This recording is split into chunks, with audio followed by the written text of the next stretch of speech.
Also, look, you didn't read what's it called, the section where the New York Times, because clearly you're reading something else where they speak about people being stampeded upon.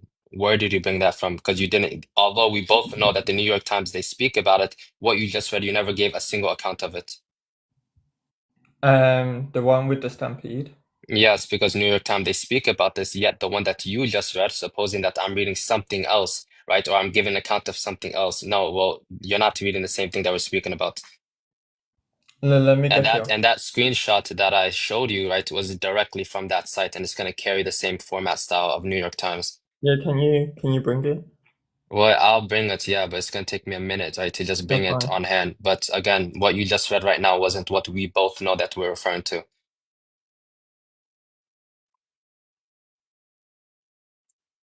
I just need the full document. Just ask what's it called, Nurse Malik to send it to you because he has it. In fact, he's the one that sent this specific screenshot to me. So tell him to send you the entire what's it called section where it speaks about people being stampeded upon, and then after below it in that next section, you're gonna find the Coptics telling the people to ignore these apparitions, right?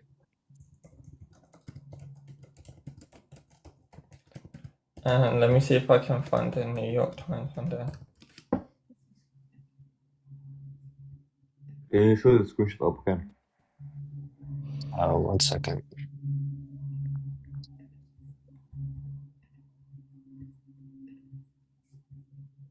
I'll refute this argument for you, Jibril. Nurse, send it to him or send it to me, right? That section.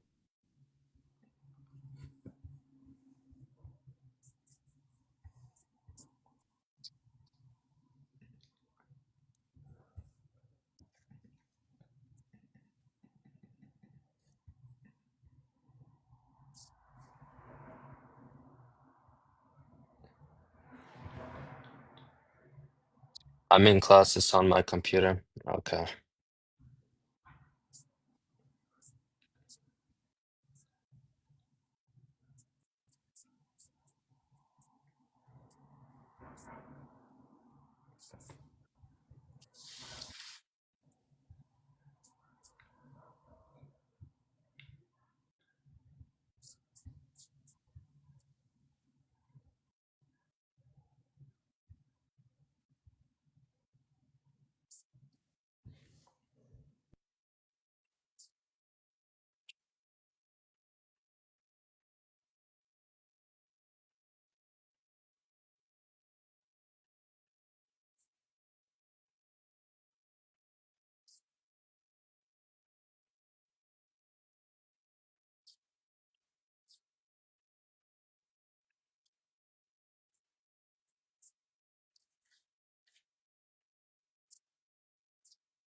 Hurry up, man.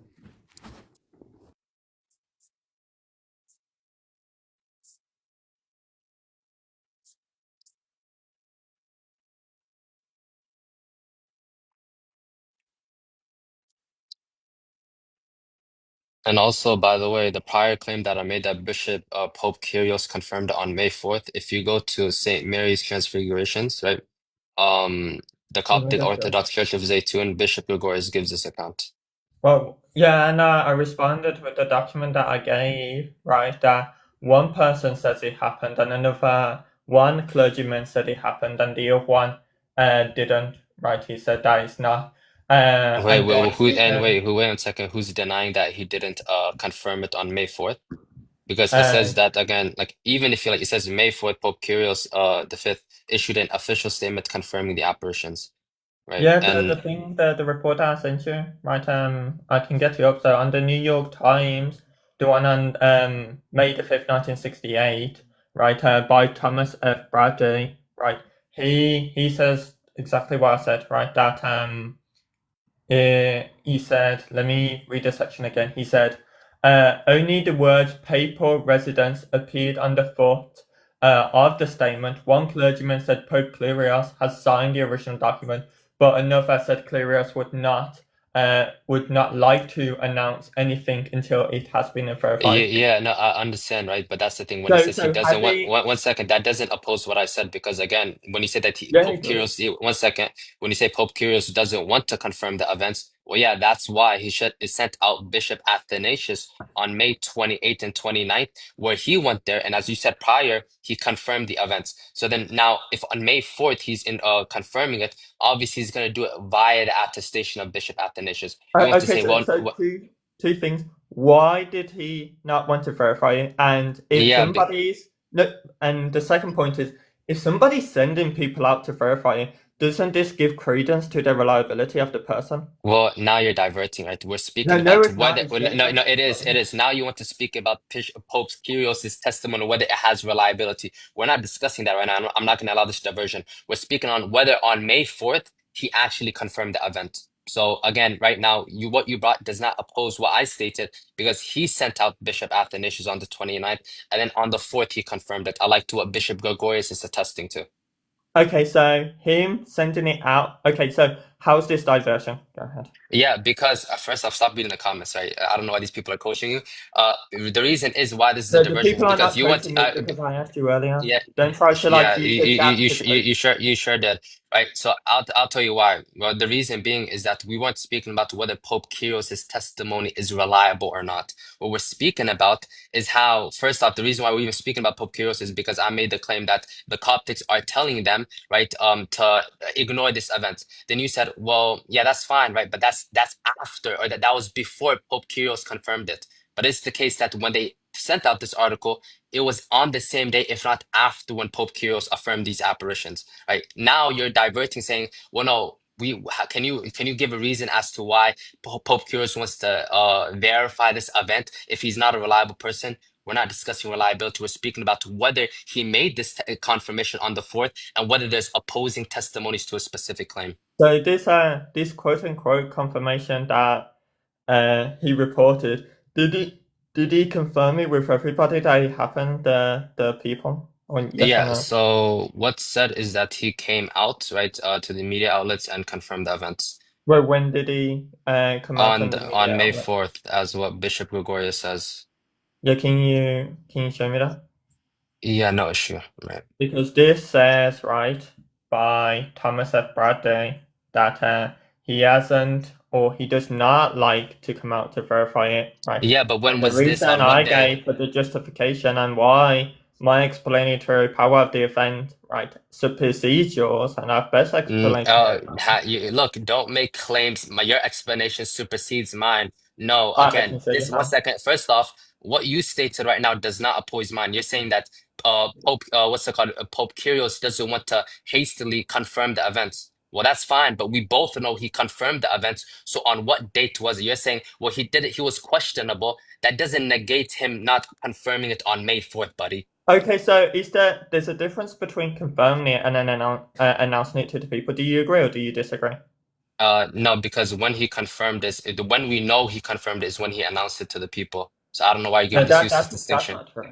No, Yeah, that's not okay. true. So give me where he confirms it, but then he doesn't come out No, publicly. no, I'm speaking about the distinction between confirming and announcing. Do you think Yeah, that there's a distinction between confirming and announcing, or do you think they're identical? yeah, but when he's no, in this case, it will be similar via the fact that when he's Can you confirming answer the these app. question? Yeah, I'm answering it. Why I'm stating that it's similar in this case. I don't know why you're giving this distinction between confirmation or announcing it, because the way that we know he confirmed these events is via him announcing it. All right, so the way that we know he confirms it is once he's announced it, correct?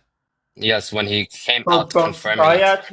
prior to announcing, he would need to confirm the information with previous sources, correct?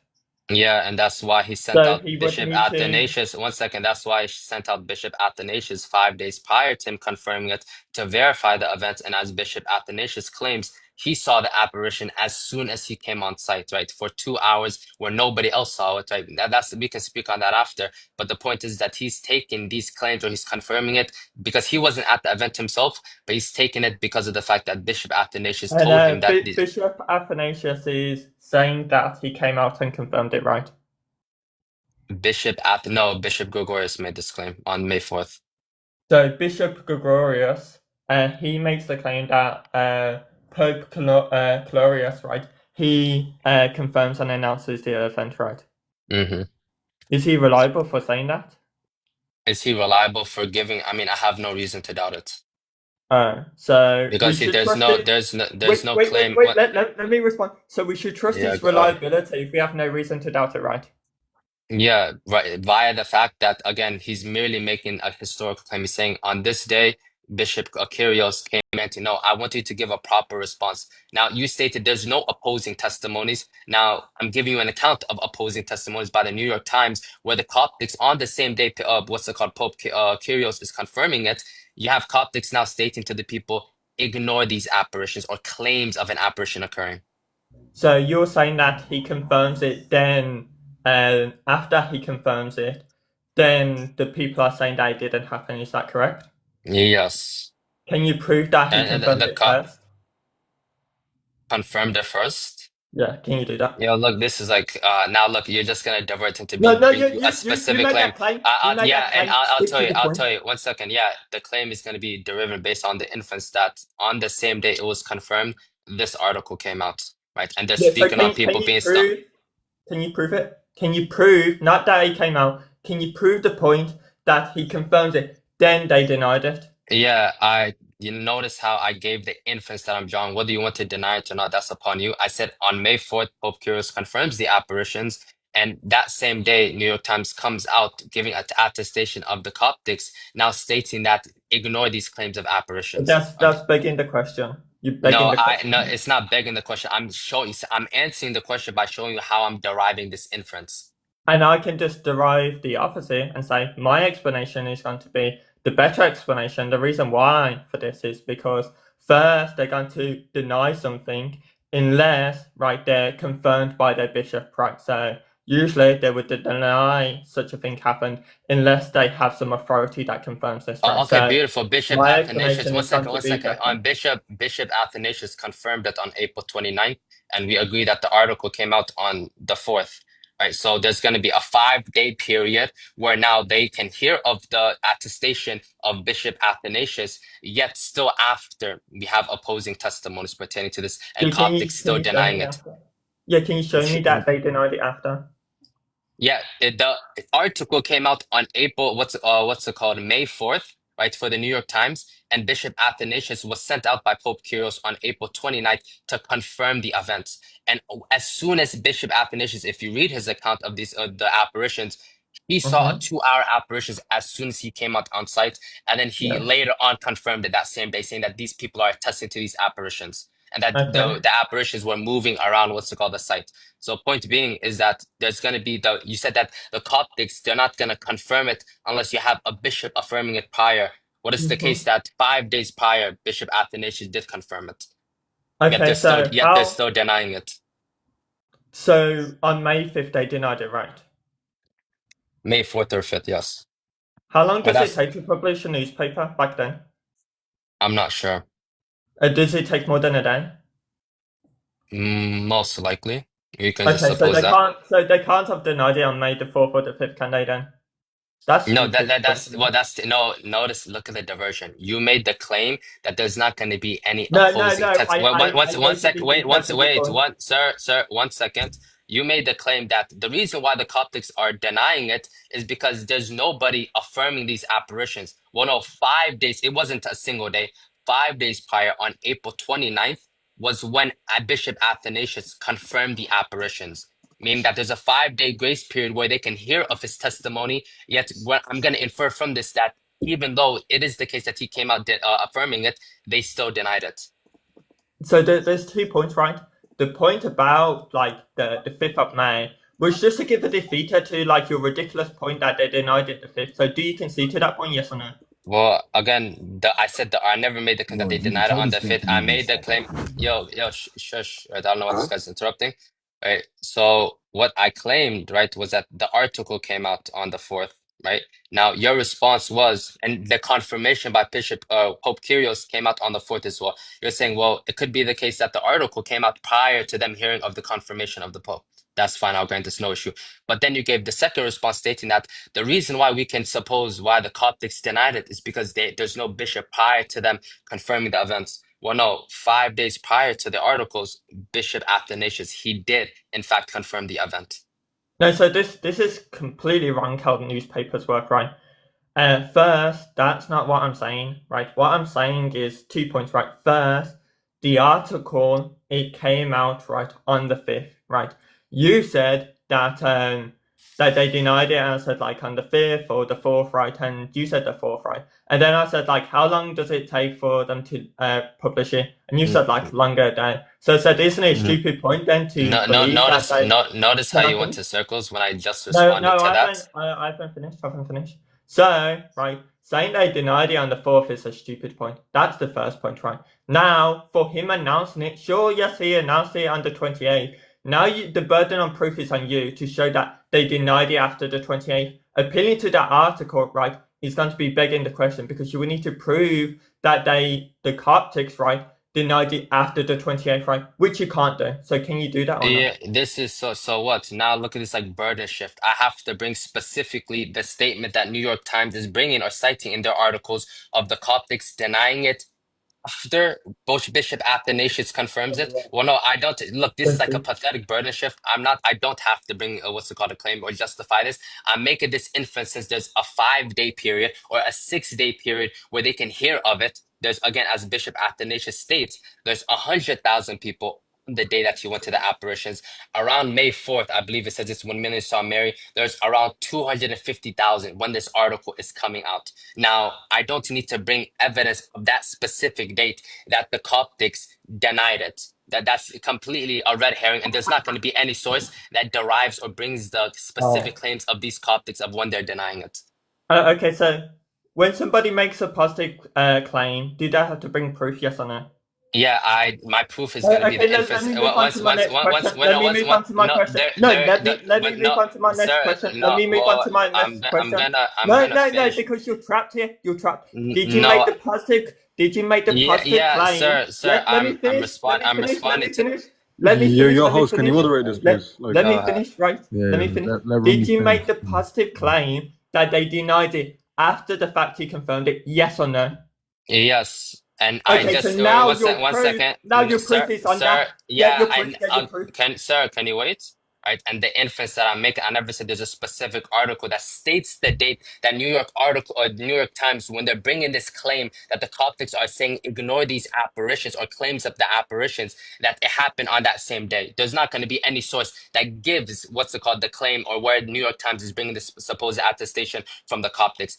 Making this inference since there's a 6-day grace period of when Bishop Athanasius he confirms it on April 28th, and the article comes out on May 5th. So there's going to be almost a week period where they can hear of the confirmations of Bishop Athanasius, and yet they're still denying it. I never made the claim, right? The positive claim. There's going to be a specific source that says on May 2nd or May 3rd the Coptics came out and then made this claim. No, I'm making this inference based upon they have a week grace period to hear of Bishop Athanasius's confirmation, and they still denied it. Is it possible for them to deny it and the New York Times to get this information before he confirms it, yes or no? Prior to April 28th, when Yes, they're is it stating possible? this, yes, of course, it's logically Okay, possible. so if it's possible, what's the argument that they denied it after without begging the question? Go ahead. Yeah, I just gave again, this is the third time you asked me, and I gave you the reasonings as to why I'm making this claim via this 1 week grace period. You have an Yeah, entire this week 1 week to grace period. one second. You have an entire week to hear of the confirmation of Bishop Athanasius, yet they still denied it. Well, what's the argument that they didn't release the newspaper after a week of gathering the Yeah, I'm information? just gave it to you, right? I'm giving an No, inductive I case didn't that ask that. Can you you know. repeat what my question was? Yeah, your question is that what's the argument to suppose that this article, this negation that they're bringing for these apparitions, didn't occur prior to the claim or confirmation of Bishop Athanasius? What I'm stating or telling you is that there's a week period where they can hear of the confirmation of Bishop Athanasius, yet they still deny it. right? So I'm not gonna suppose. that's not what I said. Try again. Do you want to try again?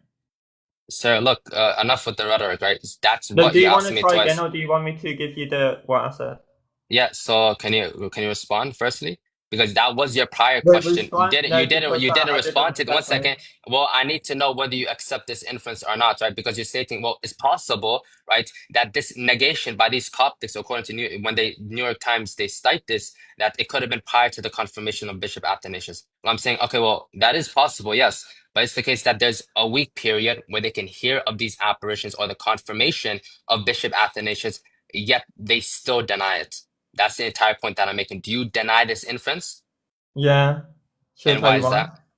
Because you're presupposing that the New York Times, the report of the New York Times, got the information of the apparition, right? Of the bishop confirming it, right? And then after that, he got the information that the people denied it. So can you get the argument for that or not? Wait, say that again?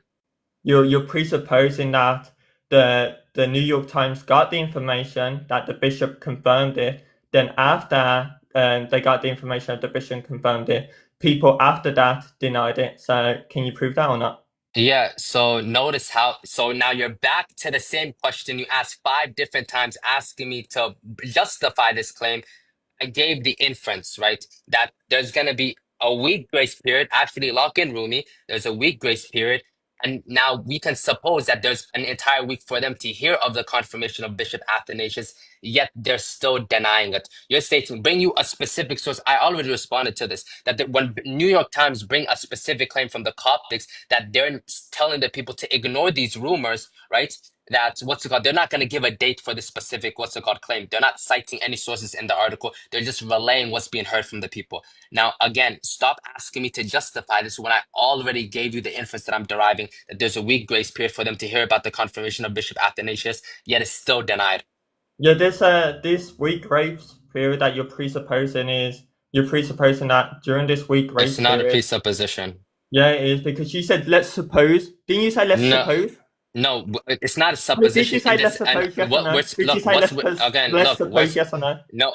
Can you wait? No, Right, no, no, yeah, no, yeah, no, no, yeah. I'm Like gonna stop answer. stumbling on your words. I'm Answer the gonna question. answer. Look, Did you sir. say let's I'm gonna, suppose yes or no? yo, sir. You're asking a question. Let me respond. Yeah, what I'm saying Did that you say let's let's suppose yes or no? It yo, was a can you? yes or no Yo, question. no, It's a it's yes or not. no question. I don't have. Did you No, say let's suppose yes or it's a no? loaded. It's a loaded Moderate, question. please. Right? How's it a loaded question? I'll How's it tell a you loaded because. question? Yo, can you stop talking? You're asking a So question. What me I want, asking what you said sir. earlier is a loaded Look, question.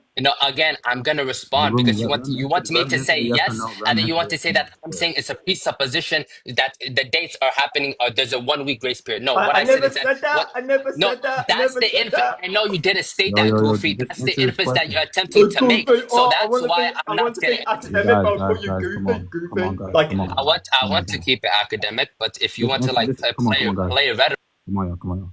Just answer the question, all right? And then yeah. expound, all right? So answer the question, then you Yeah, can expound. that's the entire point, right? So when I said we're gonna suppose it, what we're supposing here is that they have an entire week, right, to hear of the attestation, right? Yet they still are denied. I'm not saying that what we're supposing is the dates when Bishop Athanasius confirmed it on the 28th and when the article comes out on May 5th. That's why I'm not answering whether yes or no, so that you don't jump and attempt to make this inference that I'm saying the supposition is going to be based upon the date of the article and the date of the confirmation. That is the entire point. Now go ahead and respond. yeah. So you failed to try. You said let's suppose to have a week grace period, correct? No, I didn't. I just So you explained didn't to you when say you when didn't I say said the word suppose. like let's suppose. Yeah, sir, are you not listening at all? I just told you what I'm speaking of when I say suppose, that it's not in reference to the dates of April 28th I and didn't when say the that. article comes out on May 5th. I I'm didn't say speaking about that. this. Well, no, that's what you said prior. You No. I just said let's suppose. Did you say let's don't suppose mute there's me. a week grace period? Yes or no?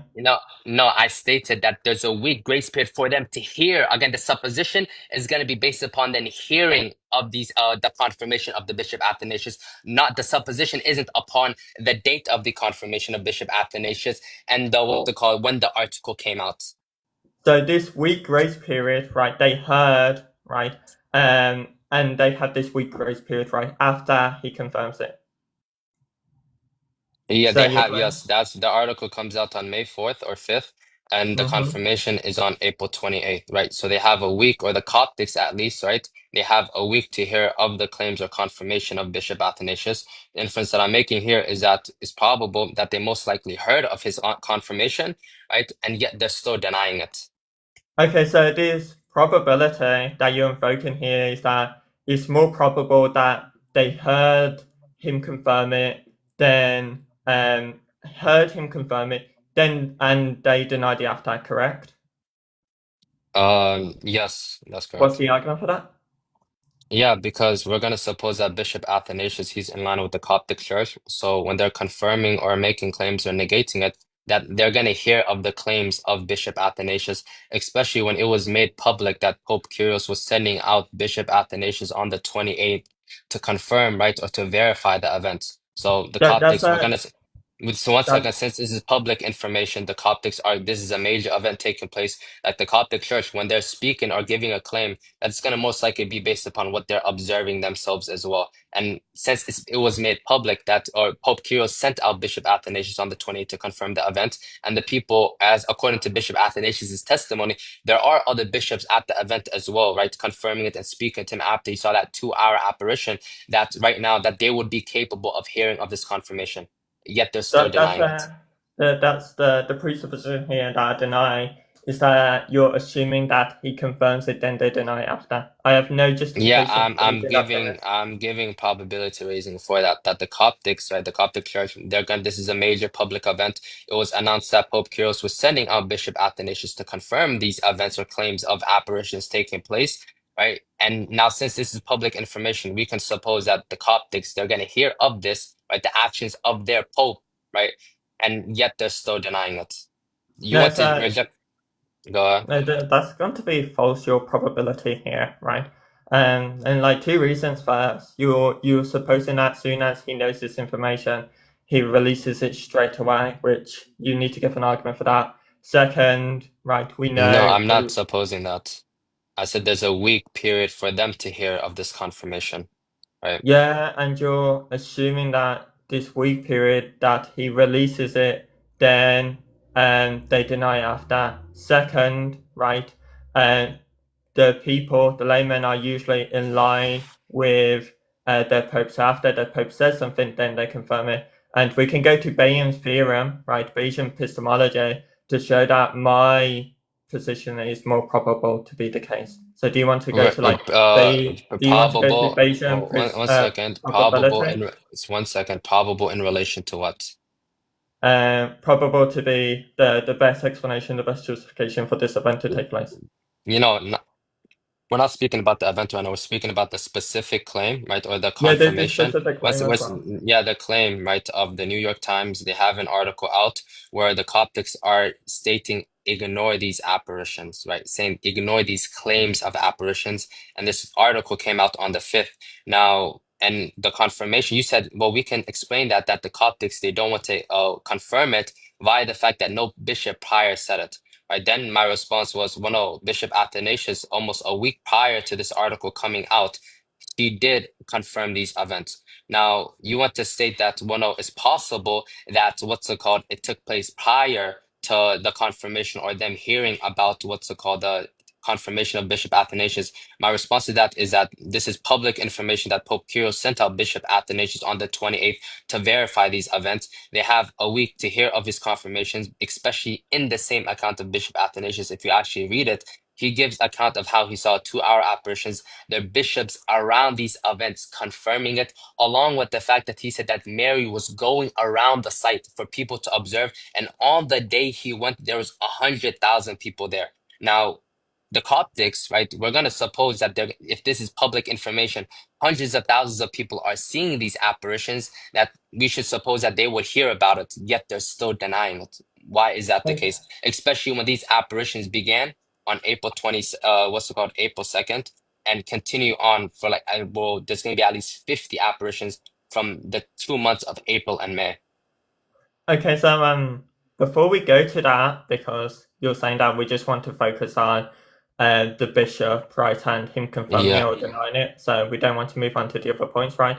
I want to move on to So according to Bayes' epistemology, right, according to the axioms of Bayes' theorem, what is more probable? The case that they denied it after the bishop confirming it, or they denied it before the bishop's confirming it? And if you want to say it's more probable that they denied it after he's confirmed it under the axioms of Bayes' theorem, can you give the argument for that and the proof? Go ahead. Did I not just state it? Why should I repeat it for like the fifth time? Why I'm giving this like what's like the probability raising that I gave to you? So Okay, why do you is it know the do case? you know So how now Bayes? one second. Look, Rumi, I'm not like here to play games. This is now the second time that you asked me to prove something, even though prior gave the argument for it 3 different times, and you're just asking the same question over and over again. I'll I'm repeat it once. speaking about Bayesian epistemology. Do you know what that That's is? that's tangential. You said give. No, I'm it's gonna not say wait, once. No, tangential. I'll tell you how it's tangential because you said give the probability raising why their testimony or why the account that New York Times brings up the Coptics denying it that it's not going to be prior to the confirmation of Bishop Athanasius. Well, I gave the response to this, telling you that well, it's public information. Pope Kirill sent out Bishop Athanasius 28. This was known. There's 100,000 people there on April 2nd, right? Or what's it called on April 29th, and there's over 50 apparitions. This is a public event. News and word is going to get around fast. So we should suppose that the Coptics themselves, before they make a public statement out for even New York Times to collect it, that they would hear of what the bishops are stating of this event. Okay, so I want to we speak about probability, right? What's more probable, correct? I Yeah, just want pertaining to to this walk specific. yeah, I want to walk through you. What does Bayesian epistemology have to do with? Do you know? More so given like an objective case for what was most probable, what the evidence is Right. provided. So if I reference Bayesian epistemology, then I'm referencing what's more probable, correct? Yes. Okay, so if I show how, according to the axioms of Bayesian epistemology, we're granting the holistic evidence and the explanation of the event, right, including this information, right, because we're not going to take information simplistic out of just this part, but the event holistically, then the Yeah. explanation of the event is more likely to suit my case, especially under Bayesian's theorem. Do you reject Bayesian's theorem and Bayesian's epistemology when it comes to this, yes or no? Well, no, that's you supposing that it's gonna actually be the case that these testimonies are reliable. We haven't gone through that. Now you want to say, well, I'm gonna No, input no, wait. 1 second, calm down, right? I don't know why you're about to spaz. Firstly, right, when it comes to these apparitions, we haven't even discussed what's it called, the testimonies, the reliability of them, right? And then what's gonna be most explanatorily sufficient to explain this event that took place. We haven't even discussed that prior to even attempting to input that into what's it called the axioms of Bayesian's epistemology. Now, Yeah, what I we could just one second, one second. I want to like there's 36 people listening, right? I want to have this discussion like on a live where there's more people observing it, but let's do it like this.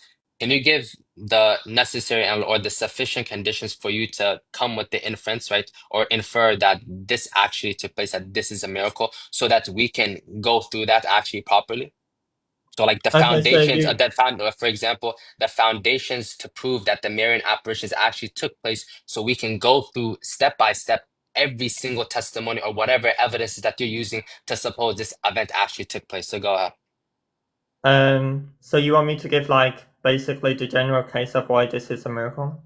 Yes, or this, what do you suppose is like the sufficient conditions for one to infer that this miracle took place, so that we can go through it like that. The sufficient conditions that this doesn't take place is going to be like multiple of reasons. First, there's no naturalist explanation of this No, event. well, Can I? Do you okay, want me go to ahead. give you the full No, case? that's fine. Yeah, go ahead. I thought you were No, gonna go somewhere else. No, first, there's going to be no naturalistic explanation of this case. Second, any type of natural explanation is going to be so low with Bayesian epistemology, right, or Bayes' theorem, or like something like Occam's razor as well. Third, all information pertaining to this event, right, is going to give the best explanation that is a miracle. Fourth, photos of an event of this taking place is going to be reliable. Fifth, right, testimony attesting to this event, if that's Muslims, Christians, or atheists, right, attest to this. Six, there's no scientific explanation to these healings being taken place, right? So Mm-hmm. combining all of this information, the most likely or the most probable explanation is going to be a miracle. But I want to counter, right? I want to say, what's going to be the most better explanation or the most reliable when it comes to a miracle? Our Lady of Zeitoun or the moon splitting? Which one, right, gives a better Well, case for, let me finish, for it to be a miracle? Either does Our Lady of Zeitoun have more evidence and more probability that it is a miracle, or does this like quote unquote moon splitting have more evidence and more probable that it's a miracle? So I want you to yeah, like no, respond to that. to quickly respond to that second one, obviously the moon splitting is going to have more evidences. We can discuss that, right? But after we discuss the apparitions, right?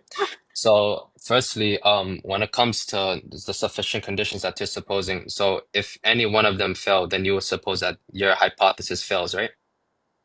If the majority fails, right? If you What do can you mean show what? majority? When we speak about sufficient conditions, if it's the case that one of the necessary conditions do not obtain, then the sufficient conditions are not going to be met. Necessary and necessary conditions are going to be is what has to take place for it to be a miracle, right? Sufficient conditions is just going to be anything extra that's. But if you just mean like necessary conditions, then I can just posit that the necessary conditions are just going to be that the majority of evidence we have proclaiming to be it a miracle, right, are going to Mm-hmm. be the reliability of people. No naturalistic explanation can explain the data better than the supernatural explanation, and that there's no scientific evidence that can explain away the healings. Yeah, okay. So how about this? Let's like attempt to section out the discussion, right? First, we can discuss the testimonies or the claims of these like testimonies, right? Then you bring forth the testimonies to infer, right? Or suppose these testimonies are reliable and these apparitions actually took And I place. want to do Then the moon after, splitting at the same time.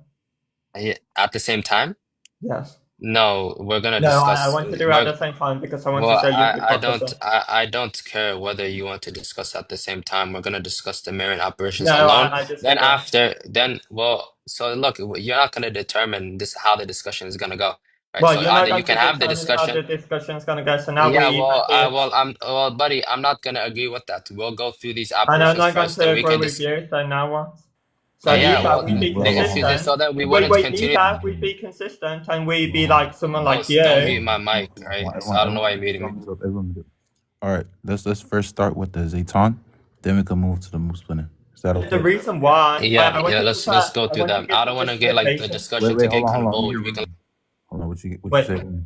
I want to give the justification why I want to do it at the same time because Jibrīl on his live or on the live with Omar, he's like, wow, we should be suspicious about the surveys because they want to only hold right Christians. So I want to see if he's consistent and any argument he gives, I want to just repeat it back at him, right? So if he says, well, we only have Christian sources, therefore we should like assume they're liars. I want to say, well, do we just only have Muslim sources for the moon split? If we want to say, well, the photo is not good Yeah, enough, I want to say, well, do we have photos of the moon splitting? If you want to say, well, we don't have like over 10,000 reports, I want to say, do we have even 1,000 reports of the moon splitting? So I want to keep repeating these arguments and lower the what is required for it to be a miracle. So I give it like 10%. So if he wants 1,000 reports of the Marian apparition, I want 100 reports. If he wants 10 photos, I don't even want a photo. I just want like some archaeological evidence, right?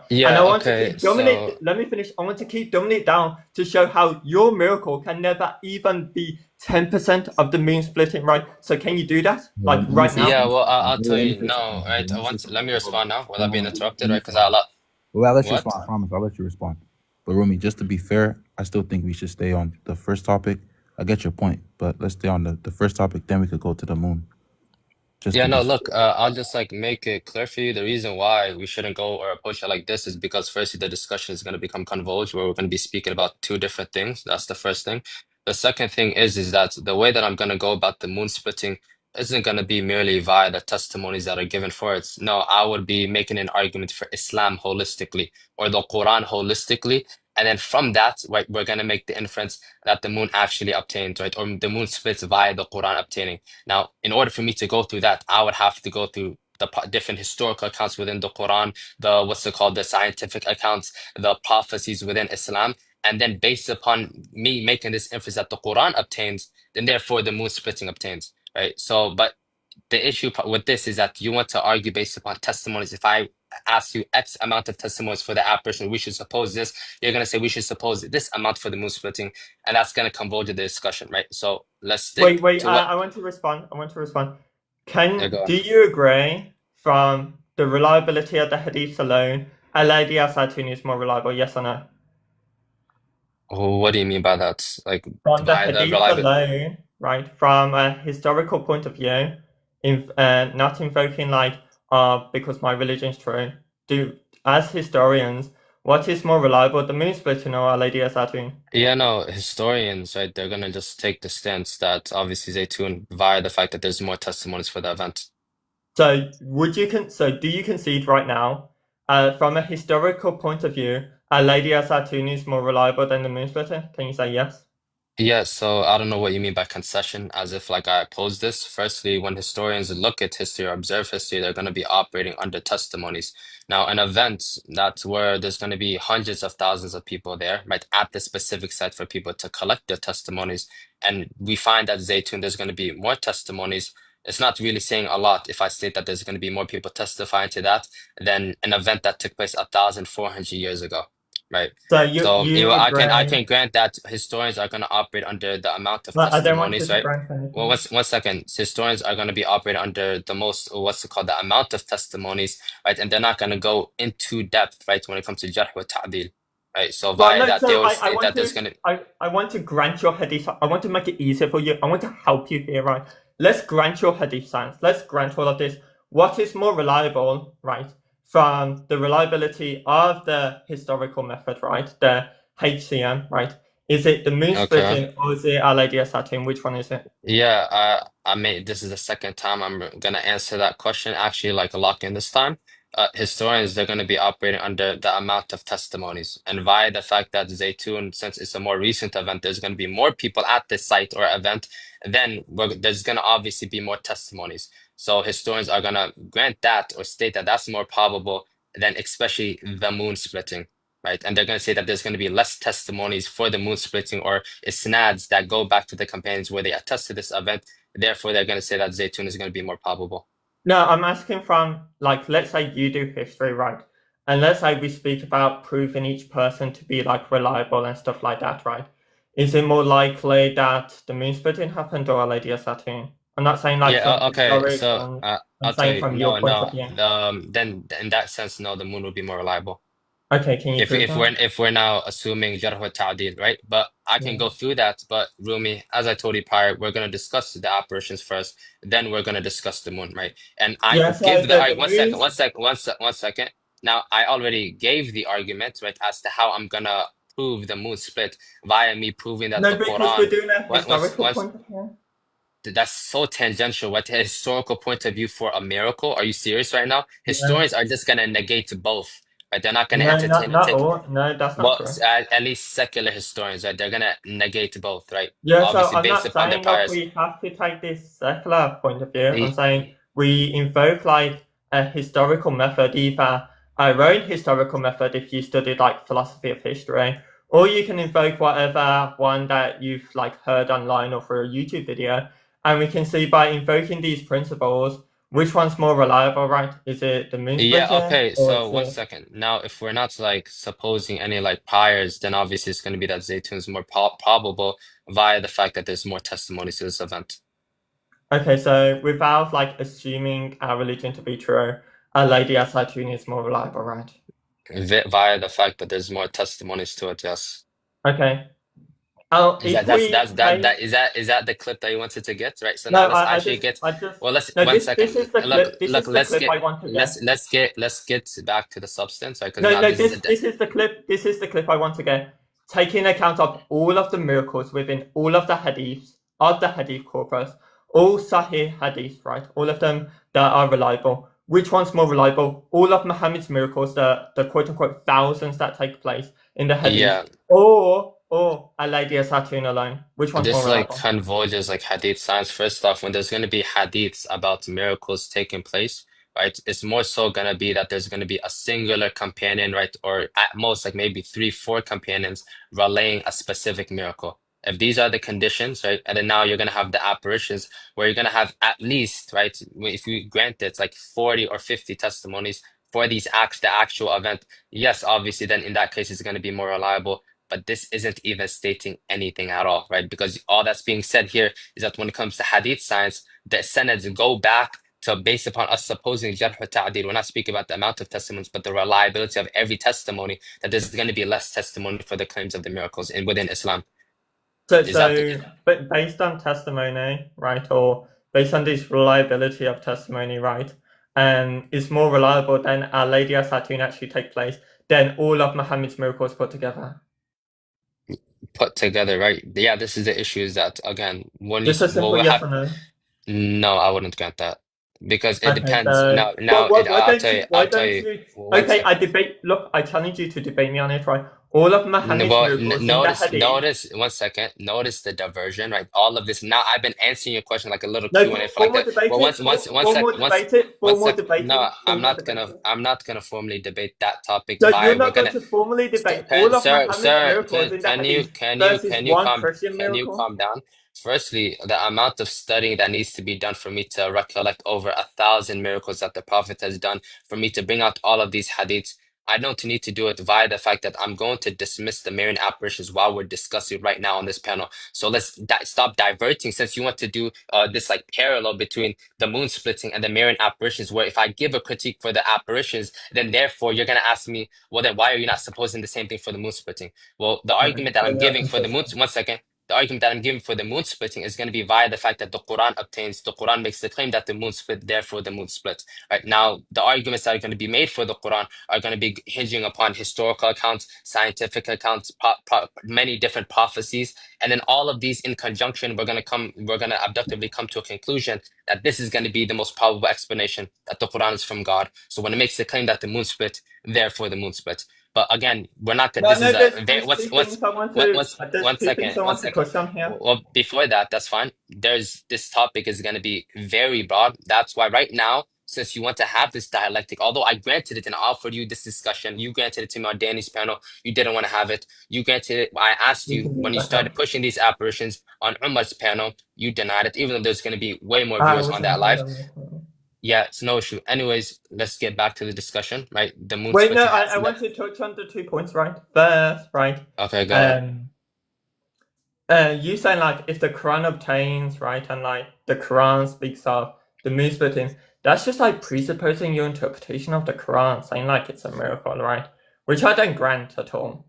Because That's if we use like Hume's critique, right, and we want the Quran to be historically reliable, right, then we're just going to interpret the verse that you're referring to not speak about the moon splitting at all. Especially how like scholarship, if you actually look into scholarship, they don't interpret the Quran, right, to mean that the moon split. So unless you want to say that, this. unless you want to say like the Quran is historically unreliable and the moon didn't split historically, or like I could just like make the inference that if the Quran makes a historical error, then the Quran is false.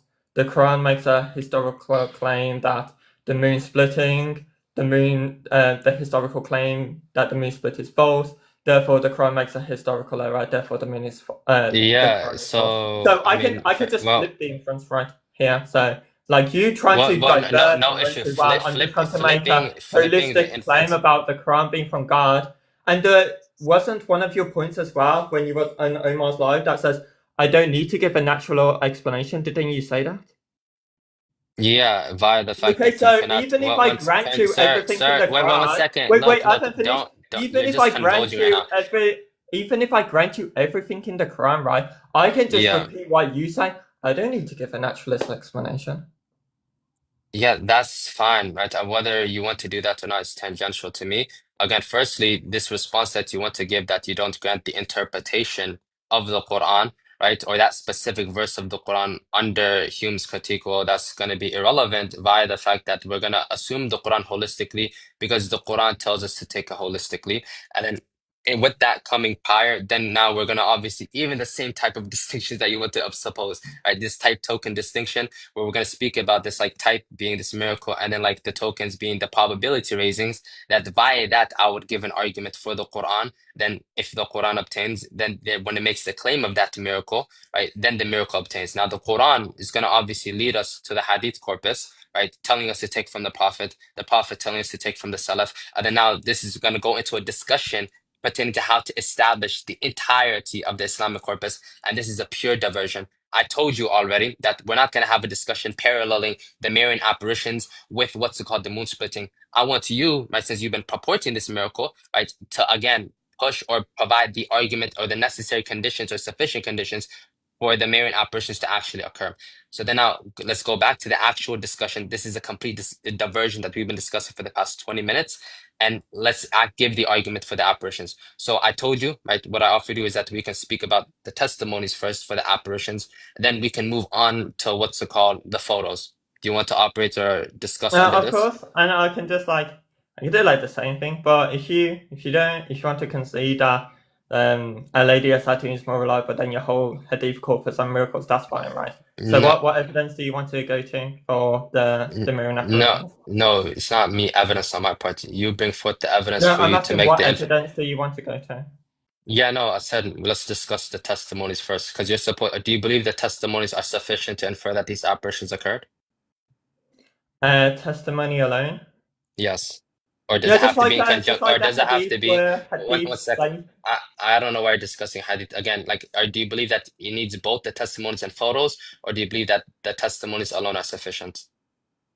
When you say sufficient, why are you like invoking here? Like via the fact that if the testimonies do not obtain, then therefore this entire thing collapses. So, like for Um, example, that if you would argue that the testimonies and what's it called, the miracle or the photos, both of these in conjunction prove these apparitions. If I reduce one of them, right, then therefore the entirety of your claim just no, I collapses. don't think the photos are necessary. I think Okay, the okay, photo beautiful. So I just think that like testimony is like going to be like the necessary, just like how hadith science testimony is necessary. I just think the photos that are obtaining just going to give more credence to the reliability of the moon splitting. I yeah, mean, no, not the moon sure. splitting. Okay, Sorry, that never so happened. no, sure. A So lady again, I don't know why you're attempting to draw another parallel, right? Let's discuss the apparitions alone. Now, again, let's discuss what testimonies are you bringing forth to suppose that these apparitions took place. Bring them all. Okay, I can just say, right. So have you studied like epistemology of testimony? Yeah, I mean, I've discussed, studied Hadith science. I believe that's a I didn't sufficient ask amount of about hadith epistemology. science, I asked about Yeah, epistemology of testimony. well, Hadith science goes under what's it called, the testimonies or studying what's it called, the reliability of testimonies. So it would go into According that. to which philosophical field, like, is it going to be like an externalist account? Is it going to be like an internalist account, right? Are we going to go into like hinge theory when it comes to like epistemology or testimony No, with hadith science? I'm not giving like a specific name. We have like our own epistemology pertaining to it. Okay, yes, I'm asking outside of like this quote unquote hadith science, right? Have you studied like epistemology of testimony at all? No, not fully. But why is that relevant? Okay, I'm just was just wondering You're because just like wondering? Yeah, if we're going to no, speak sure. about testimony, then of I course mean, it's going like, to I be can like like other go things. to like an epistemic disjunctivist account, right? I mean, like internalist and externalist, I haven't studied those two. Like, I know of what they posit, but full scale like reading up on it, right? No, not yet. But Okay, anyways, that's fine. let's So go back to the apparitions now. Can you bring forth the testimonies that you're bringing forth to provide evidence for these apparitions? yeah, so I'm just going to reference a source that says hundreds of thousands of people are there, and then using like a epistemology or testimony, we don't need to bring every single person there.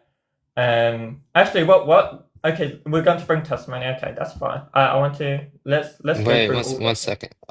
Yeah, well, I mean, I want to like bring it all down, and then we can go through it, right? And where you make this holistic inference or hypothesis that these apparitions actually occur. So go ahead.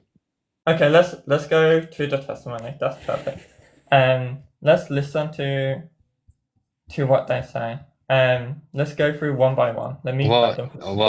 Well, I'm I going want go through to, the I mean, if you're anyway. gonna go through like videos, right? We're speaking about, again, when I ask testimonies, I'm asking about eyewitness testimonies. Let's operate Yeah, under that I'm going now. through eyewitness testimonies. Okay, go ahead. Okay, let's go. I don't believe I saw her. Or why she show herself for me? Why Saint Mary show herself for someone like me? Okay, so that's I want to go through all of them, then you can respond. So that's Yeah, so what's his name? Can I finish? Okay, so that's Bassem Waf, right? His testimony. You said Bassem Waf. Yeah. Okay. I'm going to go through all the testimonies, then you can like respond. So that's one person that says he saw the Virgin Mary. This is like the second person. So let's go through all the testimonies. She stood there for a while, and then she began to walk on the roof till she reached the cross, and she knelt in front of the cross. She looked towards the area where I was, and she smiled. That view was the most majestic and beautiful and heavenly view I have ever laid my eyes on. Okay, so that was Dr. Khalil Malik. Let's move on to the next one. This is Dr. Fenis Khalil. You said Khalil Malik? Well, yeah, Malek, or okay. however you pronounce it. Okay, this is the I first am a doctor, and what I have seen in Zeitoun. Well, I am a doctor, and what I have seen in Zeitoun, I believe, and I can't explain it to medicine or science. There were a great number of miracles and healings. Okay, so that's enough one, right? And I can play what's her name?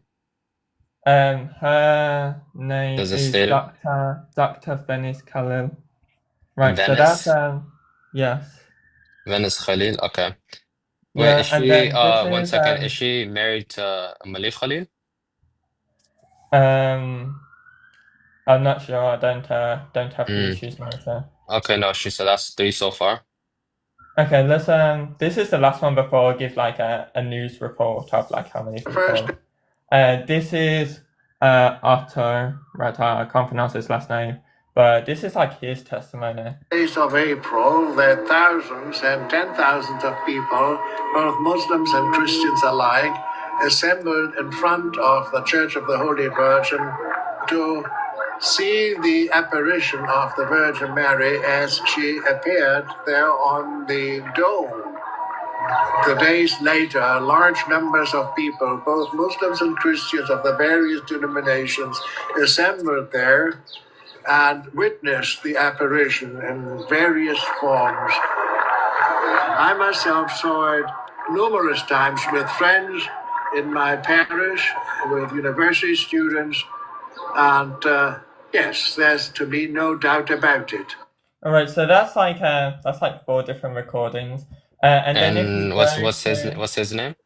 Is it collective? His name's Otto. I can't pronounce his last name. But they're like 4 that we have, but the rest are like in Arabic. But if you read if we go to like some papers that speak about this, or some books that speak about it, they report over hundreds of thousands of people seeing it, right? If you want, I can read. No, there's one second. There's a difference between witnesses and testimony, right? I suppose you know that.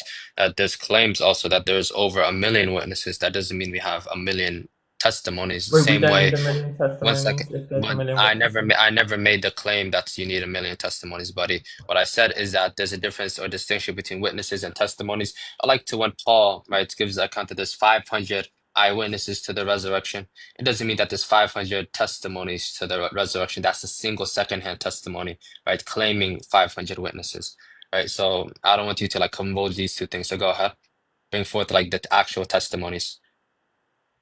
Okay, so you want me to read through all of them? Yeah, I don't think it's necessary. You need to make an argument why it's necessary to bring up like let's say 1 million. But if you want, I I can take never, again, I never said million. I don't know why I just told you, buddy, right, that I never said a million, that you have to bring a million testimonies. I said, bring forth your evidences, your proofs, right, and bring the eyewitness testimonies for this event. I'm going to recollect it, and then we're going to go through it, right, in relation to these, what's it called, the apparitions. So go ahead. Okay, so let's go through every single one then. Okay, so over there, there's like other videos. So Marian apparitions in cultural context on page 52, right? Is reported by Bishop Gregorius, remembering observing the birds on June 9th, 1968, the birthday of the Virgin Mary, according to the Coptic calendar, as he's reported in Psalm. I saw two pigeons, very white, very bright and luminous, radiating light. I was determined to watch them. They became tiny flakes of cloud as they seem to enter heaven. They did not flap their wings. They glide in a flash. They appeared and disappeared. The same way, whatever forementioned, they keep sometimes as many 7 of them fly the formation of the cross. And then, right, he later reports, as well as Mr. Shumbo reports, at about 9:50, we saw lightning over the church, much stronger than one Wait, could well, make. one second. You said now, is it the same testimony account from Bishop Gregorius, or is this the second one? Here's the second one. Okay, what's his name? Mr. Shumbo. Can you spell it? Shanbon? Shumbo. Okay, Shambo. All right, go ahead. He says, at about 9:50, we saw lightning over the church, much stronger than one could make with a flashlight. I had the feeling that something was about to happen. A thin light or edge of light appeared, like the light you see when you open the door of a lighted room. Within a second, it formed itself into the shape of the Virgin. I could not speak. All who were with me, it is impossible. The Muslims all started to cry. The sight lasted for 5 minutes. When they figured, rose, and vanished, I could distinguish only a difference in colour between the skin in the face and the hands. It was evident when St. Mary walked back and forth. When she disappeared from our side of the church, the people from the other side shouted they were seeing her. Then she returned to our side for 5 minutes. And then It's he Mr. goes Shambo, right? on to say, okay, he hasn't finished because it's the next page. He said the Yeah. Virgin appeared for the first time on the Coptic Orthodox Church as St. Mary in Zeitoun on Egypt the 2nd, 1968, right? That's what he says. And then Farouk Mohammed Atwa, right? His report said, I figure dressed in white on top of the dome of the church. I thought she was going to unalive herself. And she dressed in white on top of the dome of the church. I thought she was going to unalive herself, and shouted to her, be careful. My friend called the police. I woke up the doorkeeper. He comes out and cries, it is the Virgin, and runs to call the priest. Yeah.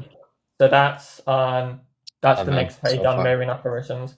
Then, and when Million saw Mary, he gives his report, Farouk Atwa, but then the next, Wait one second. If you're gonna go through a mini summary, I'll just make it easier, right? So you have like Shat, Mansur, Matilda, Masih, Wadi, Tadru, Shambo, as you just like attested to, right?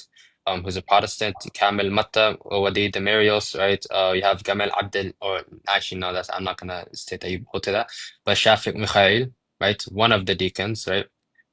Related, and also Marcus Yani, right? Do you accept these?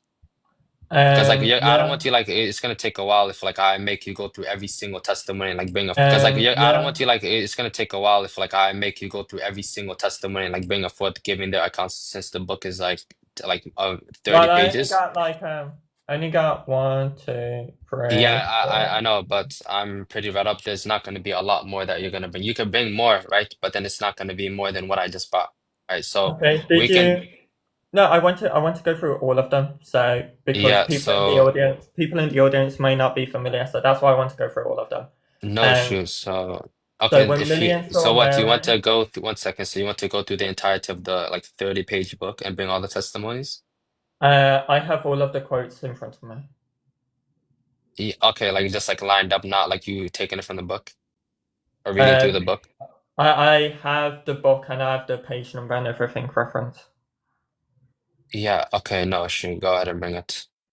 Okay, so when millions saw Mary, page 4, right? It says, right? So it was from Farouk Atwa. He gives another report. He says exactly a week later there was another apparition, and then he says,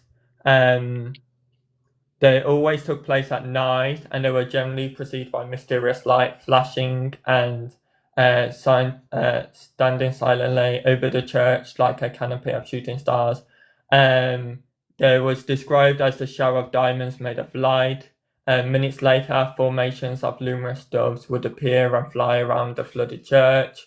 Other eyewitnesses that were with him, he says, described them as strange bird-like creatures made of light, which flew with astonishing swiftness without moving their wings.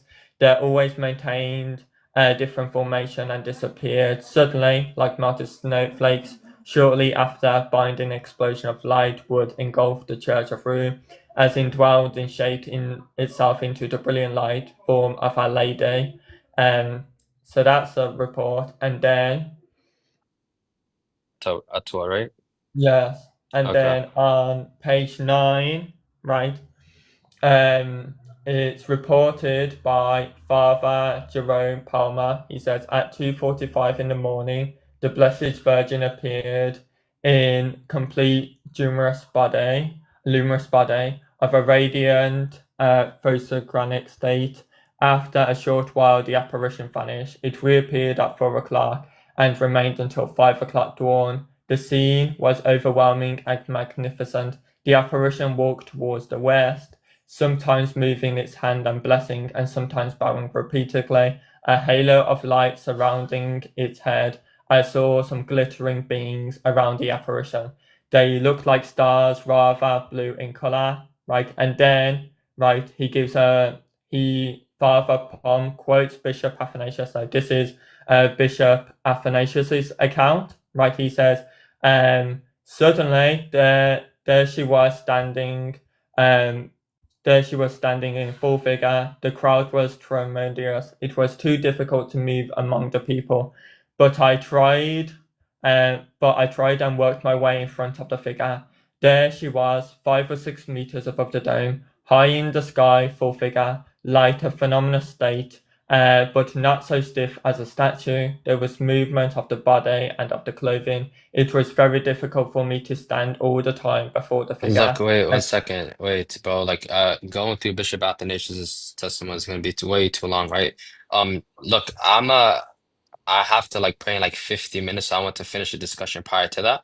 So just like list out the names. I'll just write it down and grant your testimony, since I'm already like aware of majority of these people that you're speaking of. Okay, so we have also Bishop Athanasius, as I quoted. Okay. The next one is Claire Zaki, right? That's another one Claire Zaki, yeah. yes. Okay, next. There is Dr. Ibrahim Said. Ibrahim Said, okay. Yeah, Dr. Hafez Gandmer. Wait, what was that? Dr. Hafez, Havez. Hafiz. Yes. And then his last Wait 1 second. You said Hafiz Gamal? I believe that's how it's pronounced. Hafiz Gamal or Gamil Abdel Nasser? It just says, he says he's the minister, Dr. Hafez Gandmer. Gamal? Is that his name? Ghanem. Okay, then it's someone else. So, Gamal, right? Or Hamel? Yeah. Okay. Okay. And then, I won't say Pope Paul VI for it, but he confirmed it. Let's have a look. Miss Pearl Zaki, so that's a different one from the one I mentioned earlier. Yeah. Let me double check. And then that's her again. Mohammed Hussein. That's another one. And wait, first off, all of these testimonies you're collecting it from what's it called? One Million Saw Mary, right? Yeah, and then when I move to the next book, I'll tell you. Yeah, no, sure. Okay. Yeah, so Muhammad Hussein, and then there is Ronald Bulford, the Anglican. The Anglican? Ronald who? Yeah, Bolfin? yeah, Okay. Are you Ronald, you mean Bullivant? yeah, Bulford. Bullivant, Ronald yeah, okay. Bulford. And then let me double check this source.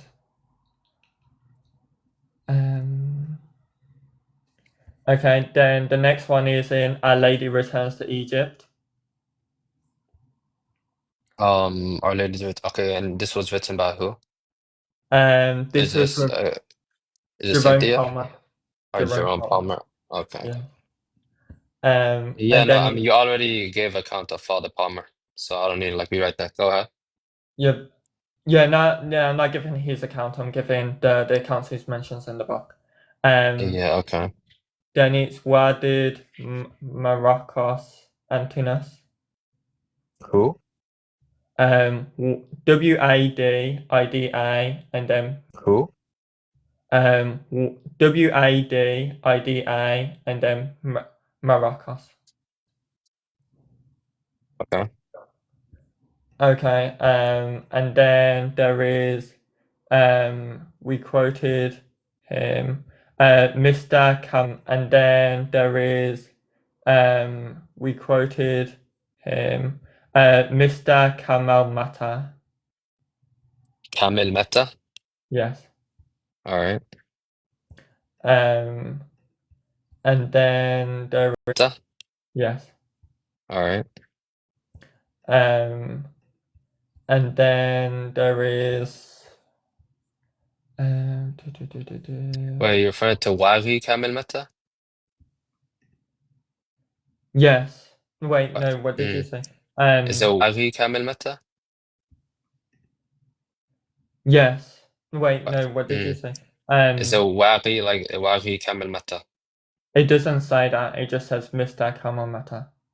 Okay, so yeah, so Wari Kamil Meta, the one that saw. I mean, I believe he's like the first one to attest to it on April 2nd. But go ahead.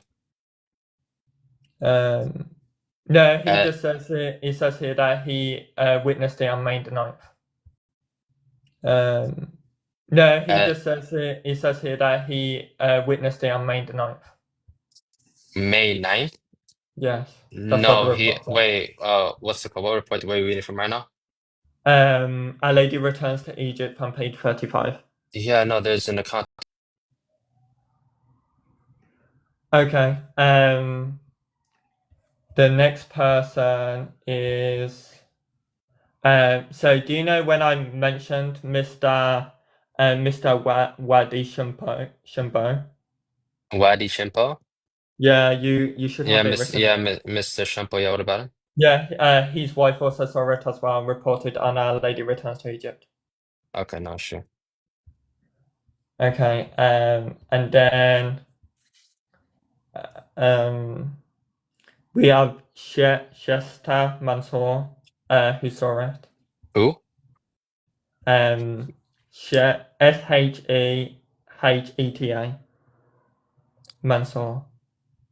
Wait, say Mansour. Oh, that's right, Mansour. But go on. Yes. And then we have Mohammed Hassan. I already wrote him down. You already got down this. Yeah. And then we have Nelly I mean, look, Napir. I already like told you it's so like you don't have to go through this. Like, it's gonna be Shatta No, Mansour, I Muhammad want to go Hassan, for every single one. Matud Masiha, Wadi Tadru Shampo, Kamil Matta, Wadi DeMarcos, Neely Nabi Wasaf, right? These are like the names Yeah, they're gonna list I out. keep on. Yeah, I still want to go for every single one. Yeah, no, sure. Go on. Okay. Then we have Nelly Napir. Yep. Um, Nelly Nabi Wasaf, right? yes. Yeah, okay. Wasif, yes. Yeah. Then we have. Okay, Dr. Sadek Antinous Boktor. What's his name? Dr. Sadek, Sadek, Antinous Bhaktor. Okay, Dr. Antinous, I just said that. Okay. Okay. Then we have Maltida Messiha, Matilda Messeiha. Matilda Masiha, right?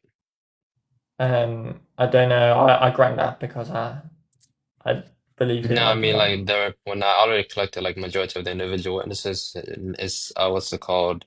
Matilda Masiha is like what I have written down, but go ahead. Oh yes, it might be her then. And then let me check. We're still on Our Lady Returns to Egypt. Then we have Father Constantine Moussa, Moussa. Constantine? Yeah, Constantine. Constantine, okay. Yeah. Then we have I think you have that guy. Mr. Hussein Awad. Hussein Awad? Yes. Yep, okay. Mr. Farouk Adwa. I already have Atwa down. Okay. Farouk Adwa. Farouk Atwa, yeah. Yeah. Farouk Okay. Mohammed Atwa. Yeah. Let me double check if there's anyone.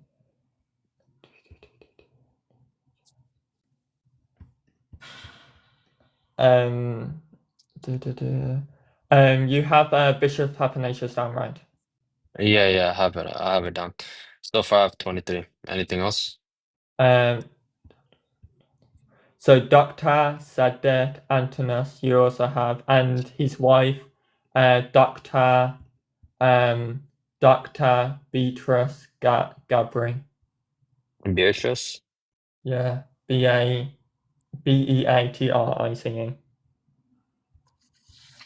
Okay. And then let me go on to the next one. Now this book is in. That's all of the book for Our Lady Returns to Egypt. Now, let's see if I have any others in other books. We have Sophie Nelson because she was there. Yeah.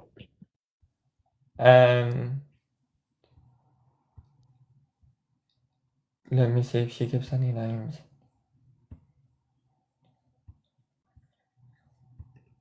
Double checking.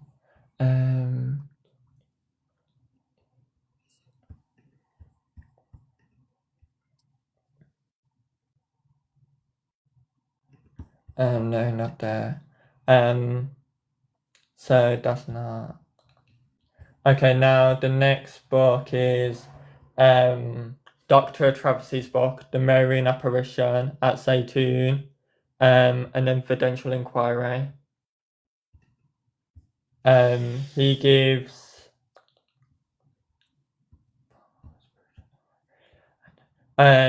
Palmer's account. Yeah, no, but look, the first two books that you want to collect the majority of already like the eyewitness accounts, Yeah, I want whereas to go through to see if there's any other. Travis, okay, no, sure. Yeah, so Dr. Travis, even though he compiles them, the still others he gives that is not reported. So Palmer, he gives Palmer's account. Yeah. I already like collected Father Palmer. I mean, I believe majority of the testimonies are taken from Father Palmer since he did his like own independent studying on the events. Yeah, no, Claire and Samuel, Chokri, Wait, say that again, Samia? Claire and Samuel, Samir. Claire and Samri? Are these two people? Yeah, they're two people, two married couples, and they give both of their accounts. Yeah, wait, where does he take this from? Does he cite it? Yeah, he cites it on page 32. I can get out the book. Give me 1 second. Yeah, no, like what specific source he's taking these two people from? Yeah, let me get up. He footnotes it. Let me get up the page.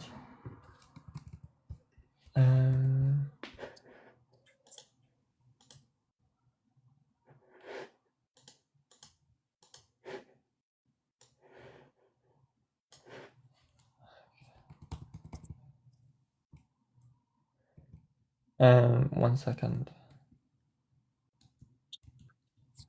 Now, and also, look, from majority of the testimonies you collected, obviously their individual testimonies are going to be opposing. They give different descriptors. Along with Cynthia Nelson, she never she made the claim that she saw something in the figure of a nun, right? Now, you want to use that as Wait, evidence? I want to go through all of them before we do that. Yeah, I know, but like just like quick comments. Like, do you want to like make an argument on behalf of that? That via the fact I that can she do. testified, because like we're speaking about testimonies specifically claiming that they saw Mary herself, right? Because It's not Nelson, going to. So Cynthia I definitely want to said give this. like all the reports before just saying like, it's Mary herself. I want to give like a stronger case than that. Yeah, okay. Let me get the book.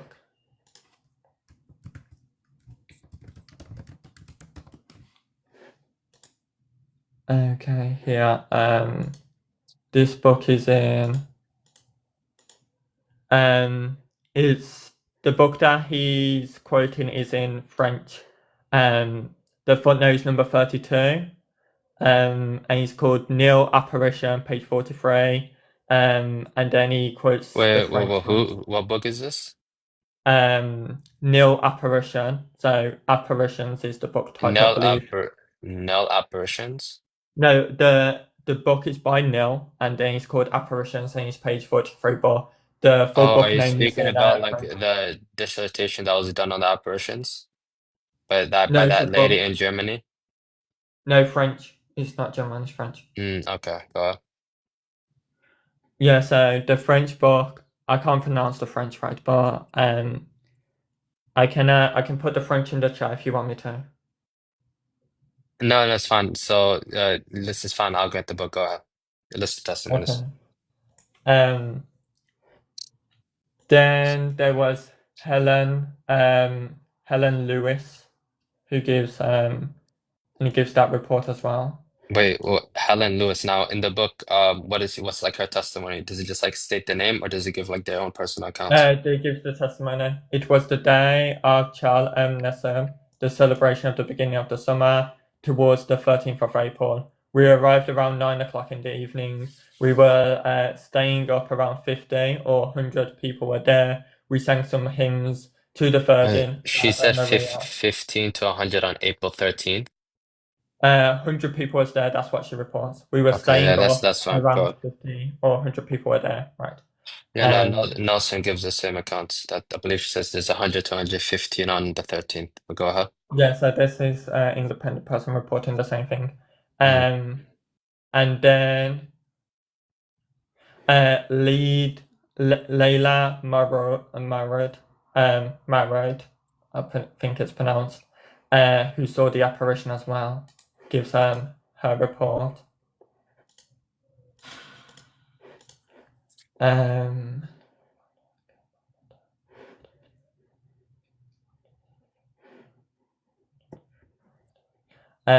Sheta Mansour, he gives his report of the account as well. Yeah, no, I already collected Mansour.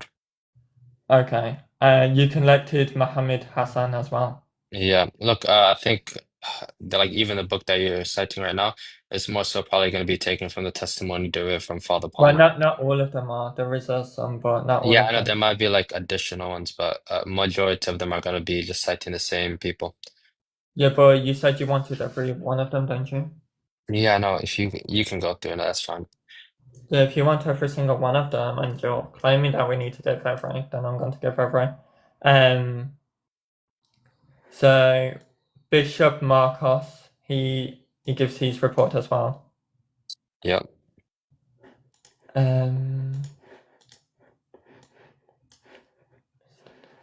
Mr. Taher gives Miss Taher, right, gives her her report as well. You said Tahoe or Taha? Taher, I believe it's Taher. Yeah, okay. Gives his report as well. Mary Simjing gives her report as well.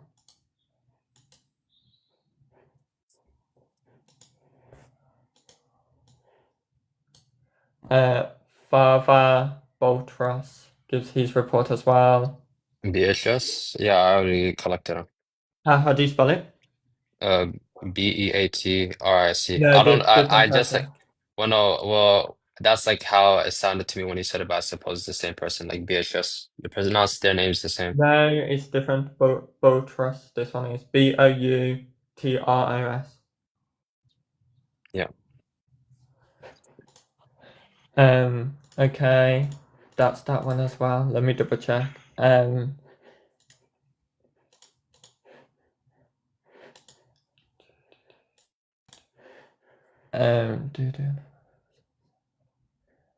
Gave that report.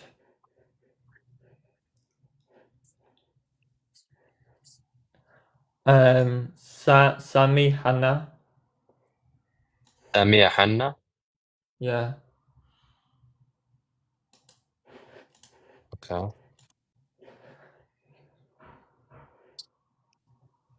And then Magdi Hannah as well, and his wife as well. No, his wife wasn't there. Sorry. Oh, that. Magdi Hannah.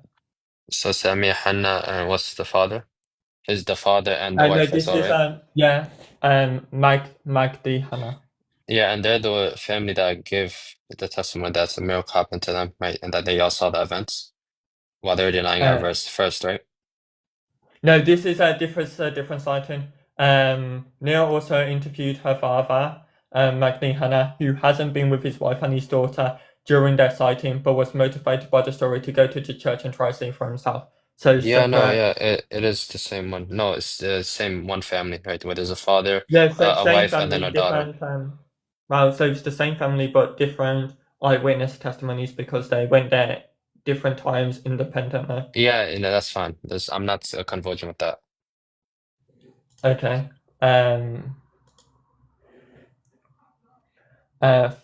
Farid, is another person. Who? Fakir Farid. Faqid Farid? Or Yeah. Faqih Farid? Yes. Okay. Let me see if there's any others.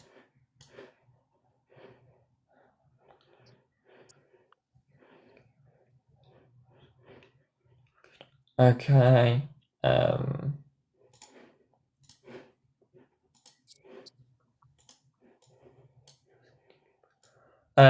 Francisco Brune. Father, I think you named him. Father Brune, the Catholic priest. Who? Father No, Brune?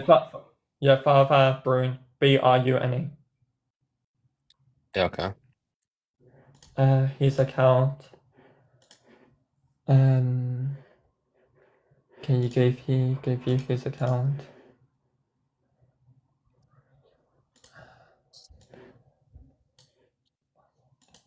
I think I gave you his account.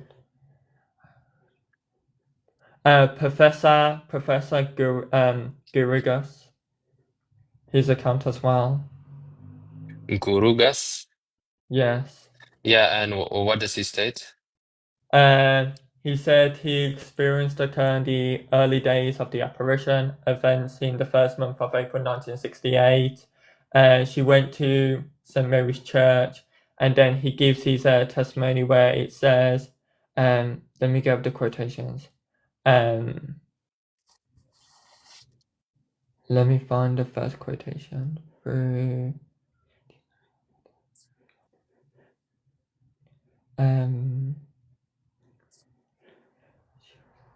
I thought I was at a metallic bar and sat, and then I saw her on the roof brightly glowing. Okay. So gives her account.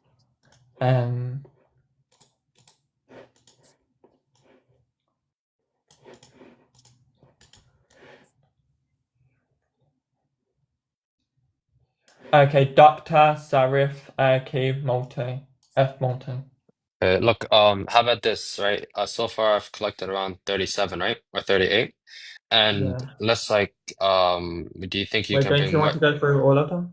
Well, Like you no, said? yeah. So do you think, well, it's gonna most likely take a while. Do you think it's gonna proceed more than 50? Or that you can recollect 50 more? Or like 10 more? Or do you Let think me it's have a this look. gonna be like the majority of them that you want to operate under? Yeah, this is gonna be like the majority of them. Okay. So let's have 37, let's say 40, right? So Okay. we have 40 witnesses. Now, Mm-hmm. these sources are Wait, coming wait, wait. from, No, there's like another 10, but all of them are in Arabic, right? All of the sources are yeah, but in those Arabic. 10, right? The ones that we have are translated into English. So No, but why they're should we say, different. They're different names. They're different names. are we sure? Yeah, 100% sure. Okay, no, let's say 50, right? Okay. So we have 50 people, right, at an event, right? So now we'll speak Well, about we don't have that. That's not why. Not 50 people at an event. 50 people, witnessing, different right? times at this Yeah, same yeah. like one event through like what? So we have 50 witness reports that we have access to in that I've gave access to, right? That Yeah, no, but report this what event through different I'll times. grant, so I gave you like an additional 13, right? Since you didn't select them, but let's grant that the Arabic source has an additional 10, right? So Mm-hmm. now we have 50 eyewitnesses. I mean, firstly, I'll go through the first one. Waqi Kamel Matta, right? You do know that he Mm-hmm. doctored photos according to Dr. John Jackson, right? He did what? I like to what he doctored photos. I like to what Dr. John Jackson attested to, as Dr. Chavez says. He did what? You. I did. He doctored photos. What do you mean he doctored photos? Yeah, like means he tampered with the photos while he was attempting to attest to these apparitions. Yeah, so these photos that you're referring to are the ones that he gave he like changed the quality, but these are not the ones that are reported in the newspapers or something. These are his own ones, to make clear. So he's not giving Yeah, these as yeah. evidence to the reports, right? He's keeping it for himself, right? No, no, obviously he's not keeping it to himself. If we have, or Dr. John Jackson is capable of examining his photos that he brought out, right? And what's it called? Now, based upon this, Dr. John Jackson is saying that these photos appear to be doctors as Chavez collects, right? So And now, where is this reported in? yeah, Chavez collects this in his book when he speaks about the section of what's it called, the photos, right? Or I mean, I have it on video actually. Give me a second. Wait, can you Host, get are the you book? here? Yeah, can you get the book up? Or like just tell No, me the I page. have the video itself. One second. Okay.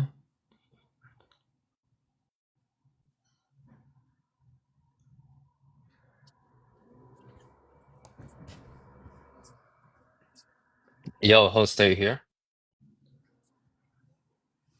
Yeah, you need me to big screen you. Yeah.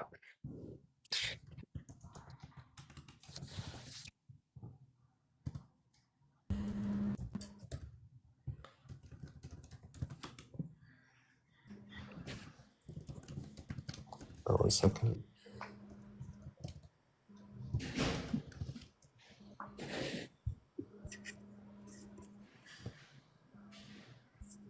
Controversy about some of these photos. So there's an American physicist, John Jackson, who's best known for his work on the Shroud of Turin. He led the scientific team that first investigated the shroud back in 1978. But he developed an interest in Zeitoun in the 80s, and he and his research team basically did an analysis of some of these photographs that were taken. And in his book on this, he argues that some of these photos appear to be genuine, but there's some others that appear to have been doctored. And so he gives kind of a mixed assessment of the photographic evidence that we have. So yeah, it's a mixed bag. So I talk about this a little bit in the book, but I don't place all that much emphasis on the photographic evidence. Yeah, so There's been some controversy about what's some it of these. called? What he's stating, right? If you actually read his book, he gives account of 3 different people that collect photos, right? He said he has Waghi Rizmata, Fawzi Mansour, and Ali Ibrahim, right? He says Fawzi Mansour's and Ali Ibrahim's, or at least according to Dr. John Jackson, he doesn't state that their photos are doctored, although their photos don't actually like explicate anything for us to infer that this is Mary that we're observing. But like the clear one, وَغِيرِ اسْمَتَّ, that he brings forward, that he says that appears to be doctored. Right. So there's two things. There's two things. On the video did you play, he said there's genuine photos of the event. Agreed or disagree? Yeah, I just stated that what he stated, at least collects in his book, is that there's 3 different people collecting photos: Waqi Rismata, Fawzi Mansour, and Ali Ibrahim. Fawzi Mansour and Ali Ibrahim, their photos seem to be what's called, according to Dr. John Jackson, that they don't appear to be tempered, but their photos, if you actually look at it, Well, they don't. no, he didn't say that in the clip you played. He said they're No, genuine. not in the clip, right? I'm taking that clip and then I also have like basically the citation of what he's stating, right? Because I Okay, collected where in the book does he say this? Where he says okay, I'll have to like bring it. Give me a second.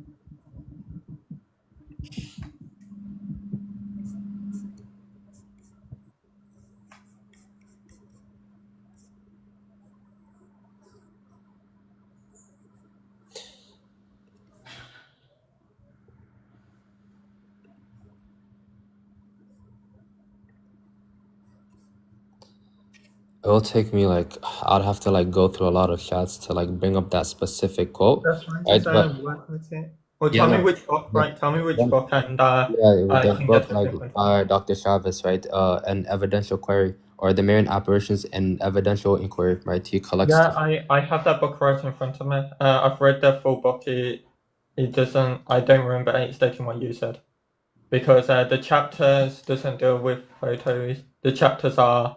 Okay, go to page, what's it called, 269 of his book.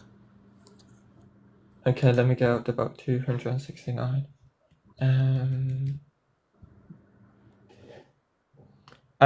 He says, well, so he gives he says this, I just go read to, the second, like when he lists the names Fawzi Mansour, Ali Ibrahim, respectively, to a penetrating analysis, then he argues that Waqi Rismata's photo is most likely doctored, while those of the other 2 show no signs of having been tampered with, and so might be genuine.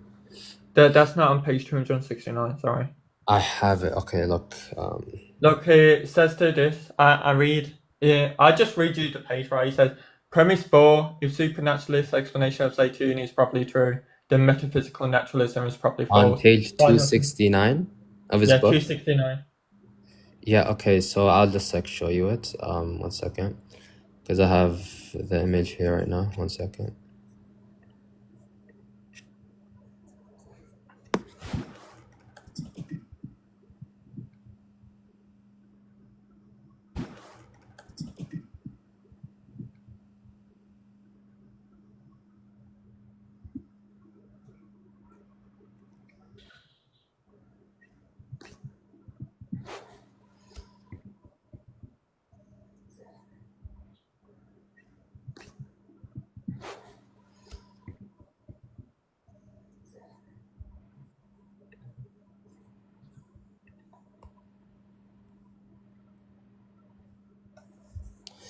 All right, so I have it here, right, in his book, page, it says 269 here.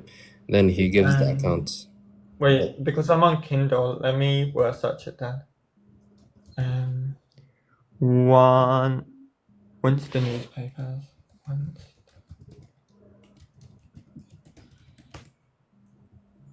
Can you share the front cover of this book? Because I've literally got this is let me show you what I got on page 169, because not 1, I said 269. Yeah, 269, sorry. Look, if I screenshot, if you give me big screen 1, I said 269. Yeah, 269, sorry. Look, if I screenshot, if you give me big screen, I can show you what I've got like screenshotted here. Let me just send it. Look, forget it. Here.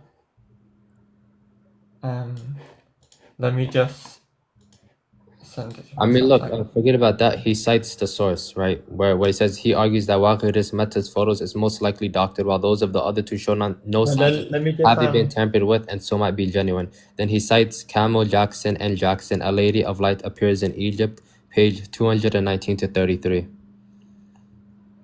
Right, so he gives the citation for this. You don't have to bring it up yourself, right? I'm giving the source for it.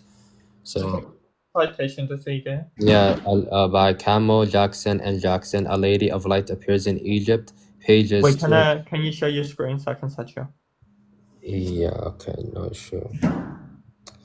So give me a big screen. Right here, Camel, Jackson, and Jackson, a lady of light appears in Egypt. Pages 219 to 233.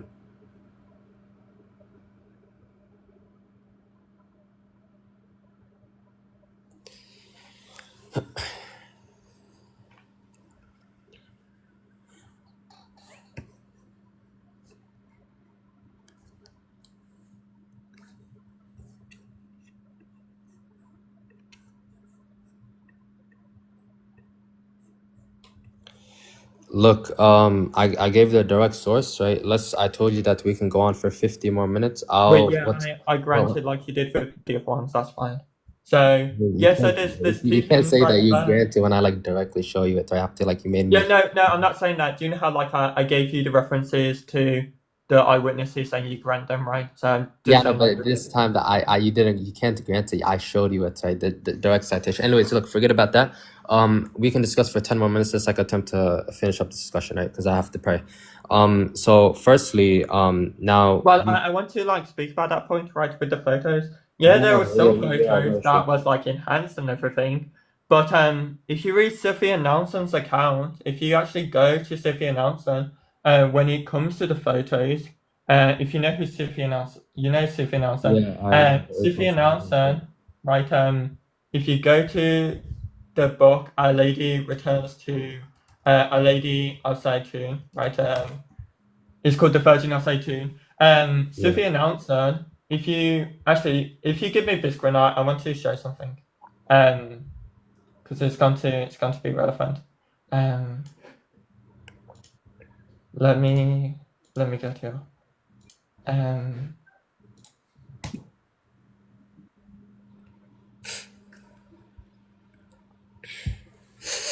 I won't put this on my big screen because it's going to. What are you bringing up? What did you say? What are you bringing up with Cynthia Nelson? Her photo. So this is Sophia Nelson's photo, and everybody really can't tell what this is, right? This is an image of a tree in the day, right? And Sophia Nelson has a semi-professional or professional camera. So this is the 1960s where there was cameras like this. So for him to enhance the image, right, was just for his personal ones because he couldn't tell the detail well. So for us to get like something similar to what we do with the image that you've shown, even if it's enhanced, we still have the verified ones before they was in the newspapers. Because if you read the newspapers, right, it actually gives these accounts. So this is more evidence, right, against your position because we have the genuine ones. We have the genuine ones as your video played, right? We have Our Lord's Mother Visits Egypt, where we have scientific ones compare this. So it actually goes against your position. So can you respond to that? Yeah, I'll respond. Firstly, you said that Cynthia Nelson took a photo. Her photo isn't clear. Therefore, regarding Waghi Metas, right, that he enhanced it to make it clear. That does not respond to the critique via the fact that, I mean, when you attempt to argue for the images, right, you would bring forward that like one clear image you guys have been running on your PFP. That would be a pretty clear photo, right? Now, that photo, firstly, you cannot trace it back. That's the first thing. But the second thing, all that's positing or showing or establishing is that they can take clear photos of these apparitions. Same way where they can also take videos of these apparitions, where there's going to be media and news outlets with their cameras taking images. Right now, again, I don't know why you gave that response again, although I gave the rebuttal. That's via the fact that Waghi Metta's photos were personal. Well, if it was personal, we wouldn't have those photos. But no, we have access to his photos. What he purported to push themselves, Dr. John Jackson, the physician that you guys appeal to say that he verified certain photos, the one of Waghi's Metta, he didn't verify, and he says it's most likely doctored. Right now, yeah. So there's 2 points, right? So first, the person you're referring to, do you know if he's a professional or not? No, I mean, professional, I'm not 100% sure, but go ahead. Do you know if he's high class or not? I would suppose so via the fact that he did a study, right? Or he was the one that led the study for the Shroud of Turin. No, so not the person verifying it, the person that's taking the photo. Who, Waghi Mehta? Yeah. No, he's not a professional. Okay. And What's the point? okay, perfect. So the One second, person that wait 1 second. Do you think you have to be a professional to take a photo or image?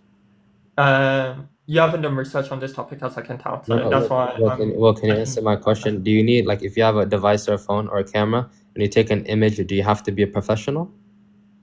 No, but the point Okay, is. so what's the point? No, so like, let me address the point. Let me address the point. Yeah, go What ahead. percentage of people had phones or had access to cameras back in the 1960s in Cairo? That's so irrelevant when we're speaking. No, it is. It is relevant. One second. It is relevant. Well, I'll respond. Wait, calm down.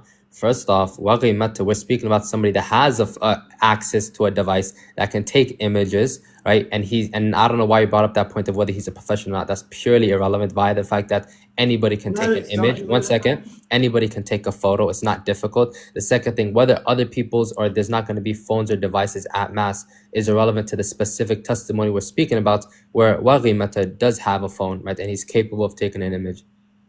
Again, because you haven't studied. With somebody that is. Sure. Okay, so Sophia Nelson, she's a semi-professional or professional, right? And she's reported. What do you mean by professional? She's just what's it called? Individual atheistic journalist, right? Collecting what she saw. That doesn't buy. Yeah, and she's professional. Yeah, right. Because she's a journalist, so she's going to have better camera quality, correct? No, not necessarily. Okay, what's more probable, she does or she doesn't? At that time, probably that she doesn't. Bro, that's okay. So, can you demonstrate how a journalist? Do you disagree whether 1968 a typical journalist or a personal journalist walking around has a high quality camera?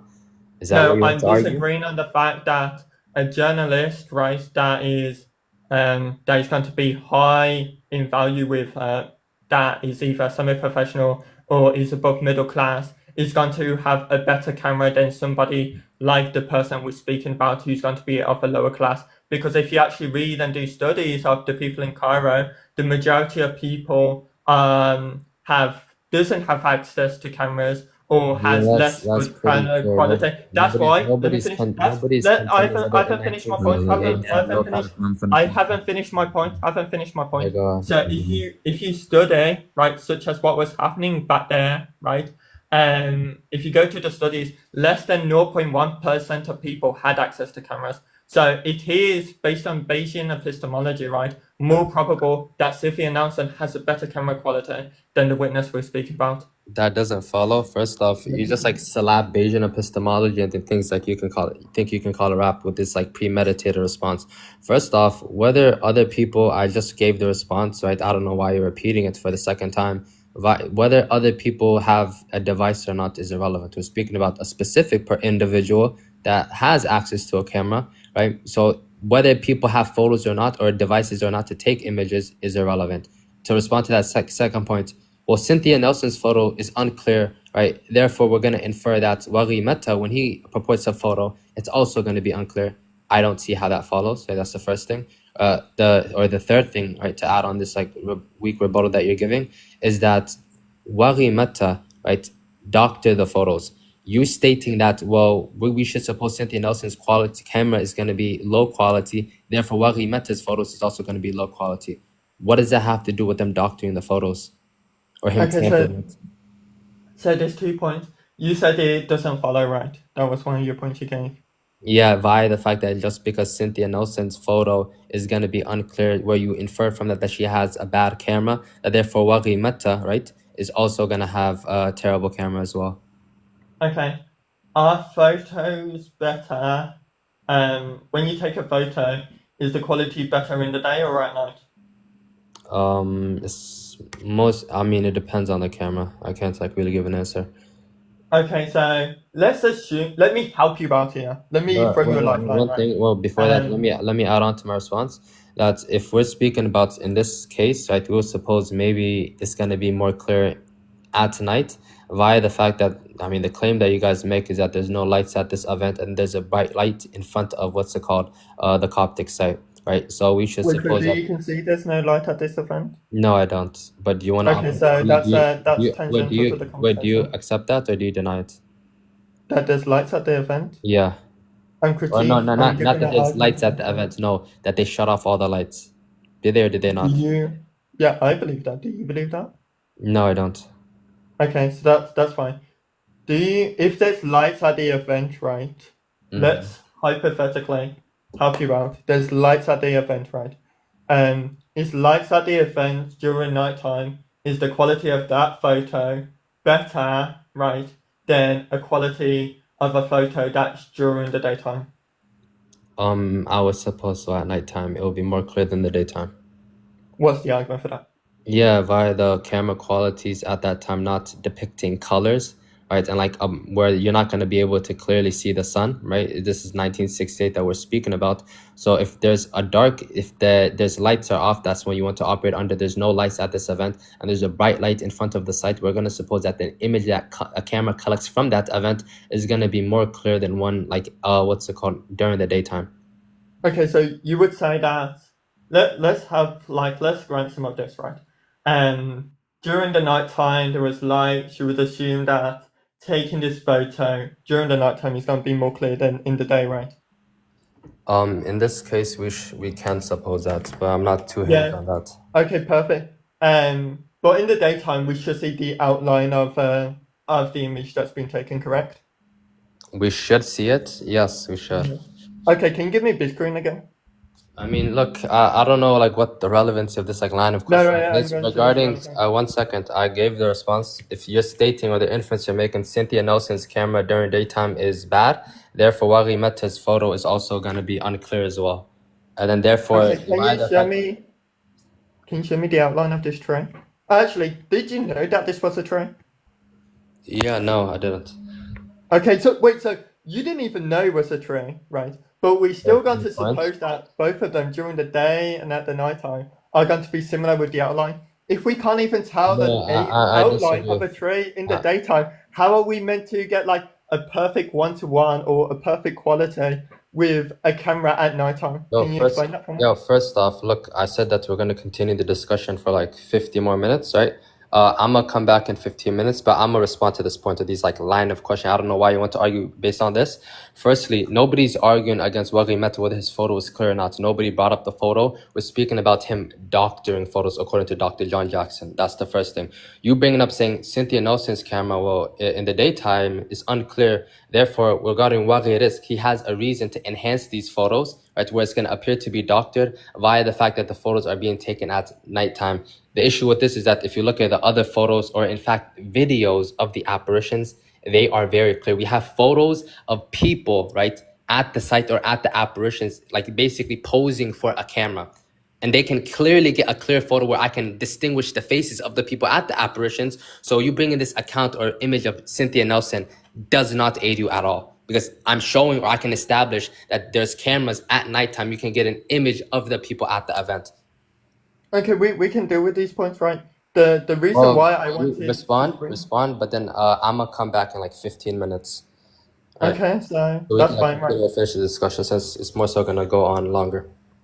Okay, that's fine, right? So first, the reason why I'm bringing up Sophie Nelson is showing that it's more probable, right, that if we have somebody like Sophie Nelson, that her camera quality, like based on probability, right, is more likely that her camera is going to be better. But let's say we grant right there equal, which I don't, but I want to give you like a lifeline and help you here, right? Well, you're not giving me a lifeline at all. Sure thing. We should expect at least, as you admitted, at least the outline. Like, why don't we see the image? Right? Yeah, no, look, I'll give a simple response. Again, Cynthia Nelson, she has a bad camera. That's why she cannot get a good image. And my reductio to this, because you want to make the inference, Cynthia cameras is unclear. Therefore, Waghi Meta's, we're going to infer that his camera or images are going to be unclear. Therefore, that's why he's going to enhance it. This response doesn't work at all because we have images, again, Rumi, of people at the apparitions. We can clearly see their face, make out their facial features, right? And based upon that, it shows that there's people people there with cameras that can collect images that are very clear. We can see the outline. We can make up whether they're a man or a woman. And the photos are day and night. They're extremely clear. So this inference that you're making is false because you're saying, well, the cameras back then in 1968, they're going to be of what's it called, low quality. Therefore, the images aren't going to be clear. Therefore, there's a reason for Wagi Meta to enhance the photos. Well, we know that people have cameras and they can actually take proper images where we can make out the, what's it called, the people at the event. Anyways, look, I told you that this is Wait, no, I want to respond to this. Yeah, okay, people at the respond. event- Look, 1 second. You're gonna respond, then I'm gonna want to respond, then you're gonna keep going on.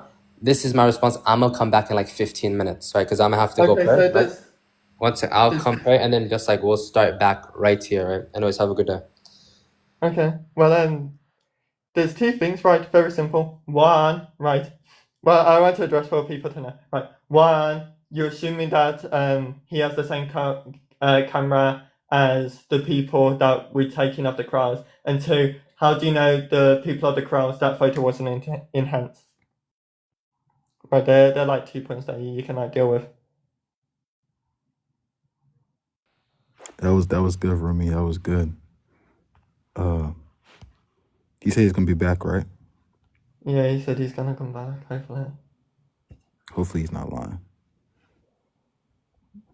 Me and Nurse Malik has been speaking about this for like months. It's like, I don't. That's when I go, yeah, bro wants to go through like each. Bro, I'm willing. I would spend like 6 hours just to like slowly put him in the corner. True. Yeah, but Nurse Malik conceded that like Our Lady Asatun is more reliable than all of the miracles in the hadiths put together. More reliable than the moon splitting. Yeah, really. That's crazy though, because think about it, Rumi. If he doesn't accept Zeitoun, and Zeitoun has more independent sources outside of Christianity, how do you even prove the moon splitting to be true? That's crazy. Bro was bringing up we need photos for Zeitoun. Right, there's no photos for the moon splitting. Right, and people have been on the moon. So it's like, bro, what? No, he did. He conceded that Our Lady Asatun is more reliable than the moon splitting. So nice. So true, real, making my own happiness even though he admitted it. Bro, the live is recorded, man. I've been screen recording it.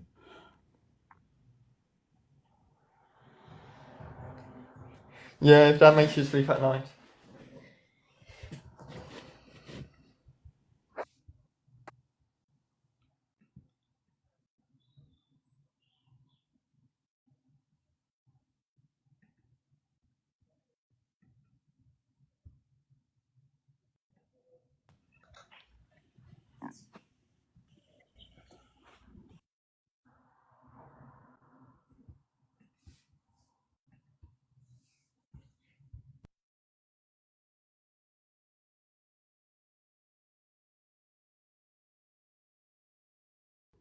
Host, you should allow them to compare paradigms in the convo.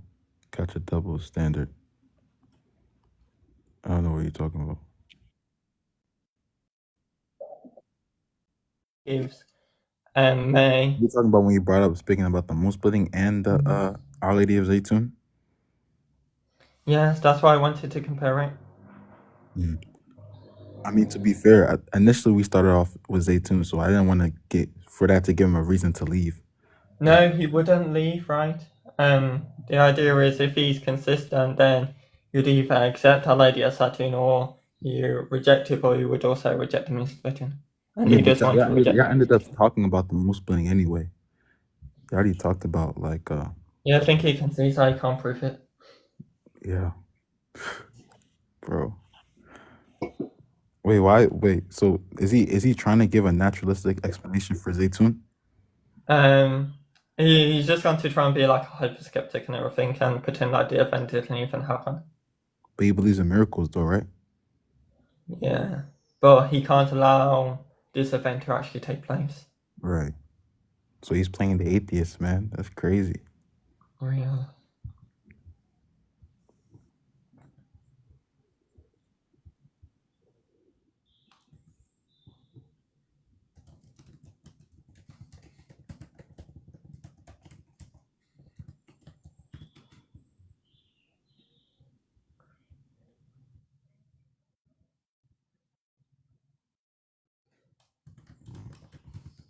Rumi, the picture he showed of the tree was at nighttime, right?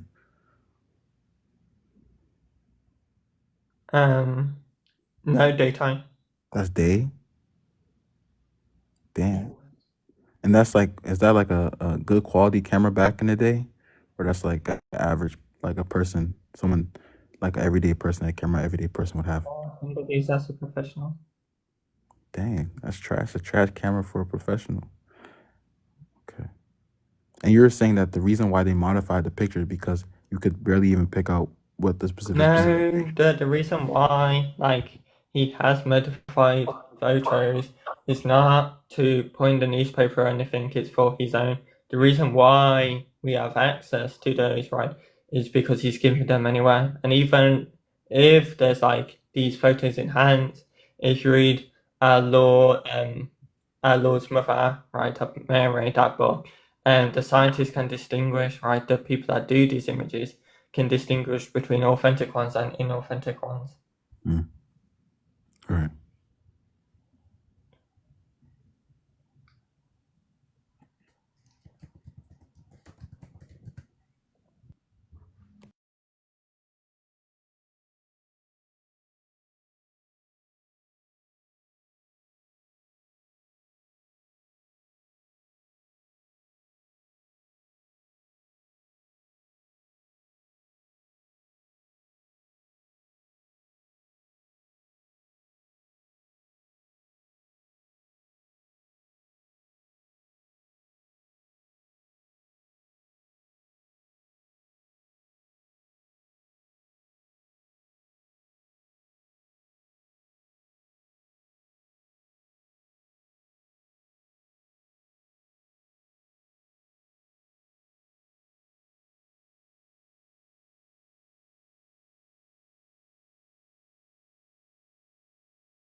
Yo, can you hear me?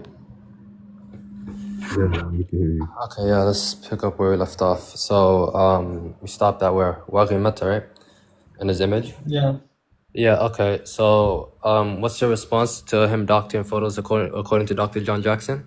Just go Well, ahead. there's Clear. like two things. First, you gave the case that there was like a photo of like the crowds, right? Yeah.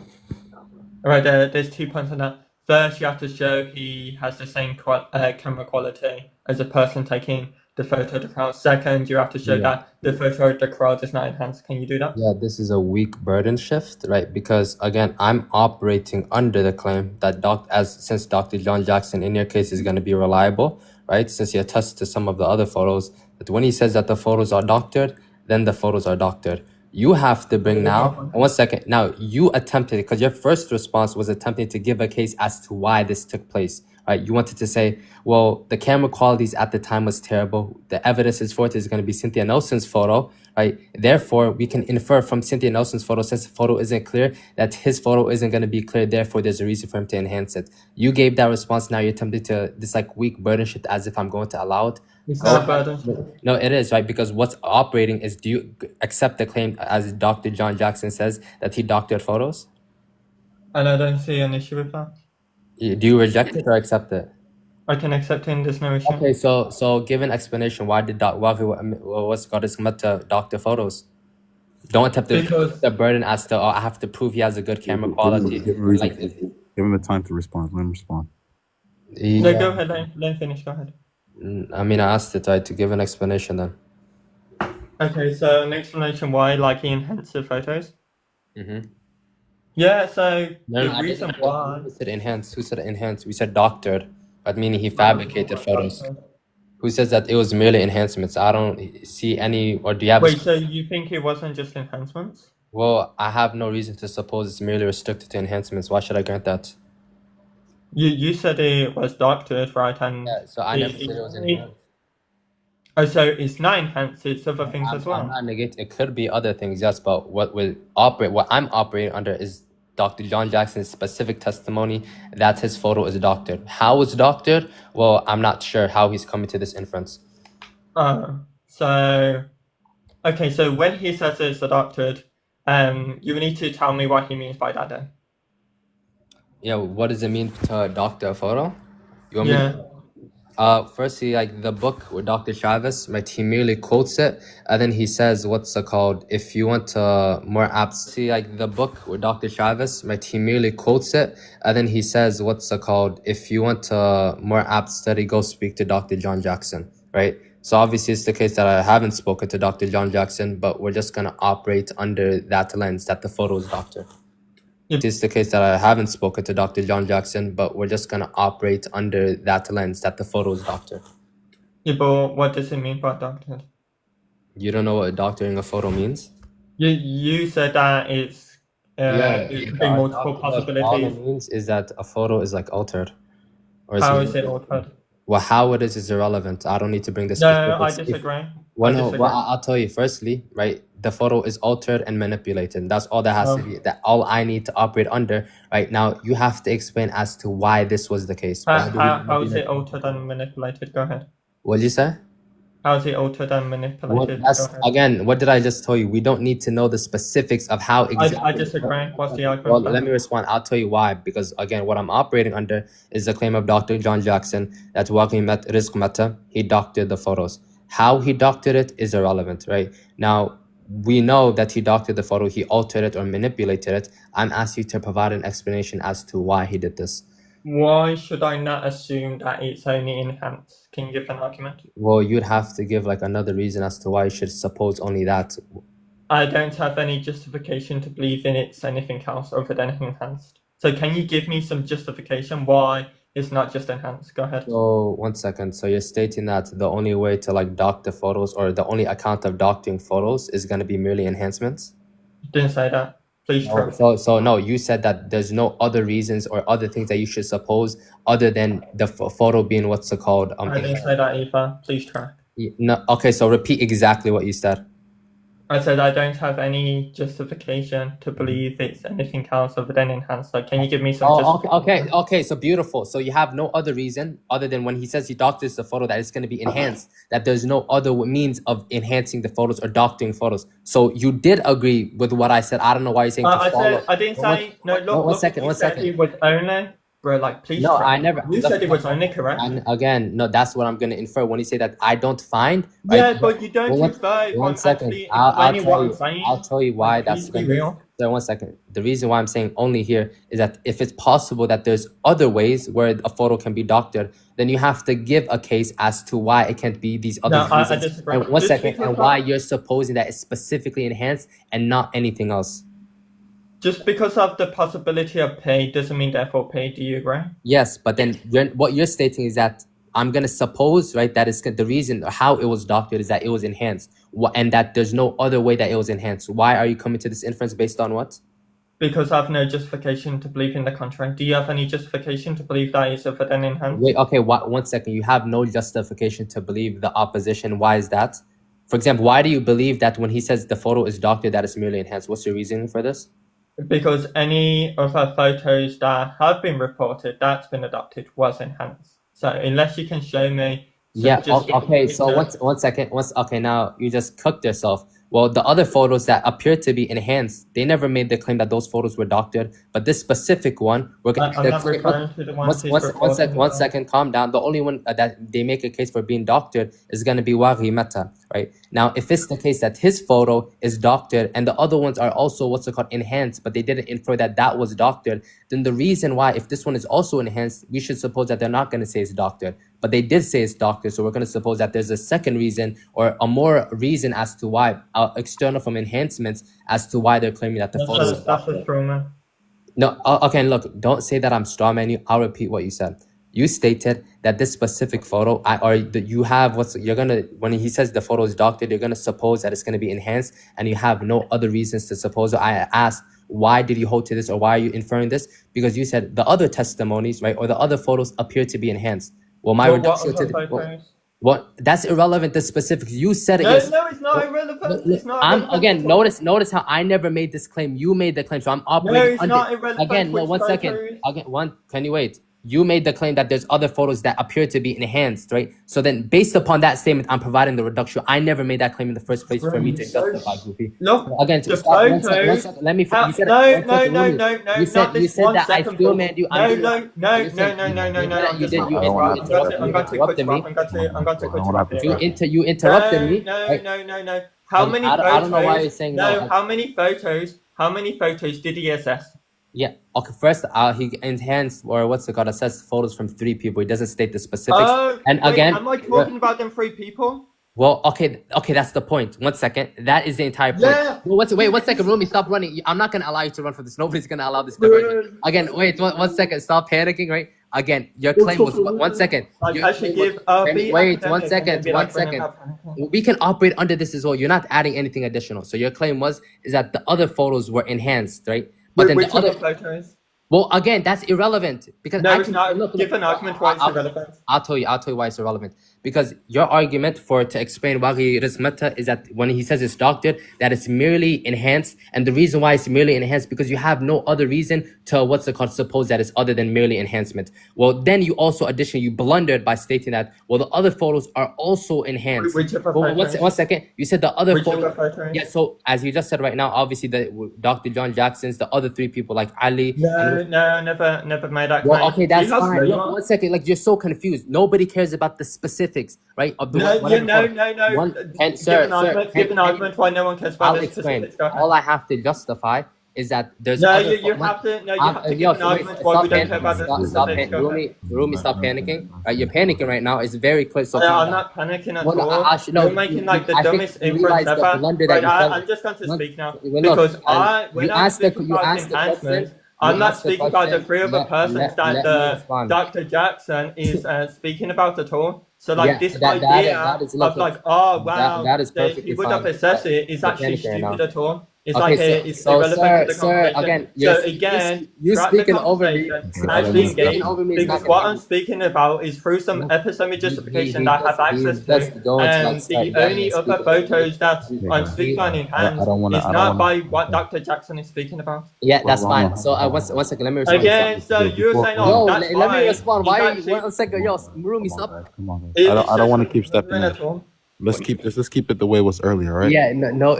So let me respond to this like pure gibberish that he's uttering. So No, it's not pure gibberish, right? wait, let Look, me it's finish. very, Yo, it's you very just went on a simple. monologue It's for a very minute straight. simple. Yo, can I speak? You are Yo, assuming. Rumi, can you stop You are panicking? assuming. Oh, Rumi, you're stop panicking. It's not an panicking. argument. Deal with Again, the sir, substance. can you Stop running to man? rhetoric. Like no I'm one not has running got to this rhetoric. Let's Can stay. you substance. Let's. stop? Oh, Rumi, you're stop panicking. It's not an panicking. argument. Deal with Again, the sir, substance. can you Stop stop? running to rhetoric. Like no I'm one not has running got to this rhetoric. Let's Can stay. you substance. stop? Let's stay Deal with away the from point. rhetoric. Let's The just address point the is that I'm argument. not speaking about the three Let me witnesses. respond. You Rumi, give let an him respond. argument, right? Yo, Why you we just speak spoke. Can I about the three respond? witnesses? Let him Can I respond. Speaking about the three let me witnesses, respond? you're Rumi, giving let an him respond. argument, right? Yo, Why you we just speak spoke. Can I about the three respond? witnesses? Let him Sir, can I respond. Let respond? Can you Jibril. stop panicking? Sir, can I respond? Go ahead. Sir, say please, Yo, please, say calm down, please, Rumi. Right? Go say Obviously, Obviously, please, like, say wait, he's please. so scared right now, Jibril, guys. say Like, please. Let's keep he it wants to academic, guys. dive right. So, your host, can you monologue or what's it called? Can you? Hold on. Let's keep it. Hold on, Rumi. Let's keep it academic, guys. All right.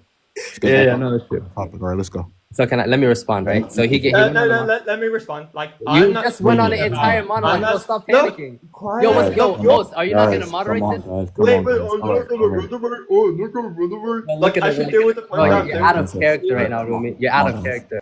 All right, let's keep it academic. All right, we're doing good at first. I just want to give the case Yeah, that I we was know, referring like, to you started because out, like interrupting he's me. still man's and like the way he You didn't tracks even is let me like finish slower the than a stillness. tortoise. So I just want to give the case. The case when I was speaking about enhanced photos was not the three people that he's done, not what the doctor when he's looking at the photos. So it has nothing to do with at all. Your argument was, well, if it's the only thing you can infer, right, is that it's enhanced, right, is the only way that it's been changed, and that the photos, right, I'm giving a reductio, that these photos were enhanced, then wouldn't they know this, right? Well, that's just assuming that it's the photos that he's looking at, which I don't grant, which is how slow you are, because if you were to track the conversation, right, then you would know that I wasn't referring to them at all. So now you have to give an argument, and you have to like backtrack your point because it's not relevant at all. Go ahead. Okay, Jibril, respond. Yeah, no, look, I just like this is a complete diversion, right? I want you guys to notice this. First, Rumi, right? You made the claim, right? What was the claim? That when it comes to Waghiris Meta, that when Dr. John Jackson says that his photo appears to be doctored, that what doctoring here, what can be inferred is that it's merely enhancements. And I asked, what's the justification for that? You said that, well, the justification for that is other photos are not also going to be enhanced, right? Or other photos are it's not, we know that other photos are enhanced, right? And this one isn't. Well, my response to that specific claim, I didn't speak about any specifics. It was just merely me providing a reductio against your statement. The reductio is that, well, other photos appear to be enhanced, yet there wasn't any claim of those photos being doctored. The specific one of Waghiris Meta's photo, right, claims to be what's called doctored, right? So since via the other one's not being claimed to be doctored because of the fact that they're enhanced, we're not going to suppose that this one here is going to be merely restricted to enhancements.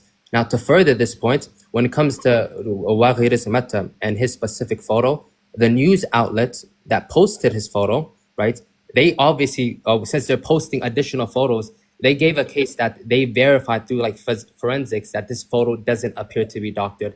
Dr. John Jackson gives an opposing testimony stating that, no, well, in fact, these photos are most likely doctored.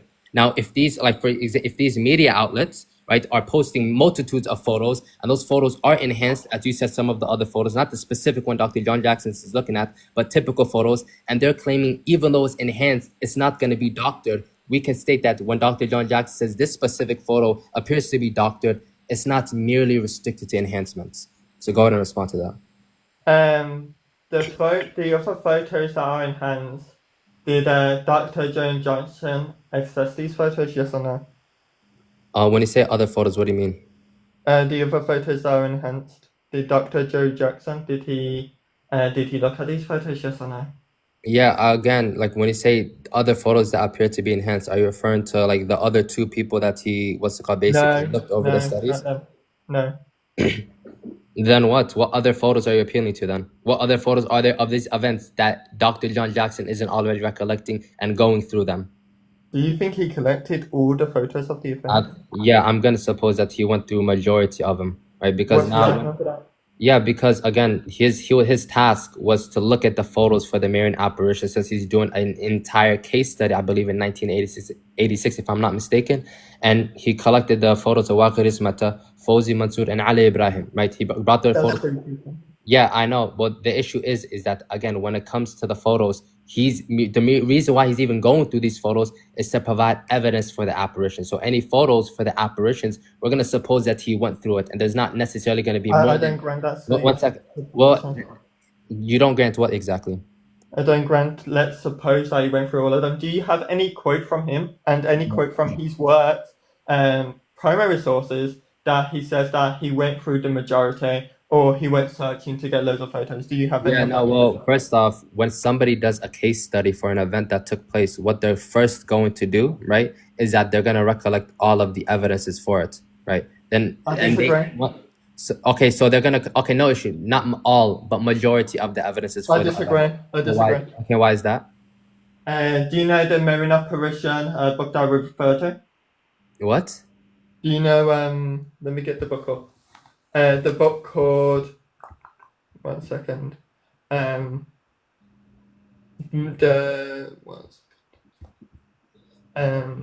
it's called Marian Apparition in Cultural Context. Do you know that book? Written by who? Written by Velia Kespro Musa. No. The one that he did a survey with like over 100 people. Wait, what? No, that's not the same person that did it, right? What the ones that did the survey is going to be by Kamal, and then the two Johnsons or Jacksons. Perfect, right? Wait, so one second. I don't know why you're saying perfect. I don't know why you're saying perfect. Because again, you gave me a different account. So who wrote this book? If it's clearly it's not going to be that same study that I'm referring to or that I just cited. No, because the book quotes of a source is the source you're referring to. I can bring up the survey. Right. So in the survey, how many people did they do? In the survey, how many people did they do? About 111. Is the 111 the majority of people? Yes or no? No. Okay, so even though a survey is done, doesn't mean it's the majority of people, correct? Well, am I speaking about testimonies here?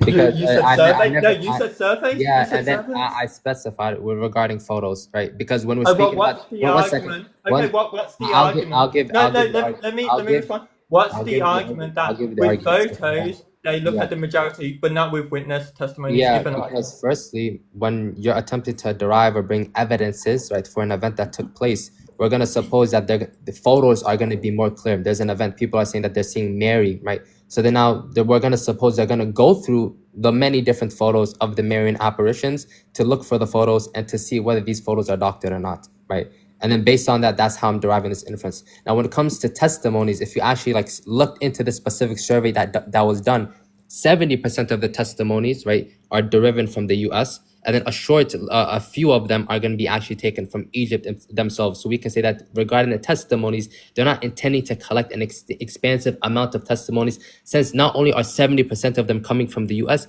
but also the fact that none of them are going to be from non-Christian sources, right? So that's how I'm deriving this inference. Where do you get photos from?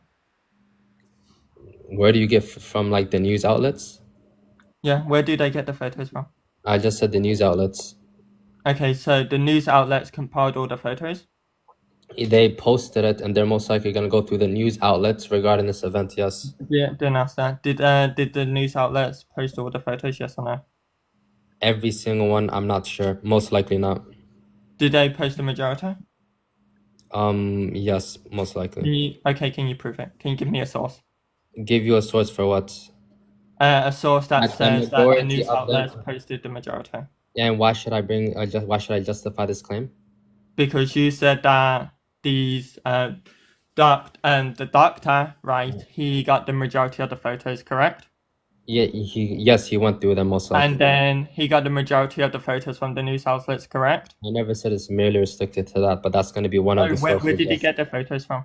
Yeah, he can also look at the testimonies of the people there that are collecting it. I like to, for example, Waghiris Mata, Fawzi Mansour, and Ali Ibrahim, right? We're not That's going to 3 suppose that. people. Yeah, and the thing is that where all of their photos posted on the media outlets, we're not going to suppose this. I have no reason, in fact, to infer that their photos that he's looking into came from the media outlets, right? Now, and I don't even think the media outlets gave names for the specific photos that are being hashed out. So from that, I can infer that Dr. John Jackson's testimony, or when he's looking at the photos, he's not collecting it merely from the news outlets. Okay, do you have any source that states this from him? From him, again, what do you want me to justify? Because like I know you want to burden I want you to bring divert from the point sources. that you blundered from. But yeah, go ahead. What are you asking me to justify? Yeah, if that makes you sleep at night. I want you to bring sources where Dr. Joe Jackson, right, is saying that he got the majority either from news outlets, right, or from witnesses that he spoke to, or he got some other access to. Can you give me a source? Yeah, no. Can you respond? Can you like rehash my response? Because it's like the 10th time that in this like 2-hour discussion that you've done this. What was my response to you? Because I already answered it. Your response was to do with Dr. Joe Jackson, that he had access to the majority, and the way that you inferred this was due to, first he did a survey, which didn't justify that, right? Second was from the news outlets, right? And then as you did the news outlets have the majority, That and wasn't you my can last see, response. can I finish? Yeah, but You that wasn't my last response. Right? I said that prior. I'm Right now, going to go through all of your response if you track, right? Okay, go ahead. Then I asked you about the news outlets, and you conceded they're not the majority. Then you said, well, he's not just going to take from the news outlets, but he's also going to have access to the witnesses, correct? Yeah. Okay. And what was the inference that I drove to justify that claim that you asked me, right, to prove? Go ahead. Because he did a survey. You see, so you're not following yourself, yet you're asking me to justify or provide arguments. What I said is that I have no reason to infer that Waghir, or what's it called, Fawzi Mansour's or Ali Ibrahim's photos were in the news outlets. So based upon that, since I have no reason to suppose this, right, then I'm going to infer that these are going to be independent photos that he's collecting. So his photos that he's examining aren't going to be restricted to merely the media outlets. Unless you can provide where now these newspapers that collect the photos that they specifically brought forward Fawzi Mansour and Ali Ibrahim for Dr. John Jackson to go towards it. Go ahead. Okay. Go and show me the photos of each individual one of them, and I'll show you all of them from the newspapers. Yeah, okay. So the specific ones for Fawzi Mansour and Ali Ibrahim? Yes. Every single one. Okay, so since you can bring it, go ahead and bring the news outlets that have their photos. No, I need to see the photos to know which news outlets I need to get from. Well, no, but the news outlets are going to state the name of who's bringing the photos, right? Can you bring the photo? Because they're in Arabic. Can you answer the question? The news outlets are in Arabic. Whether they're in Arabic or not is irrelevant. Again, the news outlets... I can't read the Arabic, but I can see the photos. So can you show me the photos? Stop interrupting me, right? This weak burden shift is not going to help you at all, right? So let me finish. Firstly, since you're claiming that there's going to be photos that these people or two people that Dr. John Jackson is collecting from, that they're most likely going to be found in the photos, well, or in the news outlets, then you can bring the news outlets, since you have the sources supposedly, where they bring the name, right? They say, this is the photo of Fawzi Mansour or Ali Ibrahim. If they don't have the name, it's going to be from independent sources. If you show the photos of each individual one, I can go to the news outlets, I can find the photos, and then I can translate the Arabic to see if it matches to the person. So now, Jibril, can you go and get the photos for me? So what was the response that I just gave? To see if it matches to the person. So now, Jibril, can you go and get the photos for me? So what was the response that I just gave you? Can you go and get the photos for me? Yes or no? What was the response that I just gave you? Can you get the photos, yes or no? Yeah, what was the response that I just gave you? Can you get the photos, yes or no? Yes or no? What was the response that I just gave you? Can you get the photos, yes or no? Yeah, what was the response that I just gave you? Can you get the photos, yes or no? I'm going to ask you again, what was the response that I just gave to you? Can you get the photos, yes or no? Sir, what was the response that I gave you? I responded to you. No. Can you get the photos, yes or no? Sir, what was the response that I gave you? I responded to you. No, you didn't. What was the response that I gave you? Can you prove I didn't? Again, I don't have to prove Jack. Can you, again... so you can't prove anything. Rehash, what's the argument for that I can't prove it? In the case I don't want to give you the argument for it? What's the argument I have to give you? The argument that you don't have an argument of Well, you're making a claim. get into the meta. Let's Yeah, get back. can you actually get Okay, so the anyways, photos? look, let's forget Look, about if you the can't meta. get the photos, just say you can't get the No, photos. the issue is, well, I can, but it would take like Okay, get the photos one then. second. I can, but it will take a minute for me to go open up what's it called, the book. Okay, One second. I'll wait. Well, no, I don't want to. In fact, I want to more so wrap up this discussion. Oh, that we, I don't want to. I don't care what you look, want and what you don't want. Abuse rhetoric. Anyways, let me finish. First, we've been having this discussion for 4 hours, right? We're speaking about a single testimony right now. Now, if you have the sources, since you made the claim again that you have the news outlets, you can find their images. Then we should suppose that in order for you to link these images to any specific post, I like to Fawzi Mansour or Ali Ibrahim, that the news outlets or media outlets would contain their photos.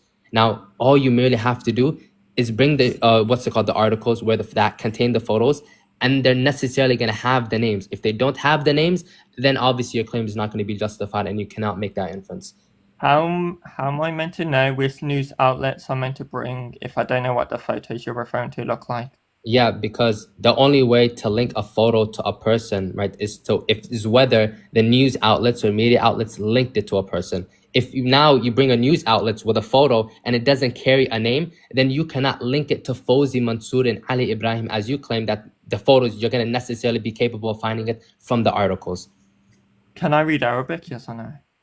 Whether you can read Arabic or not is irrelevant. I'm going to show you how it's relevant. Can I read Arabic? Yes or no? No, you cannot read Arabic. Okay, is the majority of these newspapers in Arabic? Yes or no? Yeah, most likely yes. Okay, so if the news outlets are most likely in Arabic and these photos are reported, then unless you want to wait here, right, and me translate every single newspaper, right, into English. Let me finish. Unless you want me to wait, you can wait here, and I translate every single newspaper into English to check the names. Then you can just bring the photos, and I can scan through all of the news outlets and find this one. So which one do you want? Because I'm willing to go for another 20 hours, right? I'm willing to stay here till next week, right? And go until press you until you admit that it's a miracle. So get the sources, and I can show the newspapers or concede. So if you can stay for hours and upon hours, for 20 hours as your claim, or weeks on end, right, to get me to concede, then it should be very easy for you to bring the photos and then just translate the Arabic. Okay, perfect. I'm going to go through each newspaper right now and translate them all, and you can wait here like a good boy. Okay. You can think of a response by then no issue. Oh no, I'm going to translate every single one of them because you're too lazy, and I know you don't have the sources, right? So I'm just going to go through each one, and I'm going to translate them one by one. I'm just going to translate them all one by one, and then you can just wait here like a good boy because you're too lazy, and we know that you don't have the source, which is fine. Right? It's fine. No issue, but before you do so, right, what is the inference that you want to derive? Let's clarify the point or argument that's being made before you even attempt to go this route. Well, you conceded earlier, don't you remember? Concession to what exactly? That these news outlets, right, they don't have the majority of the photos. No, I said that I'm not going to infer that they have all of the photos, but I'm going to suppose that they have the majority of them.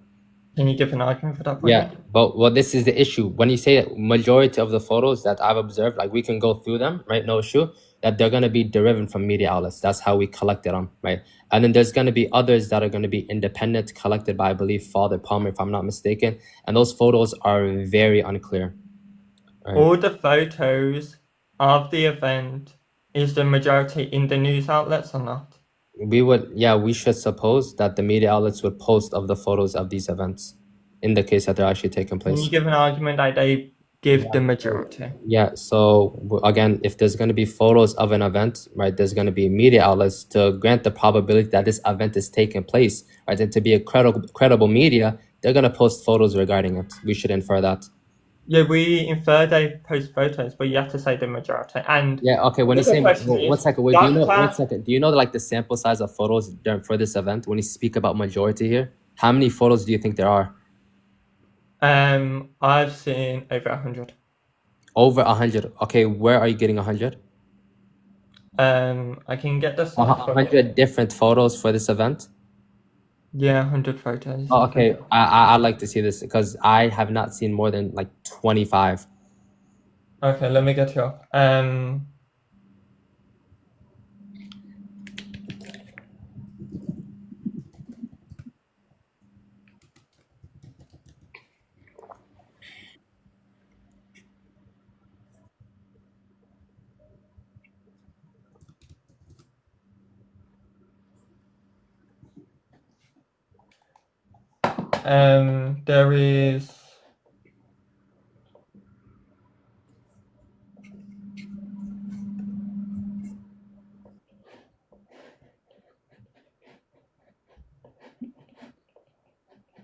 There is one site, it's in Arabic, it's called stmaryztn.org, and then if you combine it with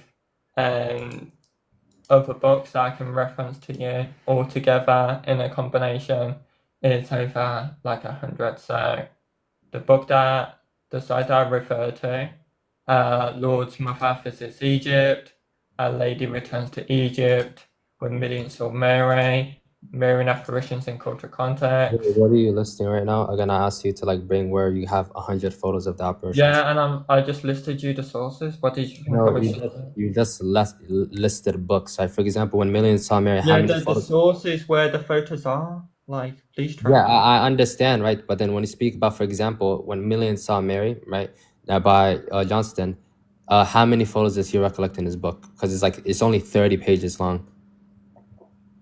With Millions Saw Mary, let me say. I don't think it's like more than 3. Yeah, so I'm saying collectively all together, right? I'm not saying one alone. I'm saying we look at each of these books, we count the ones from the books, we look at the other sites, then we remove any duplicates, right? And then we combine all of them together, and then we can get like at least over 100, right? And this is not including the Arabic sources. I don't want to like put you on a goose hunt to like bring each photo, right?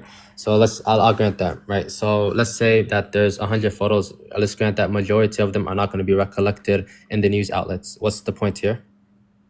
You said that the Dr. Jackson had access to the majority.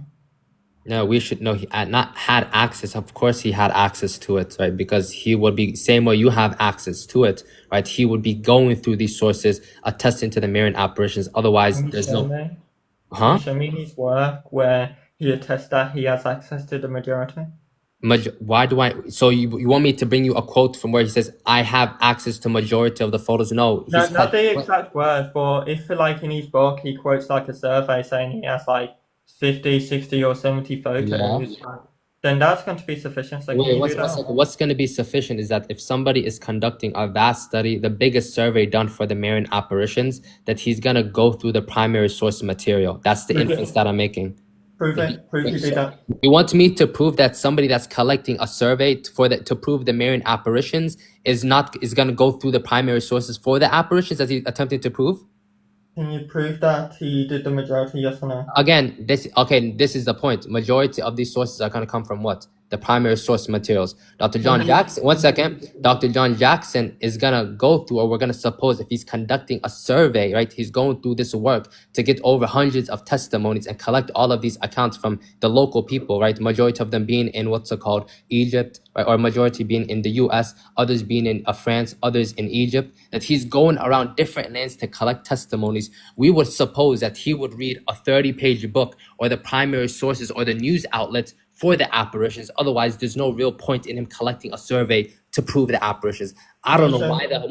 I don't know why. Again, stop saying show you. I gave the inference. Whether you want to accept it or not is irrelevant. I'm inferring that Dr. John Jackson, if he's collecting a survey, that he's going to go through the primary source materials for the event.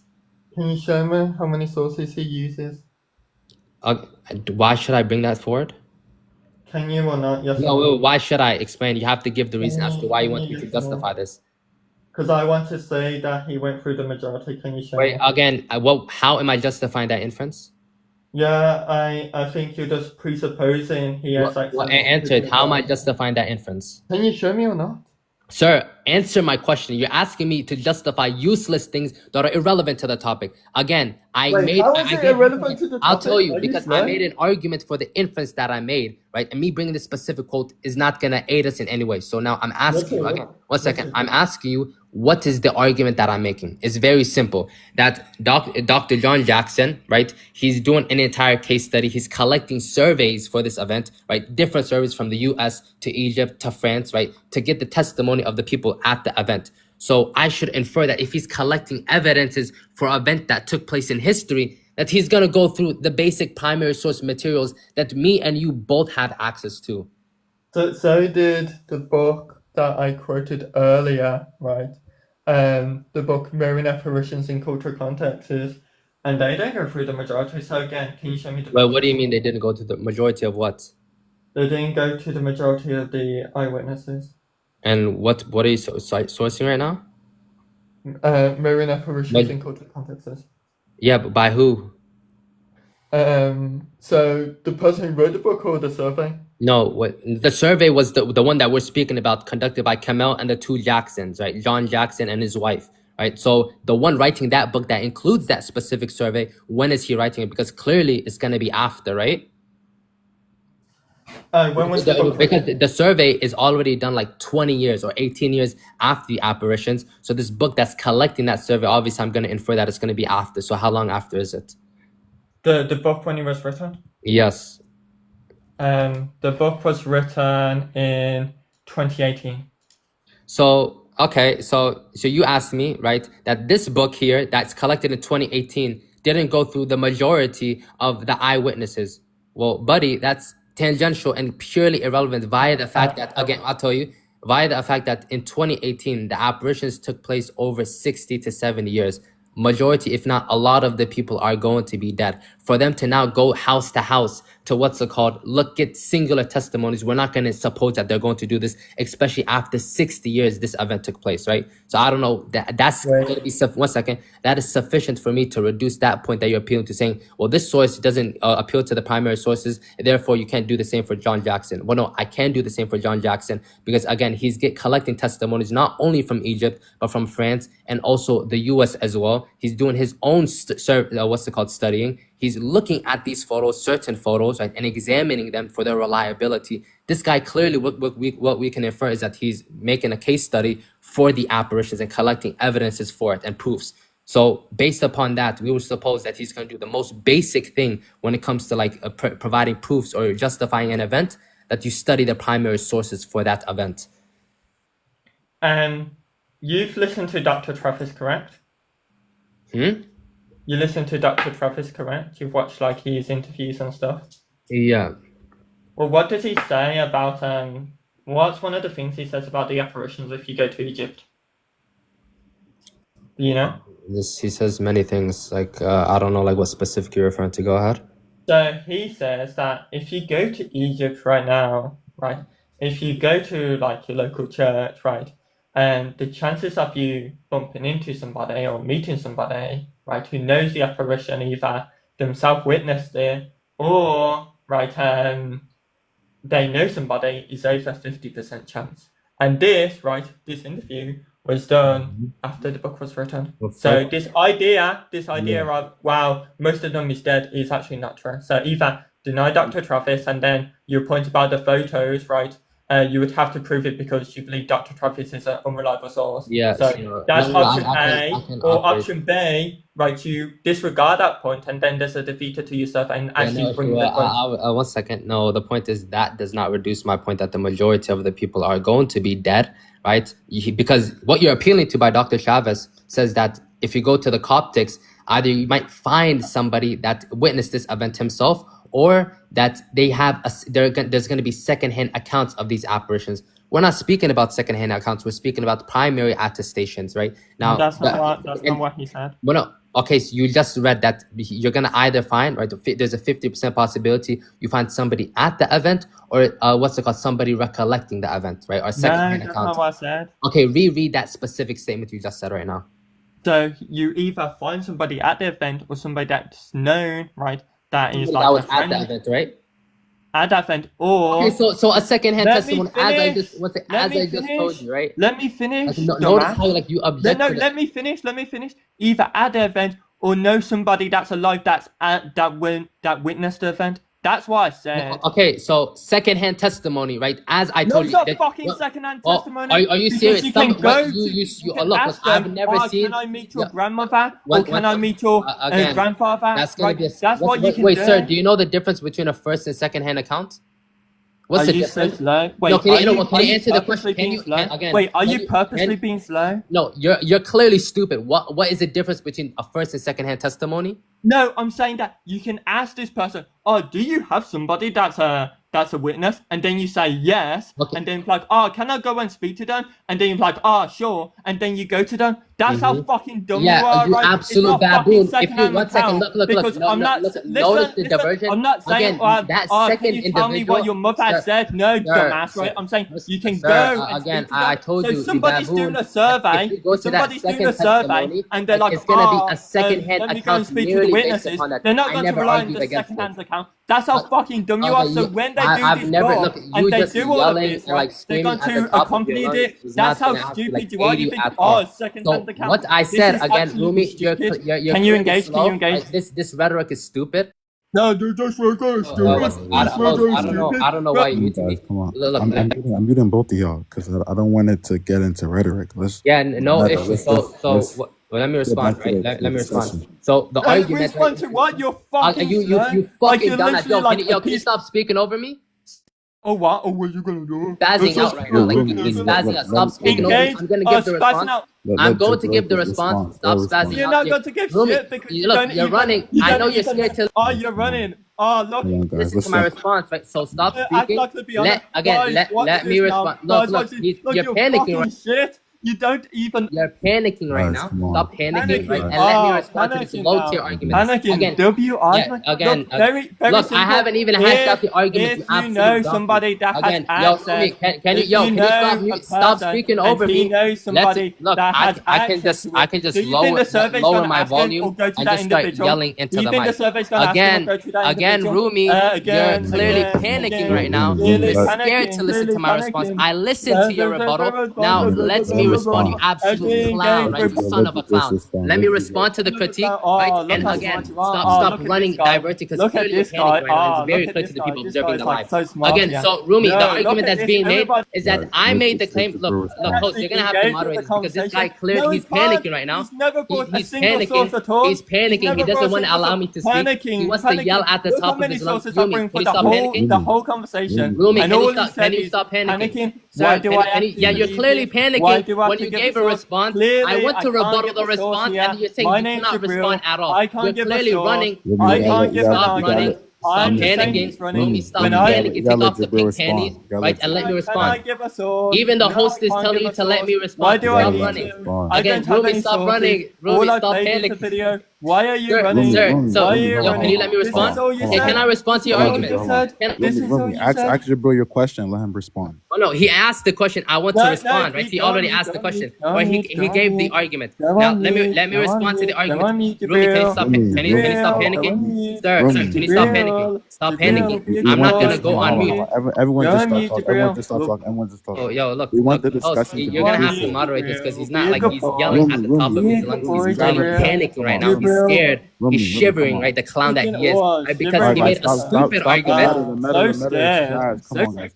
Let's just make you are scared, right? Let's keep this academic. Yeah, I want to keep it academic, but this donkey is too scared to allow me to rebuttal the argument that he's making right now. Yeah, we were doing so well. Come on. Again, if he shuts the hell up, then I can respond to the argument that he made against my stand. Right? The most academic guy hasn't brought like the most academic. Everyone stay on mute.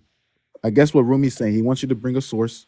No, that's not what he's asking. That's false, right? You're false. You're not even following the argument at all. So stop interjecting, Goofy. Right? The argument that he made or that he's attempting to rebuttal to is when he brought the statement of Dr. Chavez that there's going to be first and second hand. There's going to be people. Or if you go to Egypt, right now, Jibrīl, no issues. So stop speaking over me, Goofy. Right? So the argument that's being deriven here is that he's stating, well, there's going to be Dr. Chavez says if you go to the event or go to Zeitoun and go to the Coptics, you're most likely going to find somebody somebody that either was at the event himself or somebody that knows somebody that was at the event. From that, I stated what? That, okay, this is going to be a first or second-hand account that could be supposed. Then you said, well, you clown, that's not what we're going to be inferring, because those people or those second people that know somebody that was actually at the event, right, that's going to be a first-hand account. Nobody was contending with that at all, you clown. And you made this argument to suppose that after 60 years after the event, that a lot of the people, or in fact, majority of the people that were at the event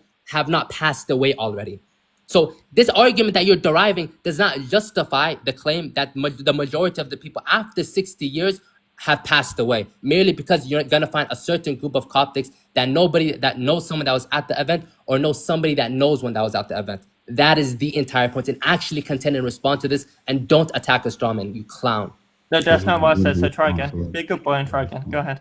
Be a good boy. Come on, Jibrīl. Try again. Of course, you know the truth. Stop moaning. Go ahead, try again. Yes, you sound zesty as hell. Go ahead, try again. What did I say? Reiterate his points, bro. I already reiterated the point in my response. Clearly, he has no rebuttal, right? Because I still man the argument. You straw man, right? I said I said still man, right? Or what I meant is still man. So now the point is that why did the reason why you brought, you asked me to reiterate it, so stop panicking, stop speaking on me, you clown. Right? So the reason why you even brought Dr. Chavez in the first place is what? Right, because you want to say that there's this study, right, that was conducted in 2018. They didn't collect the primary sources. Therefore, you cannot infer that for Dr. John Jackson. Then I gave the rebuttal, or I gave the response by saying, well, no, the majority of the people are going to be either they can't recollect the events as that took place 60 years after, right, or most of them are going to be dead. Then your rebuttal to that was, well, Dr. Chavez, what he says regarding this event, or as he collects it in his interviews, is that if you go to Zeitoun, right, and you go to the Coptics, you're most likely a 50% possibility of finding somebody that was at the event themselves, or that there was going to be somebody that knows someone that was at the event. That's exactly verbatim what you said, and this is being recorded, right? Then my response to that is, okay, well, yeah, that's going to be a first-hand and second-hand testimony, and I'm only speaking about the primary source or first-hand accounts. Then your rebuttal is that person that knows somebody that was at the event, that's also going to be a primary source, because what you're inferring is that they can go to that person to interview them themselves, and nobody ever contended with that. And this argument that you're making right now, quoting Dr. Chavez's statement that you can find people that were at the event themselves, does not rebuttal the argument or point that I made, that an event that took place 60 years prior, majority or most of the people are either going to pass away. Because we're going to suppose that those that were at the event, if they're like 15 to 20, that by the event or by the time they want to recollect it or collect these testimonies, they're around the ages of 75 to 80. Right? So I'm going to suppose majority of them are dead, or that you cannot recollect the event and actually contend and respond to what I'm stating. Dr. Travis, he says the majority of people that was at the event you can interview. Is he telling the truth, or is he not telling the truth? Simple yes or no? No, he's lying. So he's lying? Yeah. Okay, perfect.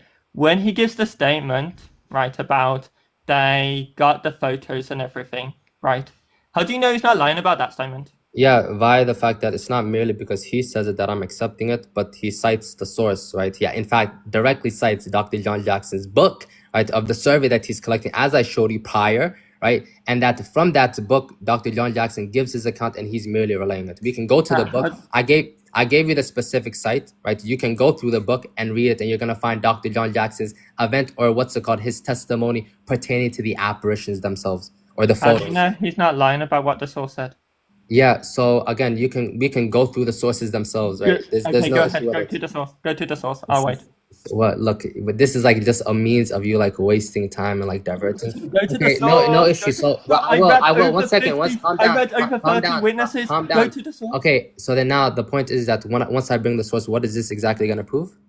This proves that what Dr. Travis said was saying the truth, and that Dr. Joe Jackson actually interviewed and got a survey of the majority of the photos. So go ahead, do that. Wait, nobody speak? Okay, I can bring very clearly, right, where Dr. John Jackson, right, collects the surveys with Kamel with over 111 people, or that they collect from the event, but we're not contending with that. Who said you said he collects the majority, so I'm going to wait. Go ahead. I said what? Dr. Joe Jackson, he has the majority when it comes to the photos, correct?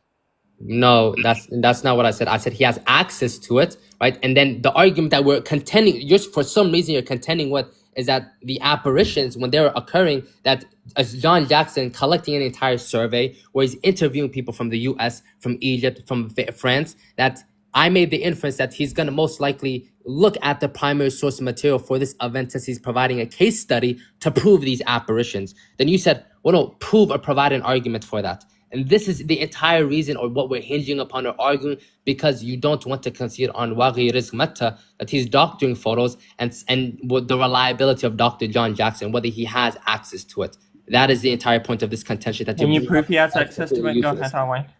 Okay, so 1 second. Let's make it clear for everybody listening to the live, right? I'm just gonna wait. Stay quiet. So, as what I'm understanding from your statements, you want me, right, to provide, justify that Dr. John Jackson has access to the primary source materials for Zeitoun, an event that he's collecting, doing a case study for, to prove it took place? That's what you want me to... I want the source. Go ahead. No, answer my question. I did. I said go and get the source. So this is what you're asking me, right? You're asking me to prove somebody that's doing a case study on the apparitions, whether he looked at the primary, he has access to the primary source materials? I'm asking you to get the source for Dr. Joe Jackson, right? Who's you claim he has access to the majority. So get the source. Yeah, so I'll just make it very clear, this inference, that there's no evidence of the contrary, that he doesn't have access to it.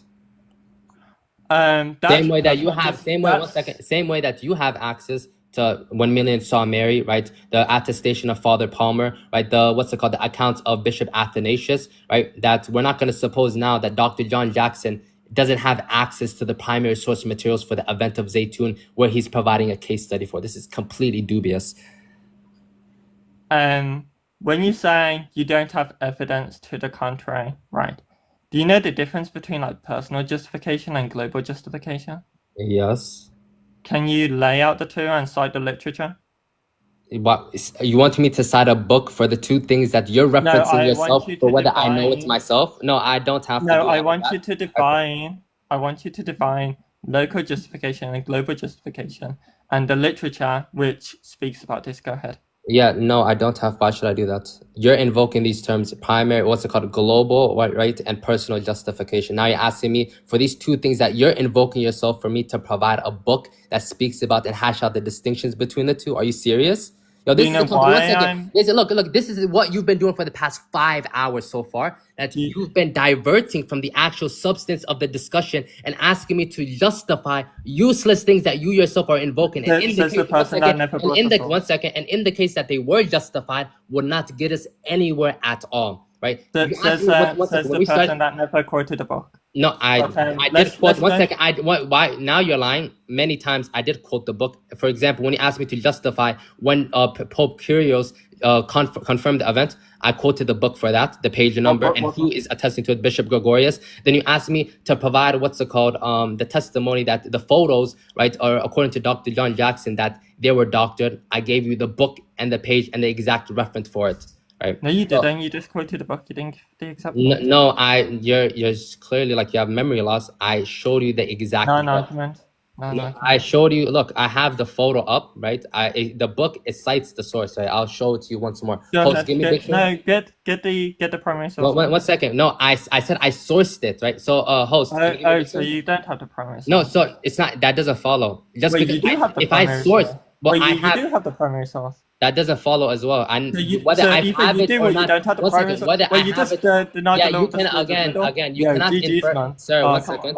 Either you do have the primary source or you don't have the primary source. You deny that you do have the primary source, and also you deny that you don't have the primary source. That's false. I never deny that. Deny that you have the primary source? Yeah, so I never deny that. Do you affirm or do you deny that you have the primary source? Can you stop interrupting? Do you affirm or do you deny that you have the primary source? Can you stop interrupting? You're panicking. Can you ask the question? Yeah, you're asking a question, yet you're speaking over me while I'm attempting to answer you, clown. So what I denied was the stupid inference that if I cite a source from a book, right? That therefore, it means that source that is being cited, either I have it, right? And then I said that inference does not follow, right? And the ulterior does not also follow. What inference did I use? Yeah, you're stating that because I'm citing a book, therefore I have the book itself. I said that doesn't follow. What's the inference wrong? Okay, look, this is a pure diversion, right? The inference is that you're inferring that if I have what's the inference wrong? Yeah, so if P, then Q. Okay, so I'm saying if you have the primary source, right, therefore you put the primary source. Then no, if I cite the primary source, then Q being that I have the primary source. That doesn't follow at all, and this is what I negated. Wait, and that's not what I'm saying. I'm saying it's either P or not P, right? Either you have the primary source or you don't have the primary source, right? No, that's not what you stated, you clowns. Don't divert. You stated, one second, you said that I wait, stop panicking, right? So let me respond. So you stated, right, and this is another blunder that you fell into, like the fifth one today, is that when I said, one second, stop interrupting. Again, yo, sir, can you stop again, right, speaking over me? So look, what I stated was that I cited what Dr. Chavez says when he gives the source for the specific claim of the photos that Dr. John Jackson basically goes over. And specifically here, I gave you the specific citation, and then you said, okay, so then you have the primary source. And I said, no, that doesn't follow. Then you asked after, you don't have the primary source. I said, that doesn't follow as well, right? And then you said, okay, what's the inference rule? I said, if P, then Q, right? And I'm not granting this here. So again, Rumi, right, can you actually establish how you justify this claim that via the fact that I cite a source from a book, therefore that source that is being cited, that I necessarily have it? No, that's not what I'm claiming. I'm claiming this, right? I've claimed that you said Dr. Travis was like lying about one of the claims. So according to you, if he's like lying about one, then the other claim that he's making, if he cite the source, we would need to actually go to the primary source and verify it. So can you go to the primary source? You're diverting. That wasn't what was being contended right now. Was said. One second. No, all I said, you said that in this dialectic, I never source any primary sources. Then I said, no, well, I did give you the sources, right? For example, I brought the one of Pope Kyrios when he gives account of the deity, or Bishop Gregorius when he gives the account when Pope Kyrios confirmed these apparitions. I gave the source for this, right? Then I said I gave a second source, right, for these, for example, the claim that Dr. John Jackson claims certain photos are doctored. I cited Dr. John Chavez when he gives the specific quote, and then you said, well, if you're citing it, then that means you have the book, and this is a completely false and dubious inference. No, this is exactly what you said. Look, this is recorded. I'm going to clip it, and I'll send it to you, and for everybody to see it as well, as you keep going back on your claims. Anyways, look, let's carry and go back to the substance, right? Can you go to the primary source of Dr. Joe Jackson, yes or no? Well, I can go to it. I have access to it, yes. Oh, so you... Okay, that's not what... Wait, so now you have access to it? No, nobody said I didn't have access to it, you clown. I said I never claim. You can't make the inference that because which one is it, Jibrīl? You just like messed up now. Which one is it? You have access to it? Look, that's... You're confused, right? What I contended with was the inference.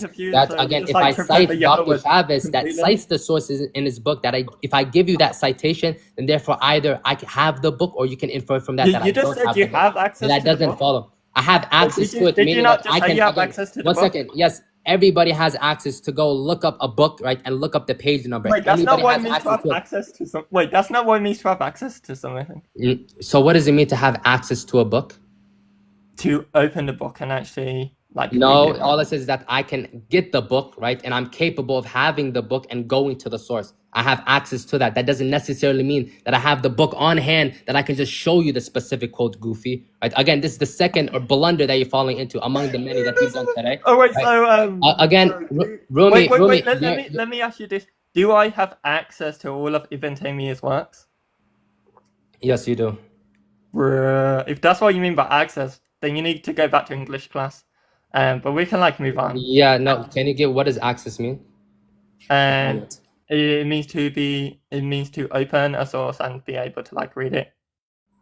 To being able to do so. Let's move away from the okay, who gives this account? Wait, you just need a PDF. Wait, Omar, Jibrīl says you don't.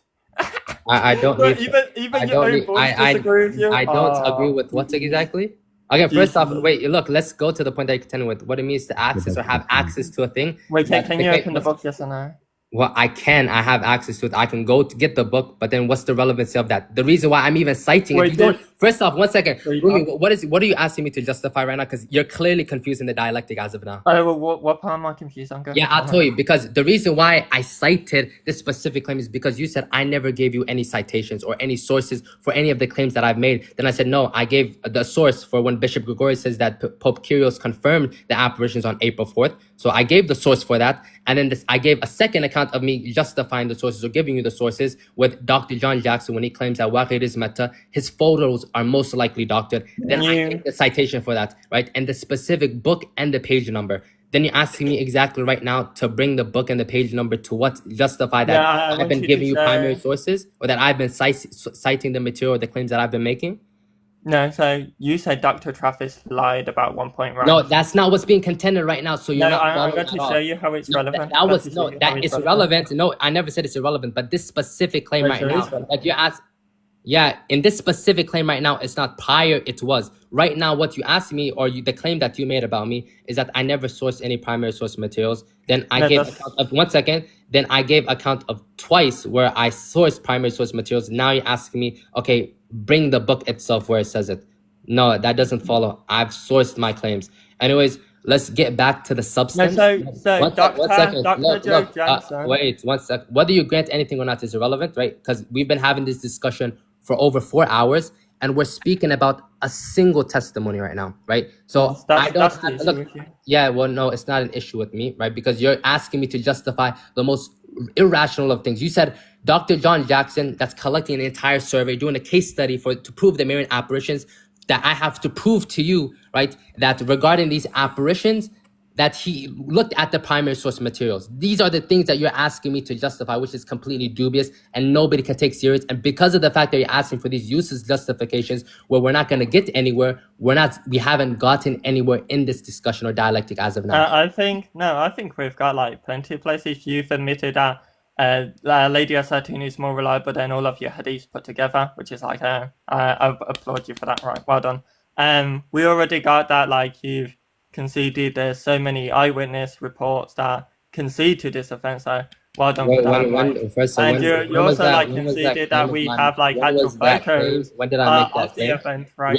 You're clearly confused. We're going through wait, right now. I'm just going by like what we've had in this discussion to say that it has gone somewhere, right? And it's it's not like it's gone nowhere at all, right? You're so You've literally like conceded the whole thing. Look, the entire point of this discussion is for you, again, 1 second. The entire point of this discussion, right? Sir, 1 second. The entire point of this, sir, 1 second. The entire point of this discussion, right, is for you to prove the Marian apparitions. Now, these others, by the fact that we haven't gotten anywhere specifically for you proving the Marian apparitions, then therefore we haven't gotten anywhere in this discussion that we've been having for the past 4 hours. That is the entire. No, I think we're gonna. Now you said that 1 second. You made a claim that I conceded. 1 second. You made a claim that I conceded to the testimonies. No, well, we're discussing the testimonies. In fact, for the past hour, we've been discussing the singular testimony of Waqid is mata, right? So, and there's 39 more, right? So there's a lot of 49 more. 49 more. Well, we collected 37, or I have written down, but I granted at least. Okay, 50, right? Yeah. And, 1 second. I granted. Well, listen, I said I'll grant that we can operate under 50, right? So okay, then we will go through all 30 sources, and we stay here until like you concede, right? Every single source. So Dr. Joe Jackson. Well, that's not how. 1 second. No, well, but that's not how we're gonna have this discussion, because if for one testimony it took us over an hour, and in fact we haven't even finished that contention regarding Waqid is mata, right? Then there's no way we're gonna go through another 37 more, right? Because that single one took us over an hour. So what we're gonna do, right? So, and I think you would most likely agree with this, is again collect all. You said 50 testimonies, right? Based upon I got a question. Before that, I'll answer your question after, right? Because we need to wrap this discussion up since we've been discussing for over 5 hours. So now, again, when it comes to the testimonies, I granted 50, right? Although we have specifically 37 written down. Now, how many people were at the apparitions? In total? Yeah, like witnesses. Throughout the 3 years. According to Dr. Travis, on moderate size is 1 million. Million. Okay, right. So then now, when it Wait, comes but to the I want to quote something, right? It's going to be relevant to this. okay, Would go you ahead. say, right, that we need access to all 1 million to verify there's 1 million? No, not necessarily. Okay, so I'm not content. if we I'll have, grant that. I'll grant that there is a million at the apparitions. I'm not contending with okay, that. Right. so if So there's a million one out second. of, One second. 1 second. So now you agree that these 50 testimonies are sufficient, right? To wait, account I want to keep going down my line of reasoning. Well, but I haven't even finished mine, right? So you asked a Okay, question. I'll talk go about. down your line of So reasoning. you believe these 50 witnesses are going to be sufficient evidences to prove the apparitions, right? I can make a different case. You wanted to No, go but through no, I mean each this is like what we've been individual. discussing as of now. So No, because you wanted to go through each individual one. I wanted to give a different case, but because I'm nice and I never generous. said that. Wait, I haven't finished. Because I'm nice and generous, I let you go down this path instead because I knew I could prove it either way. That's why. Yeah. So again, that doesn't answer my question, right? So regarding the 50 different witnesses, right, as I granted, are you stating that this is sufficient to infer that this is a miracle took place? I can make a better case. I don't think That it's whether you can or not is irrelevant. Do you accept this or not? that we only need 50. Yeah, that because of these what's it called 50 testimonies that therefore this apparition or this claim is correct or it obtains. No, not the 50 alone. No. Okay, I think there's 50. Okay, what else besides the 50? I think if we have multiple independent sources claim tens of thousands or hundreds of thousands of people was there, we don't have any evidence to the contrary, right? That hundreds of thousands of We're not people speaking wasn't about there. witnesses. Can I finish? Yeah, go ahead, but we're not speaking about witnesses right now. I already granted like a million. Forget about 10,000, right? So we're gonna grant that there's a million people at the apparitions, right? Okay, so Now what I asked again, I'm no, not so speaking if about there witnesses. was a million people there, right? I'm speaking about testimonies, right? So then my question is that again regarding these 50 different testimonies, are you stating that this is like sufficient to infer that this miracle actually obtains? Yes If or we no? have over 100, wait, do you think there's more than 50 witnesses at the moon splitting? What? Yo, stop diverting, buddy. We're not speaking about the. 1 second. Wait, again. 1 second. Stop diverting, Rumi. Right? Because clearly, I know you're panicking. Respond to my question. Again, there's going to be 50 testimonies, right, to the apparitions. Do you believe this is sufficient to infer that this miracle obtained or took place? What's sufficient is name the amount that saw the moon splitting times it by 10, and that's sufficient. Look, this is a beautiful diversion. Can you answer my question? I answered you with a number. So how much is it? Yeah. So you believe that the 50 here is going to be sufficient, right? If there's only 5 at the moon splitting, we times it by 10 and we get 50, then yeah. Yeah, so this is a false inference because when we speak about the moon and you want to divert, right, to attempt to like draw a parallel, when I claim that the moon was split, it's not via the fact of the singular testimony. There's a testimony. One second. That there's but when I made that claim, it wasn't because there's testimonies, right? Via the fact that there's few testimonies, therefore the moon split. That wasn't ever my claim. My claim. So you can't do that. 1 second. My evidence for the moon splitting again is going to be via the Quran. That the Quran makes the claim. You can't. 1 second. That the 1 second, right? That the Quran makes the claim that the moon split. Then I would provide an argument for Islam holistically, right? And that's why I didn't want to go into this dialectic because that would be its own discussion. That firstly, I would provide scientific accounts, historical, prophetic accounts to justify the Quran in our corpus. Then once that's done, that specific claim the Quran makes that the moon was split. Then from that, since the Quran obtains, then it's the case that the moon splitting also obtains. That was the argument. My argument isn't, there's 1 second, let me finish. My argument isn't that there's 4 testimonies, right, for the moon splitting, therefore the moon split. Never did I make that claim. So then now going back to what I'm asking you, since you've yet to answer, and I don't know why you keep diverting to the moon split, right? Do you believe that 50 testimonies are going to be sufficient to infer that these apparitions or miracles took place? 50 eyewitness testimonies? Yes. I don't see any justification why I should reject that claim. No, that's not what I asked, right? Whether you should reject it or accept it. I said, do you believe this is sufficient to infer that this miracle actually took place? Yes or no? I think it's fallacious, the question. I don't think that we need to necessarily... What fallacy did I commit? I think it's like loaded. I think the question is loaded. How is me asking you whether 50 witnesses are, if there is Because you're sufficient? assuming that we need like eyewitness testimonies of like 50 I'm not people. making any assumptions here. I'm asking a very clear question, buddy, right? I asked, are 50, but look, are 50 witnesses, right, sufficient to infer a miracle? I think different miracles have different amounts of evidence or different types of Okay, so evidence. this specific one, do you believe that 50 is going to be sufficient, yes or no? Sufficient for it? No, I still think it's loaded. Right, I still think. What is loaded? Loaded. Like, bro, this is like. Can I explain how it's loaded? Okay, go ahead. Because you're assuming that we just, even if like we don't have. I didn't make any assumption. Can I finish? Yeah, but stop stating that I'm assuming. I've made not a single assumption with this question. I'm asking a question. I'm not assuming anything prior. I'm asking if there's. Do you believe 50 witnesses are going to be sufficient to infer that this miracle actually occurred? No, I don't think we need 50 exactly. No. You don't. Okay, so what is sufficient in your account? For this miracle, simplicity. Yes. If we have hundreds of thousands of people, that's all right. Yeah, this is like where there's a difference between witnesses and what's it called, witnesses and testimonies, buddy, right? Yeah, so we can say that there's one second, like, I don't know, you're like a kind of like a broken record. You made that response prior and I gave the response.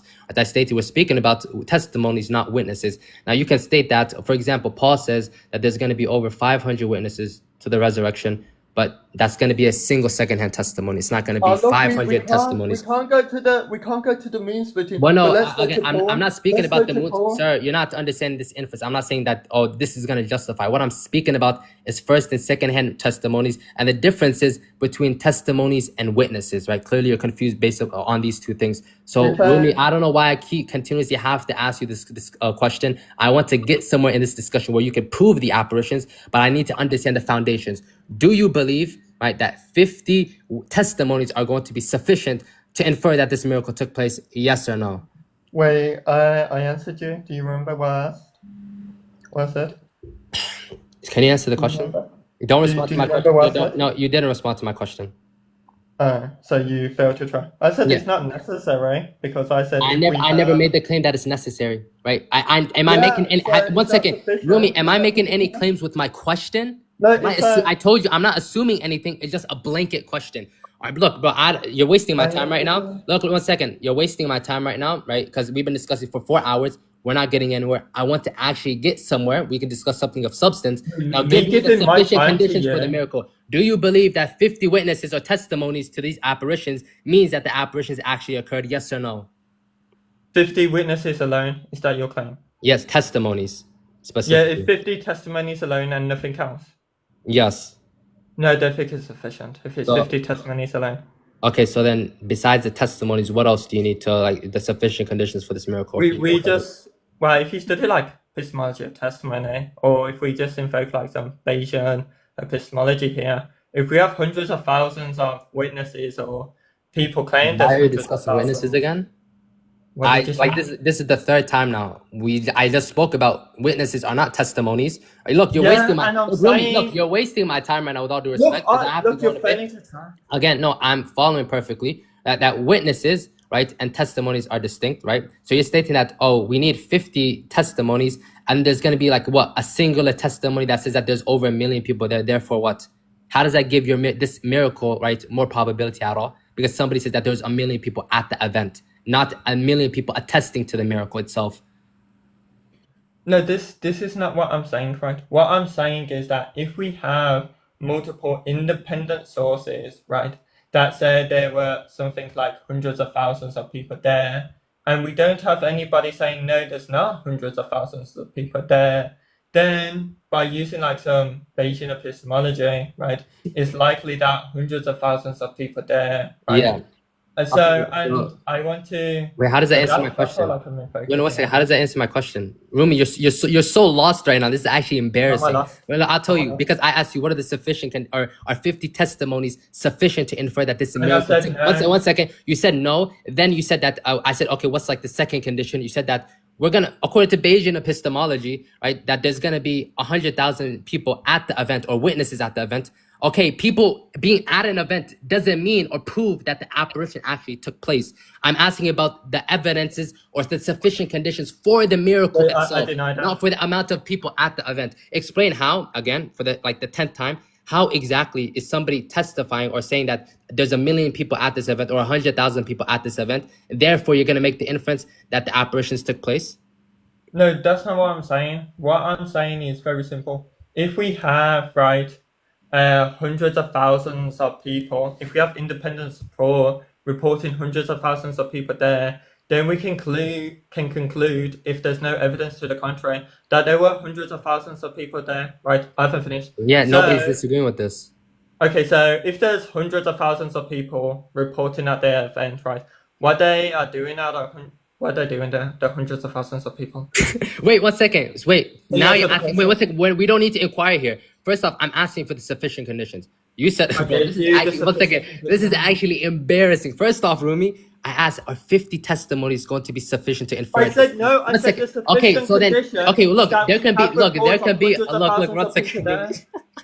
Look, there could be other explanations as to why these people are at the event, right? But Well, then what are the now, explanations? yeah, that's the point. Is that you want to infer that if there's 1 million or 100,000 people at the event, then therefore the best explanation necessarily is going to be that the apparitions are actually occurring.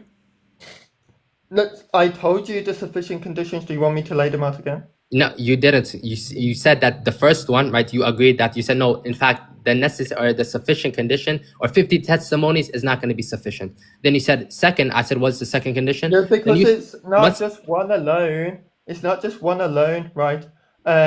It's multiple. It's multiple things. So it's eyewitness testimonies, right? It's Okay. testimonies together. It's photos, right? And it's newspapers. So it's not sufficient one alone. It's Okay. sufficient all of them. So that's my Wait, so claim. why? I Wait, think 1 that second. fits the Photos claim. and newspapers, right? Now, firstly, Wait, can you repeat what I said? Yeah, so you said the sufficient conditions here are going to be what's it called? The testimonies, the photos, and the news outlets. Is there anything else? Yeah, I mean, what you inferred prior is also witnesses as well, and the reason as to why they're at the event. Okay, so Is that's this gonna be correct? Yeah, so that's going to be the Okay. sufficient condition, correct? Okay, beautiful. So then now, if Is one that, of the sufficient condition I gave?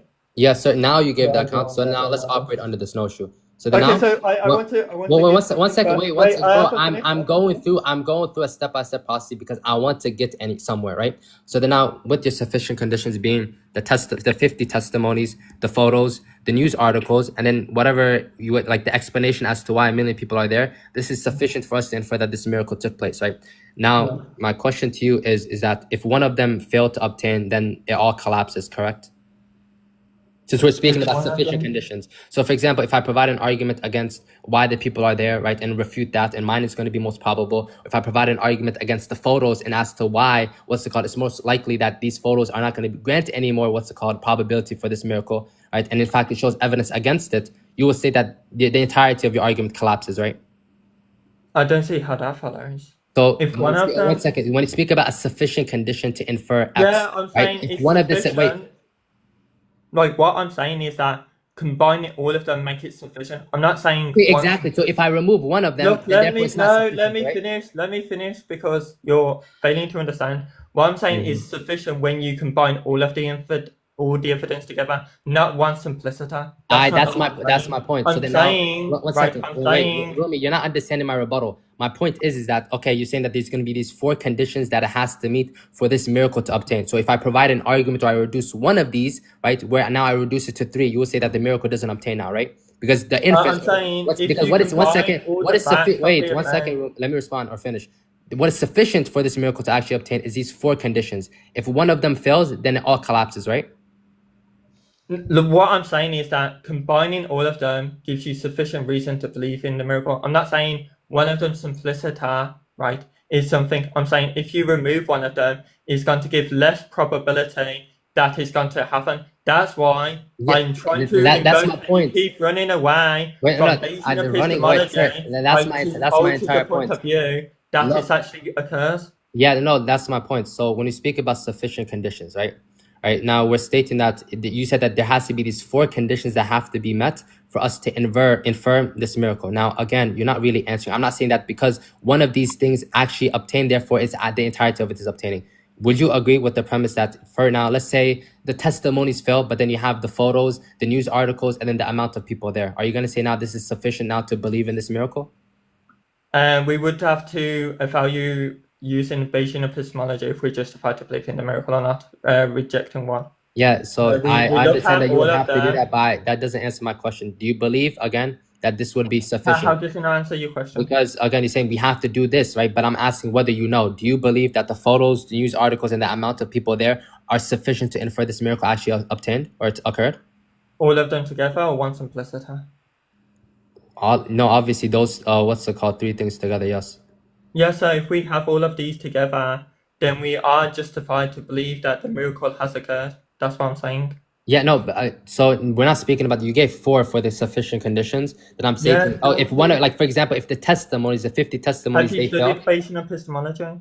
whether I studied it is so irrelevant. No, I haven't How studied is it irrelevant? One second. No, How's I it haven't irrelevant? studied. One second. I haven't studied Bayesian epistemology, nor do I think that you have, because like a week ago, you were telling what's it called, Vienna, that to educate you on it, right? So, anyways, stop asking me. One second. Stop like testing my knowledge regarding things that are irrelevant. You've been doing this continuously, asking me to justify useless things or prove certain things.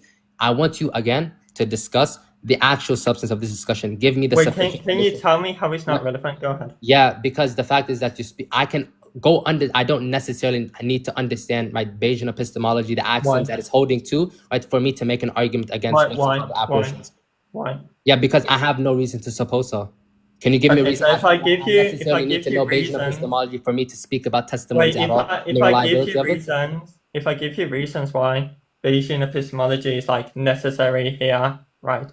To infer, would you concede? Infer what?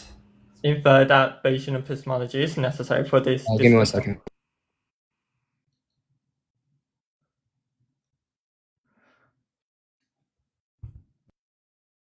Say that again.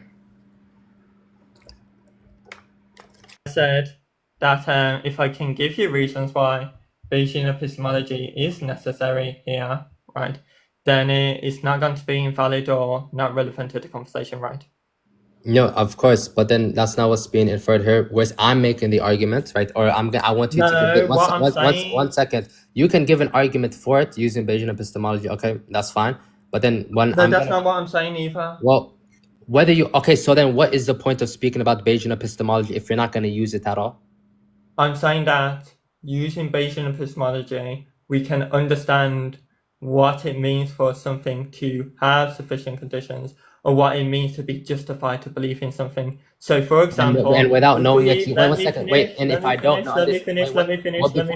I'll allow you to finish. But clarify one thing. So, if I don't know Bayesian epistemology, I can't speak about necessary sufficient conditions.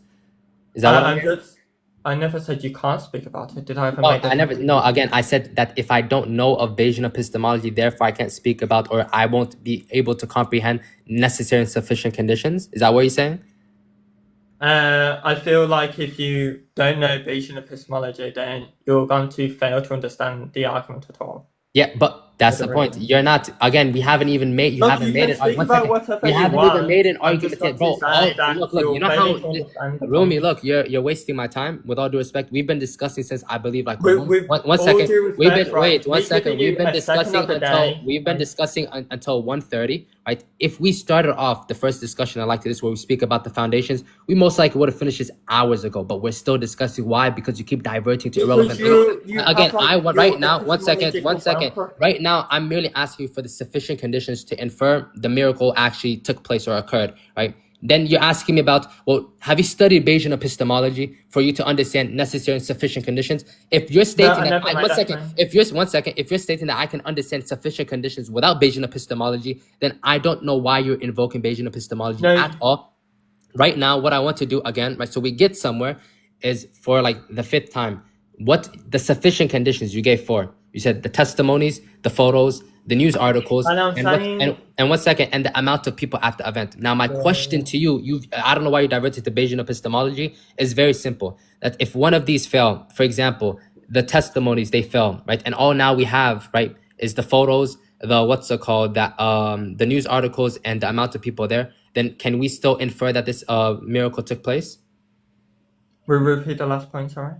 Can we still infer, if now you gave 4 sufficient conditions, if one of these conditions fell, can you still infer that this miracle occurred?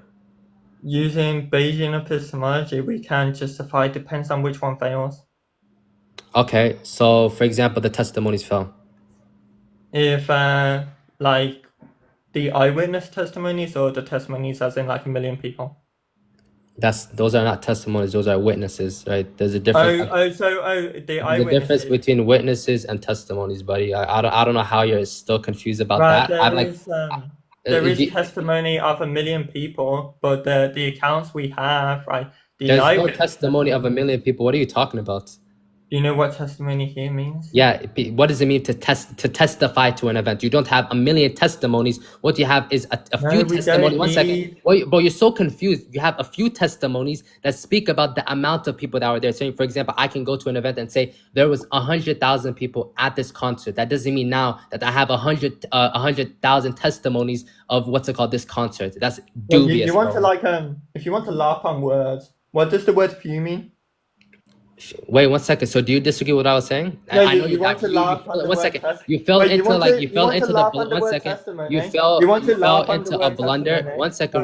into a blunder. I have to like educate you to the distinctions between testimony and witnesses, and then now you're asking me to define or tell you what few is. No, well, me defining or explaining what few isn't going to help in this discussion. But me giving the distinction, since you're saying that these can be a sufficient condition between testimonies and witnesses, then that's going to be actually relevant to the argument. What I'm saying, right, because you're failing, when I said testimony, what I was referring to is that we have people accounting that there was 1 million people there. If by testimony you mean like an eyewitness account, then I can evaluate using like some Bayesian epistemology that if we negate all eyewitness testimony to see if it results that we should believe in the miracle or not, right?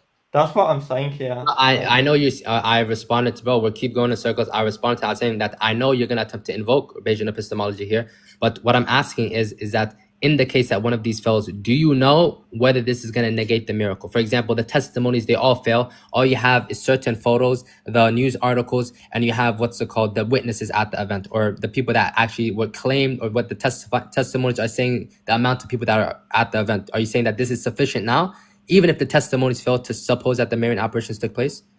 I would need to look into Bayesian epistemology. So you can't operate or answer my question until you go, like, you input this data into Bayesian epistemology? Of course. Yeah, okay, so then what? So you don't know what the sufficient conditions are for this miracle then?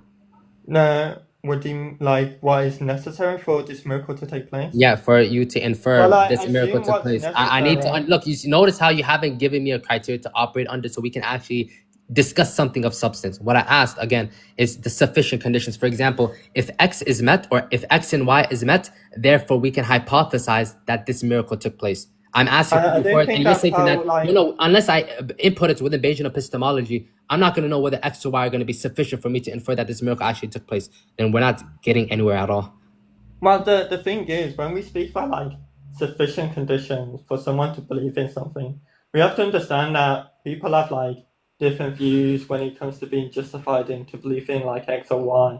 So for me to like invoke you to believe in like, let's say like a proposition such as a lady of Zeitoun is true, there's going to be like more conditions depending on the person. Ask me about my belief. Let me finish. So I'm not speaking about my belief. I'm speaking about what you find to be sufficient. So your own account. I haven't finished. Yeah, go ahead. So when we speak about like my belief, right, I might have some like personal justification to believe in like a proposition. Well, this can like vary because my belief having like justification to believe in X is going to be different for me to give some like global justification to believe in X. I understand that. I haven't finished. Yeah, but like you're waffling on something that is irrelevant. I'm not asking for my justification. You can have personal justification. This discussion obviously is going to be about local justification. Are you universalizing or extensionalizing this specific claim external to yourself, right? So then now, Okay, so if it's one a second. So then sufficient now, obviously, claim, this discussion, I don't care about your personal justification or what you hold to. We're speaking about you providing an argument for the Marian apparitions, and then now forcing everybody else to accept it via these conditions being met. I'm asking you of the conditions, and supposedly you don't know the sufficient conditions unless you input it into Bayesian epistemology, and that is what I'm hearing right now, right? bro, this is like bro. I can't believe you actually said that. That is like the biggest tremble ever. If you're asking me for the sufficient conditions to believe in something, right, then it's going to give me just local justification, right? It's not going to give you global justification for my sufficient conditions to be met, right? If your sufficient conditions are like just eyewitness testimonies, right, then all I need to do is give you that. Yeah, but did If I your ask you for let mine? me finish. If your sufficient conditions are like it has to meet X, Y, and Z, right, then I have to meet that. The And sufficient nobody's conditions discussing for that. wait, so I'm not let me speaking about. finish. I never Let spoke. me Look, let me I'm not finish. speaking Let on me my finish. own Let me finish. epistemology. I don't know why you keep Let me divulging into finish. this Let me point. finish. Let me finish. Yeah, Let me go finish. ahead. Go ahead. If you're asking what's the sufficient conditions for me to believe in like a proposition such as like a Lady of Zeitoun or Lady of Fatima, the sufficient and necessary conditions is just that if the church says it's true, right? For me to have like some unnecessary conditions, but still to believe in like the proposition, right? Such as like a Lady of Zeitoun, right? Then Yeah. there's just none of these propositions are going to be necessary, but all of them together can give you some like necessary justification to believe in X, right? So if you're asking for me alone, what's my necessary conditions alone, which is local justification to believe in the proposition a lady of Zeitoun appears on top of like the Coptic Orthodox Church, then the necessary conditions is just going to be the church, like the Catholic Church affirms it. Now, this being said, even if I don't have the necessary conditions such as the proposition a lady of Zeitoun appears on top of the Orthodox Church, and the Vatican doesn't affirm it, right? I can still have some like justification to believe in that proposition if other conditions are met, right? Now, all of these conditions don't need to be sufficient, right, or necessary, because they can just be a combination of some conditions that believe you in the proposition, such as, right, I could say like it's not necessary for me to have like photos or eyewitness testimony. Sir, look, I think I haven't finished. Yeah, but you're monologuing. I But you've been haven't speaking. finished. You've been I speaking haven't for like finished. 2 minutes straight. I haven't finished. You Yeah, can but listen on you're that. not getting anywhere Look, with I this. haven't finished. I haven't finished. You're just For wasting me your breath. to What are you like look, I don't explicating right need. now? I haven't finished. I don't need like these necessary propositions to believe like my shop has like milk in it right now. I can just have like some other propositions or some other types of justification to believe in this, right? And because you're saying what are the propositions or what are the necessary set propositions within your set to believe in this proposition X, right? Well, it can vary, right? The necessary ones are just going to be, well, God said so.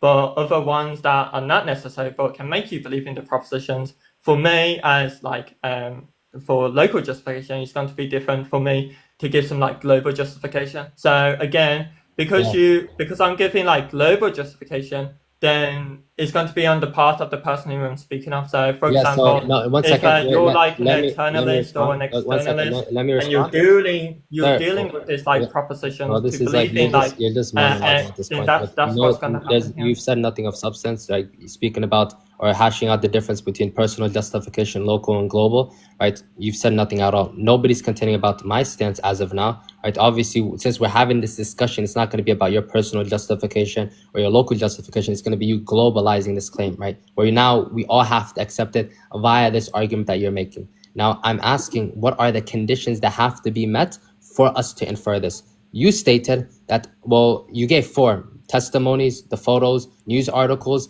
and what's it called, the amount of people at the event. I asked, okay, so now if one of these conditions are not met, is it fair to state that this apparition didn't occur? You said, well, I'd have to input that into Bayesian epistemology for me to know or give you an answer to that. Am I wrong for recollecting this, or is this actually your position? Well, so what I'm stating is when you say, well, let's say we can you have say yes these. or no first, so like I understand that I'm properly still manning the position or recollecting the discussion as of now?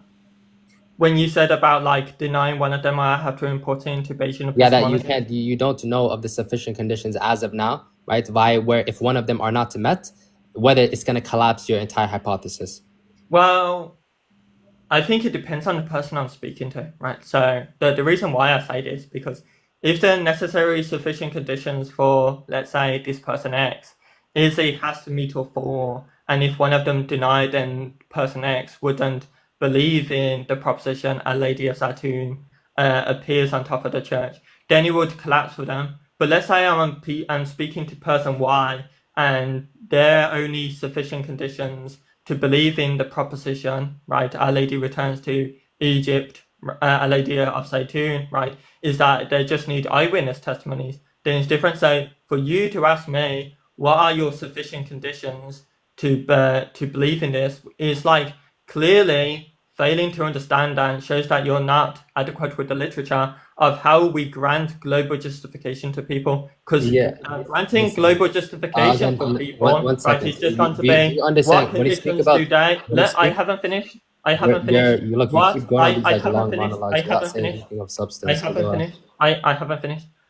When you ask me like about these propositions and granting it to like global justification, then it's not my criteria that is necessary to speak about. It's your criteria that's necessary to speak about. So if I want to grant Jibrīl some necessary conditions to believe in the proposition a lady of Zeitoun, then I need to meet your conditions. But if I like, let's say I speak to a Coptic Orthodox and they like ask me for what proof, then their necessary conditions could just be something like I need the church to confirm it, such as if I speak to a Catholic and I speak about a Lady of Fatima, right, where over 70,000 people saw the event, right? And then the necessary conditions could just be, well, Pope Pius has canonized this, and that's going to be some justification. Like you already But said if this. I- But look, you're not saying No, I anything of haven't substance. finished. Look, well, you keep saying I haven't finished. You spoke for 5 minutes Then let me straight. I finish. gave a single like 10-second response, and then now you want to go on another monologue. Sir, I want to get somewhere in this discussion. I've been discussing with you for over 5 hours now, right? You're wasting my time. You're stating that, well, you giving me the sufficient conditions, right? It could be the case that my epistemology is going to be different, even though you're attempting to make like a globalized claim, right?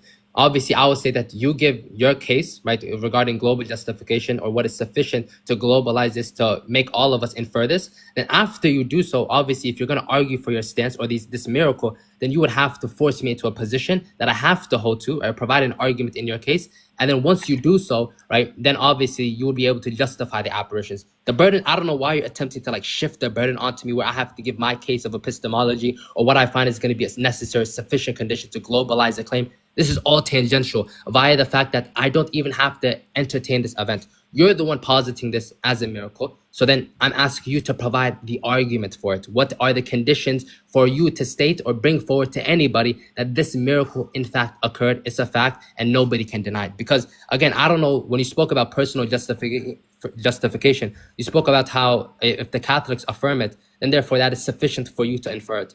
But you're the same person also making claims that if anybody negates or denies these apparitions, they're basically atheists, right? That they're arguing like atheists via the fact that they're denying this like clear-cut evidence. Now I'm asking you for the sufficient conditions. You're not giving it to me. You listed 4. Then I asked you, okay, if one of these are not met, can we say that this hypothesis collapses? Then the response is, well, no, I'm going to have to input it into Bayesian epistemology for me to answer that question, and you don't know as of now. So once more, Rumi, I don't stop wasting my time, right? Because now if we keep going in circles, then I'm just going to drop. There's no point in this discussion. It's been 5 hours, and it's getting very boring, right? So now, can you actually answer the question? If, again, one of these conditions are not met via the testimonies or the photos or the articles or the amount of witnesses, and one of these claims are going to be false, right, after we have the discussion, then is it the case that your hypothesis collapses? Yes or no? If for a person X, the necessary conditions are these 4 things, and they deny one, then it would collapse for them. But if the necessary conditions for a different person is only 3, then it doesn't collapse. But if I haven't finished. Can I finish? If a necessary like conditions is for like an atheist, then it's gonna be different. Like for example, like Venus might be a good example, or maybe someone else that doesn't believe in miracles or who's like a naturalist and runs like a strong human critique, not like a neo-human critique, then even if I give all of this evidence, the four conditions, it's not necessary for them to believe in, right? But if somebody only believes in the four, then it's necessary, and if one collapses, then it collapses for them. If it's not four and it's three, right, for someone else, then even if one of the collapses, it's not, right? So again, you're just like equating of what it means for something to have like Clearly, necessary or not. well, I never spoke on necessary conditions, right? I don't know why you keep invoking or providing a response to that. I asked about sufficient conditions, buddy. Do you know what a sufficient condition is? Like if I say that C is going to be a sufficient condition for X, right? Or if I say, for example, A, B, or C is a sufficient condition for X, what am I saying here? I'm saying that if these three conditions are met, then therefore X is going to be met. Via the fact that one of these conditions, right, or these necessary conditions do not obtain, then I'm going to infer that X does not also obtain. But you're stating, well, no, we'll have to input that into Bayesian epistemology, start typing away, right, to see whether we can actually make an argument for these apparitions, even if one of the necessary conditions are not met. So then now I'm asking you for the fifth time, Rumi, if you do not answer my question, then I'm just going to end the discussion here because it's been hours.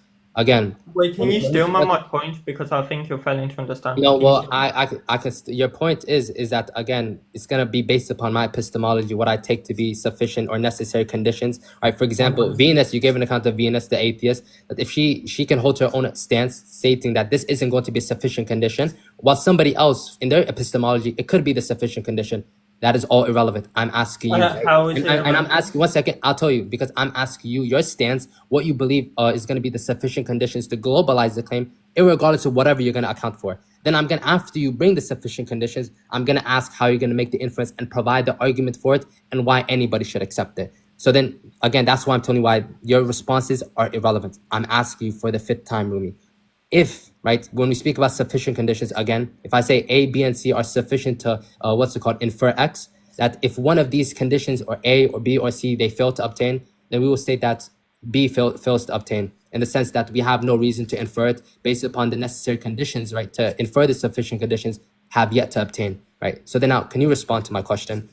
Again, Okay. what are the sufficient conditions for the apparitions? And in the case that one of them fail, one of these sufficient conditions for the apparitions, then are you going to suppose from that the apparitions didn't occur?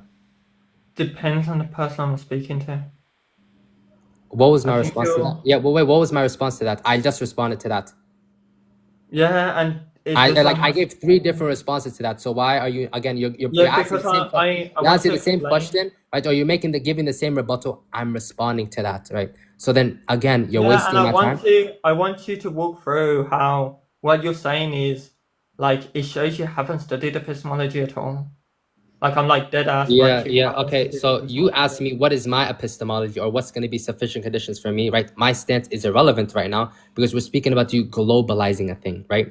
Now, one second. You're speaking about global justification, right? We're not speaking about personal or local. We're speaking about you globalizing this claim that these apparitions actually occurred.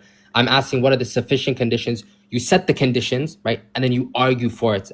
Right now, but that's the entire point being explicated. Whether I hold to it or not, of course, the point is if I hold to a different epistemology and you want to argue for X, you're gonna have to force me to accept X and your epistemology at the same time. It's not that I have to give account of my epistemology and then from that I have to give my own sufficient conditions and then you prove how this event is actually gonna fit within it.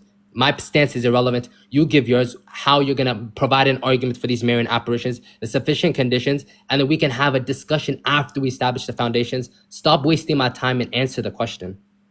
Okay, let me break this down for you. Let's say I said sufficient conditions is just that one person says the event takes place, right? Or one person says this event happens, right? And we can prove that. Is that going to be sufficient for you to believe in the apparition? Yes or no? So again, as you said, right? Can you just answer yes or no? I'm gonna answer. Wait 1 second. Yeah, you said, well, you can prove that thing to be the case. Well, if you prove it to be the case, my epistemology is purely tangential since you have an argument for that being the case. And that's all I'm explicating as of now in the paradigm. Can you answer yes or no? Yeah, I just answered it. No, I'm asking for a yes or no.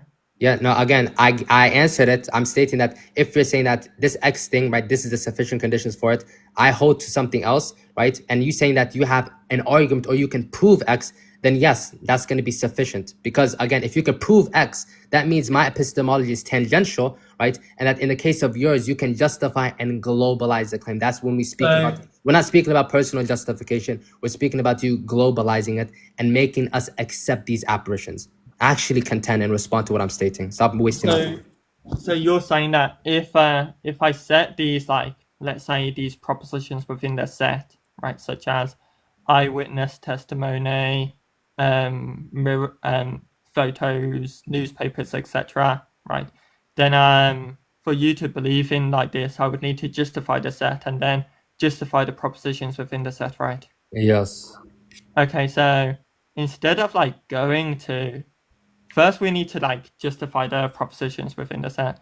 So, do you think that it's sufficient to believe in X miracle if it meets eyewitness testimony, right? Surveys, photos, and newspapers, or do you think this is not? This is overly sufficient, and there needs to be less, right? Overly sufficient. When you speak about sufficient conditions, there's not something that's overly what's it called? Well, what I okay. One second. I'll respond. Right. So, firstly, again, look, bro. This is like the 6th time now, right? I don't have a lot of time, right? Because I'm gonna have to pray again because now I prayed the first time, right? And we've been having this discussion for so long.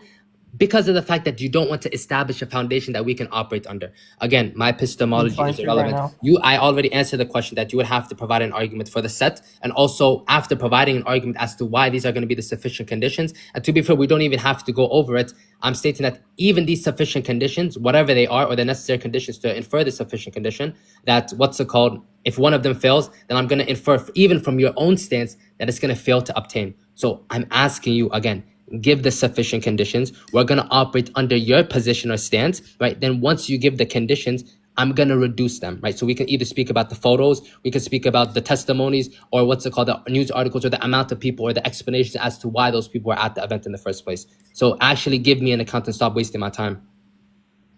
Wait, so if I have like these sufficient conditions and all of these are met, right, it still does not justify you to believe in the proposition, correct? No, if you can prove that this is going to be the sufficient conditions, I already told you that you would have to prove that these are going to be. Okay, so that's what I want to do. One second, that you would have. Bro, look, you're asking me the same thing that I just answered in my response. It's like, bro, get a cotton swab. No, I want to do that because look, you're wasting my time. I told you that you would have to provide an argument for the set and also the propositions within it, right? So then it's not just merely you justifying the propositions and this event actually fulfilling the sufficient conditions. You're so confused, right? Again, I'm giving you the account. Stop going in circles or asking me the same questions, right? And actually give me the account. If you don't give me the account, bro, I'm just going to drop because we've been discussing for hours on end and I'm getting very bored right now. Okay, if that makes you sleep at night. Look, I want to help you learn epistemology because it seems like you studied nothing. So I'm trying to help you here, right?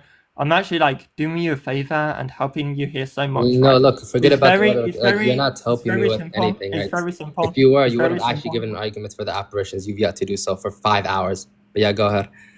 Sure. If that makes you sleep at night. Look, very simple.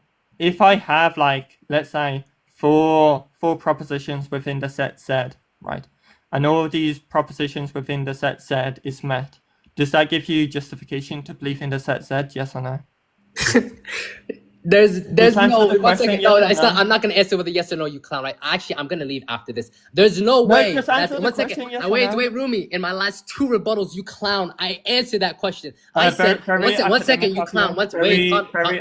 Rumi, calm down. Wait. Again, I answered it in my last response, or the last 2 responses, you clown. I stated that you would have to provide an argument for the propositions within the set, or whatever you suppose is going to be the sufficient conditions, and the set itself. So one second. Look. Again. So I did make this point. Again, I did make this point. I answered it twice.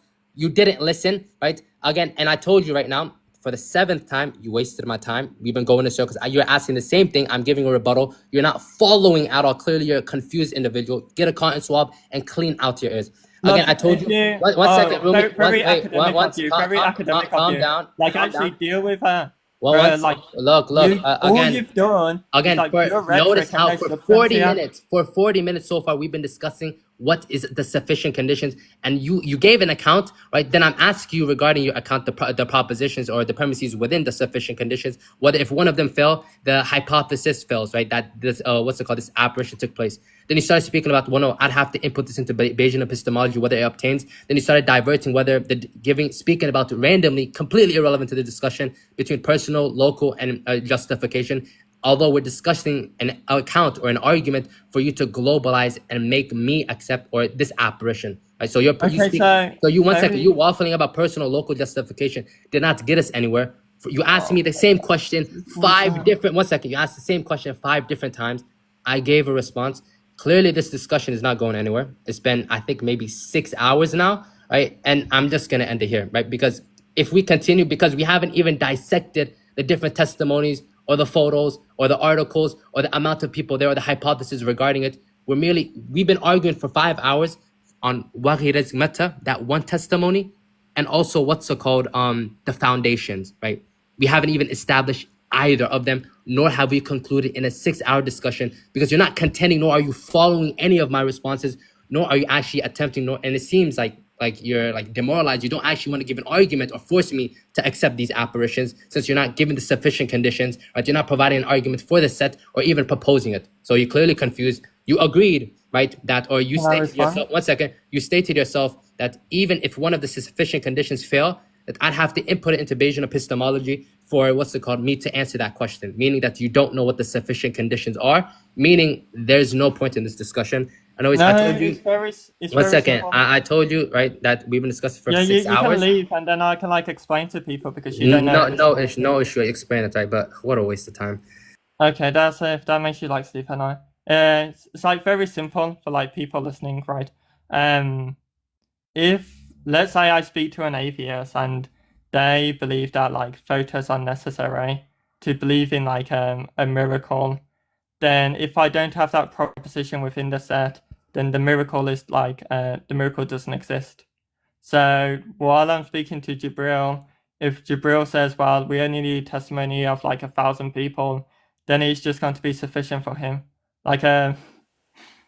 Sunny, don't you see how we fail to understand the whole distinction between global and local justification, and how propositions are going to depending on the person. If I speak to an atheist, they're not going to have the same type of justification to believe in X. I will need to give them different type of global justification. It's GG's, man. Yeah, I don't think he's tracking. Anytime you mentioned Bayesian epistemology, and he's but what if I don't know how to argue that? That's the entire thing we're saying. Look, he kept talking about raising probability or whatever, but he doesn't even track the entire argument, because anytime you said he'll ask a question and you're oh yeah, I can assess it using Bayesian epistemology, and then he just starts yapping. That's what I wanted the discussion to be, but I never got to that, because anytime you mention anything to do with Bayesian epistemology, yeah, he just started babbling. Yeah, I wanted to set out what is necessary. Well, because it's global, then the propositions that are sufficient for him is going to be different for me. So if I meet all the propositions for him, but it's not even enough for me, it doesn't matter. I still proved it to him. But he failed to understand the whole thing. I just want to say congratulations, Rumi, for frying him, baking him, and demolishing him, because subhanAllah, the whole world has seen it. All the newspapers spoke about it. My own father saw it, right? Everybody talked about it. America, everybody, thousands and hundreds of thousands of people, and everybody's convinced except who? Except the Muslims. Come on. You want the Muslims to come and say Virgin Mary appeared on top of the church? Astaghfirullah. Of course, astaghfirullah. So you baked him, Rumi. You demolished him. The guy was waffling. He didn't know what he was saying. Haram miskeen. Miskeen. I actually felt sorry for him, Rumi. And you should have ended the debate, Rumi. That's unfair for him, to be honest with you. Yani, you are ruthless. When you see the guy coping like a chicken, when you put the chicken in the bucket and you remove its head and stuff, you know what I mean? It starts flapping around like a fish coming out of water. That's what he was doing, man. It wasn't making sense. The guy is, with all due respect, he's very ignorant, asking for things that he doesn't even know what he's asking for. When he's asking for something, he doesn't know what he's asking for. And that is the coping mechanism. That is the coping mechanism. You got photos, you got interviews, you got eyewitnesses, you got people from all over the world. She didn't just appear in one day. She appeared throughout years. Years. That means people from France, from Europe, from everybody came and saw with their own eyes, and they documented everything. Egyptian newspaper, the Muslim president admitted that she appeared. The Muslim president. The Azhar University of Egypt admitted that she appeared. The Azhar University. They said the alleged apparition of Mary could be true. Could be Yeah, true. our testimony is That to equal me to is an admission. eyewitnesses. So all I could say, guys, is Can you stop that yapping for a second, Rumi, please? you demolished him. 1 second, brother. Rumi, you Get off his demolished nuts him. real quick and It just answer was my it question. was so easy. Well Let done, me finish Habibi. talking. Let me finish Well talking. done, Rumi. Well done. And you should debate more. More kuffar. I think you'll win. Alhamdulillah, bro. I'm Thank God. talking. And Stop talking over him, bro. Let him finish, bro. Come on. I just want to say, host, you're very, very fair. You let both parties speak with all freedom, even though the Muslim guy was, over. You're talking Rumi, but at the same time, you gave Rumi the chance. You gave him a chance. You're not biased at all, host. I think you're one of the most very good hosts that you allowed both people to talk, both people to get their points across, even though the Muslim guy had no arguments at all, right? No material, no meat, no flesh, nothing. Just show me Not this, Rumi's job to show me, prove the claim. and that was it, right? That's all I heard. Bro, you gotta let him finish So talking. well done, Rumi. Well done, host. Host. And in the end of the day, if any kafir wants to debate me, I'm more than happy to debate him on any topic. God bless, guys. I'll drop. Thank you. Don't drop yet. What's the definition of testimony? What? What is the definition of Teach what? Rumi, bro. Teach Rumi some English, bro. What's the definition of testimony? What do you mean? That's Why, bro? tricky. I don't know What's why the you're asking that definition of question. testimony? Because How's that? Rumi Like, just seemed to know for some reason. I don't know why. what did he say? I'm not The sure. I didn't hear definition of that. testimony. What is it, Well, why aren't you asking Rumi? Oh, you don't have testimonies in Islam. I forgot. So maybe we brother? should teach you what Nah, a don't testimony try. is. Maybe we should teach Bro, you you. trying So to a divert like you're free testimony. Rumi, bro. Can you not 1 answer the second. question? Answer the question. Answer the question. What does Finish. this nigga say? Joke, bro. Is this guy like Habibi? I understand you have a lot of hashish in overseas in the Middle East, but this is a Western panel. Get off the shammam عشان انت باين عليك shammam. That's what you do. واخد بالك؟ Get off the hashish first so we can understand. And when you ask a question, wait until you hear the answer. خلاص يا شمام؟ خلاص يا حشاش؟ Good boy. Host, beautiful live host, and God bless you, Habibi. And yeah, Fahim, I'm from Egypt. If you want to come, Habibi, have a shisha with me, I'm more than happy to come and have a shisha with you as well. And I'm going to put something in your shisha that makes you act like the guy that came up on the panel. Aidian. But yeah, so take it easy, guys, and speak soon. God bless, man. Yeah, God bless. I'm sorry, but that guy loves to yap. But anyway, oh well. Anyhow, y'all think I actually did good as a host, though? Really, for real? How did I do as host? You did good. Yeah, I really want what's his name, Jibrīl to discuss actual Bayesian epistemology, bro. Because anytime you mention that, it's like an issue. I want to see if he could. Well, he did not understand the distinction between like local and global. It's like, wow, if all of these if one of these are not met, does that mean they clash? Well, it's gonna depend on the person, right? Like if one of them's not necessary for you, then even if one of them fails, it doesn't mean the argument collapses. Well, the whole panel doesn't know the definition of testimony. I don't see any requests. Anyone can request to discuss. Anyone can. Would anyone want to request? Yeah, I just noticed Jibril's still here. Yeah, exactly. We can discuss, bro. You can discuss with Sunny if you don't want to discuss with me. Yeah. People can jump up and talk about Bayes' theorems. Exactly. That'd be good.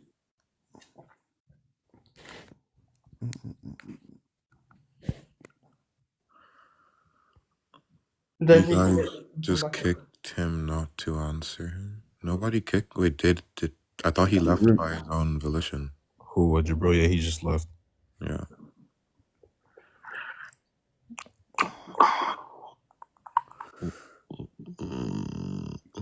Yo, Rumi, do you know the demands of probabilism? The three demands, No. like sharpness, like perfect fit, and logical omniscience. Yeah. Like perfect fit and logical omniscience. Yeah. What about like the two types of probabilism? Like the extensibility version and like the standard version. No, I don't know both of the versions. Wait, what do you think of some of the versions? Wait, what do you think if somebody says, if can you give me the sufficient reasons to believe in X, and if one of them fails, that means your argument fails, right? Don't you think like, well, it's going to depend on the person to give like justification. Like if we're gonna give global justification to somebody, then it's going to depend what justifies somebody to believe in X. Or is this talking? It depends. Are we talking about probability, or are we talking about like defeaters for beliefs? Like say like X, there's like sufficient reasons and conditions, and like one of these sufficient reasons and conditions, like point as like a defeater for my belief. So let's say for you to believe in the proposition said, right, then you're going to have certain conditions or certain things that need to be proved for you to believe in the proposition said. But these propositions can depend the amount or can depend on person to person, right?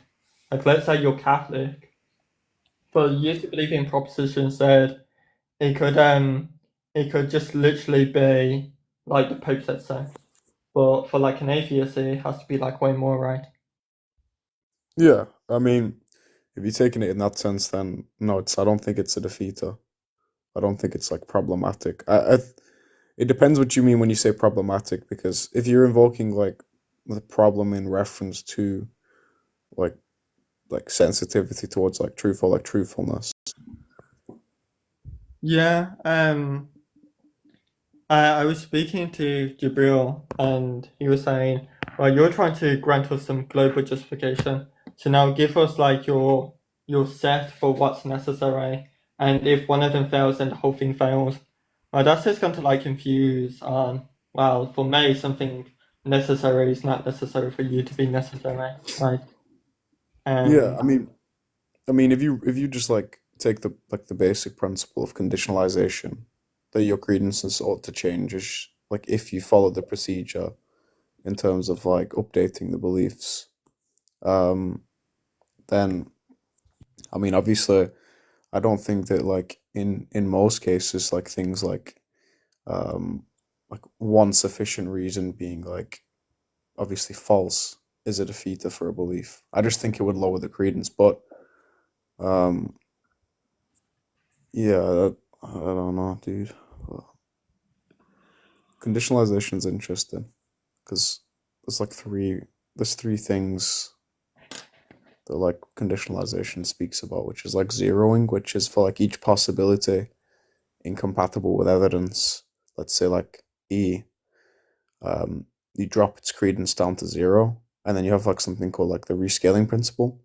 So for the possibilities compatible with evidence, E, you can rescale their credences by a common factor to make them to sum to 1, and then you have the principle of resetting, which is now that there's a new credence distribution over the individual possibilities, you can reset the credences and propositions according to the additivity rule in probabilism.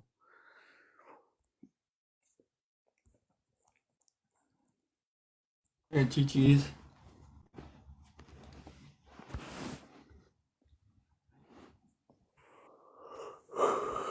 Yo, is there still nobody requesting? No. Yeah, nobody's Dude. So I literally tried to walk it through him with him how, like, I need to assess what propositions are necessary for him.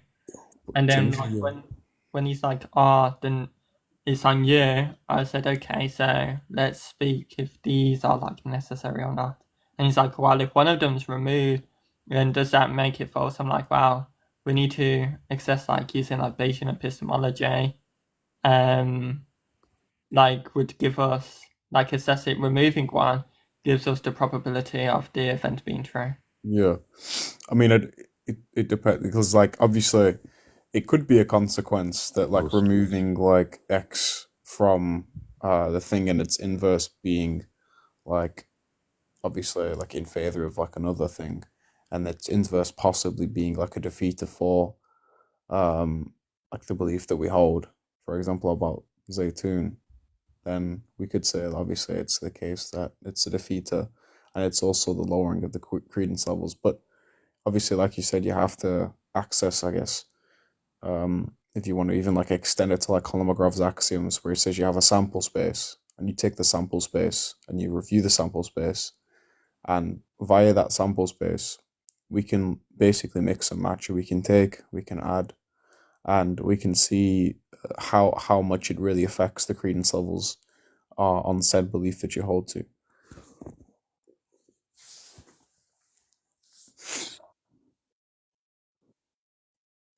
As she was explaining, but that's what I was like trying to generally do. Like if let's say we negate all the photos of the event, then could we still be justified to believe in the event? And then he's like, well, if like one of them's rejected, does that mean it's failed? And I said, well, I would need to check through Bayesian epistemology, right, using something like that, like probabilistic, if the event is going to be true or not. And then he's like, wow, so you don't even know the sufficient conditions or something. But like sufficient conditions is going to vary from person. And like even let's say like one of them's not met for someone, we can still be justified to believe in a proposition. Yeah, I mean, it depends what Bayesian epistemology you're holding to, because the sufficient conditions can be like dogmatically attributed in like some subjective manner, in like some subjectian, like some subjective Bayesianism, or you could hold to like an objective kind of view of Bayesianism, in which you have like objective probabilities indexed towards like beliefs. So it really depends what you hold to. But guys, we should put on the banner, we should put tag is a trash argument for God. Jump up on the TikTok. That's what you guys should do. Do you think someone's actually gonna come up and try to defend tag? Possibly. And if possibly, then necessarily. It's crazy people actually defend tag. Some possible world. Bro, I was talking to what's his name? The Darth Vader guy? I forget his name, bro. Was it the Darth guy? Bro, he won't let me speak, bro. I don't really think transcendental arguments work as a whole scheme. Like, I mean, I know people say, well, you can add like an existential quantifier in like in some predicate notion and say for like some instances like transcendental arguments work, but I think like I agree with Stroud when he says you can like take like the premise to like typically the premise 2 and the argument of the transcendental argument, and you can say, well, you know, it's going to be the case that like experience or thought has a feature X, and Y is the necessary condition for the possibility of X, and therefore Y must be true. But if you look at that, like that kind of like middle part where Y is a necessary condition for the possibility of X, either you have like a strong reading of that, like Y itself must actually exist for X to be possible, or like a weak reading, only the belief that Y exists is necessary for X. But right, the thing is that the skeptic can accept we must believe in an objective reality or an external objects to have a coherent thought and experience, but they can still question whether these things actually exist. So like our cognitive and linguistic practices might only require that certain things seem to be the case and that they are the case. And so basically require that certain things seem to be the case and that they are the case. And so basically you have that gap between what we must believe to have a coherent experience and what actually exists independent of our beliefs. And I think Shroud actually gives an example. He uses like a Kantian example. He says that like take like self-consciousness or like awareness of oneself through time, and like you presuppose awareness of external objects in space. But Stroud says like that this is only going to show that we must believe in our experience, or like believe or experience the external objects, not that they truly exist. So basically, you're saying that there's no way to verify that anyone exists apart from you, or is having. So basically, you're saying that there's no way to verify that anyone exists apart from you, or is having real, like conscious, or like real like states of consciousness besides yourself. No, I'm just saying that I don't think when he says there's necessary condition, when you say there's like a necessary condition for something, I don't think they're set of reality. I just think they're set of mental states which don't affect reality. Because the reason why that is when you say Y is necessary condition for the possibility of X, I just take only the belief that Y exists is necessary for X.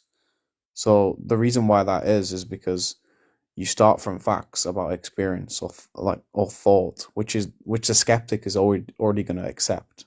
So the argument can show that like you have this coherent experience and it requires us to think in certain ways and have certain concepts, but you still can't bridge the gap to prove these concepts correspond to any external reality. We just have like this concept of knowledge, or we have this concept of the intelligibility of nature. The tag arguments don't even like really prove that these things exist. They kind of just beg the question in that sense. But like, don't you think like the tag argument is just trying to show that we have a presupposition? All of us have presuppositions, and like in some sort of way about reality.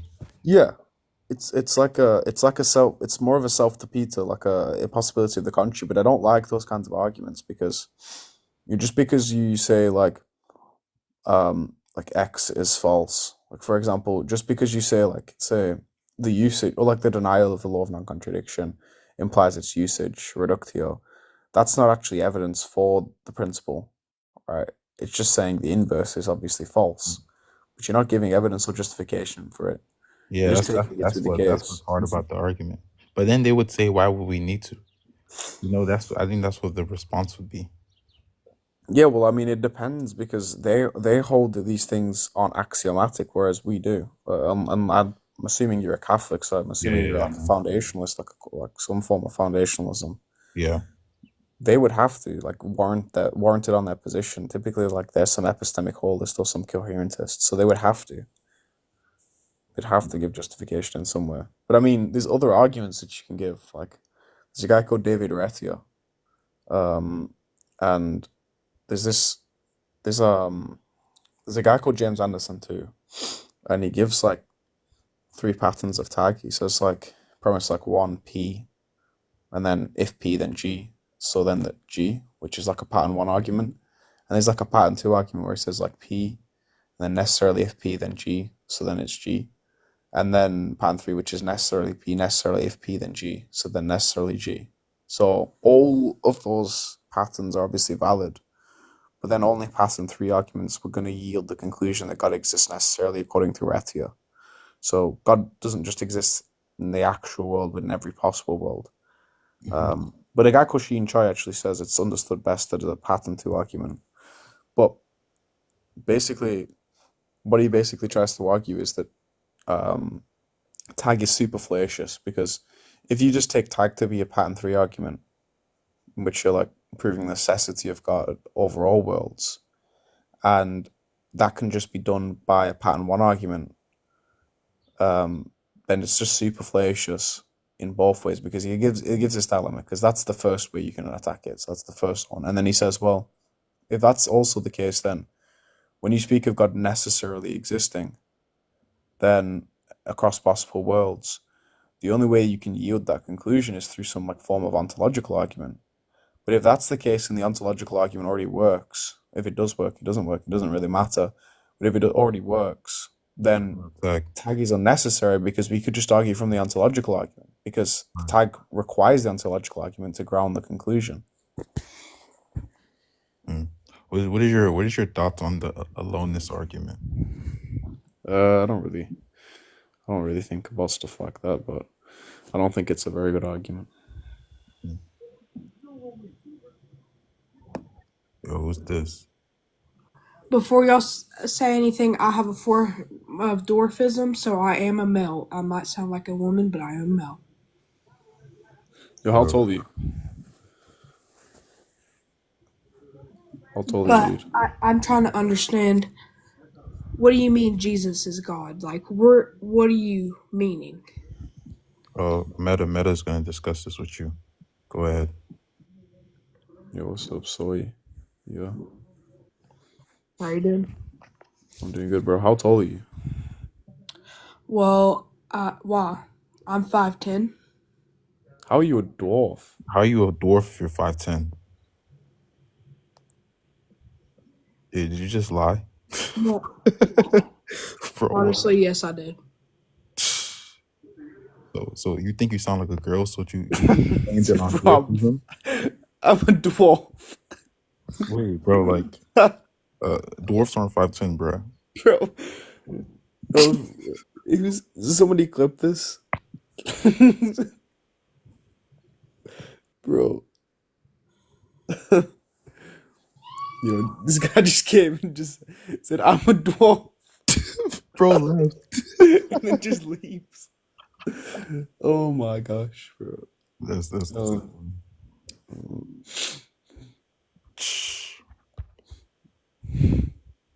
Man, that debate. What did you watch? Did you watch some of the parts of the debate with Jibrīl and Rumi? Oh, I mean, I was like in and out, and I like listened for like a second, and then I just left again because they were like going on it for quite a while. But I was pretty busy tonight. I was with my girl, and so I didn't really do anything too much. Based off what you've heard, like how would you think a discussion with you and Jibrīl would have went? I think Rumi's pretty good, so I'd assume Rumi probably won.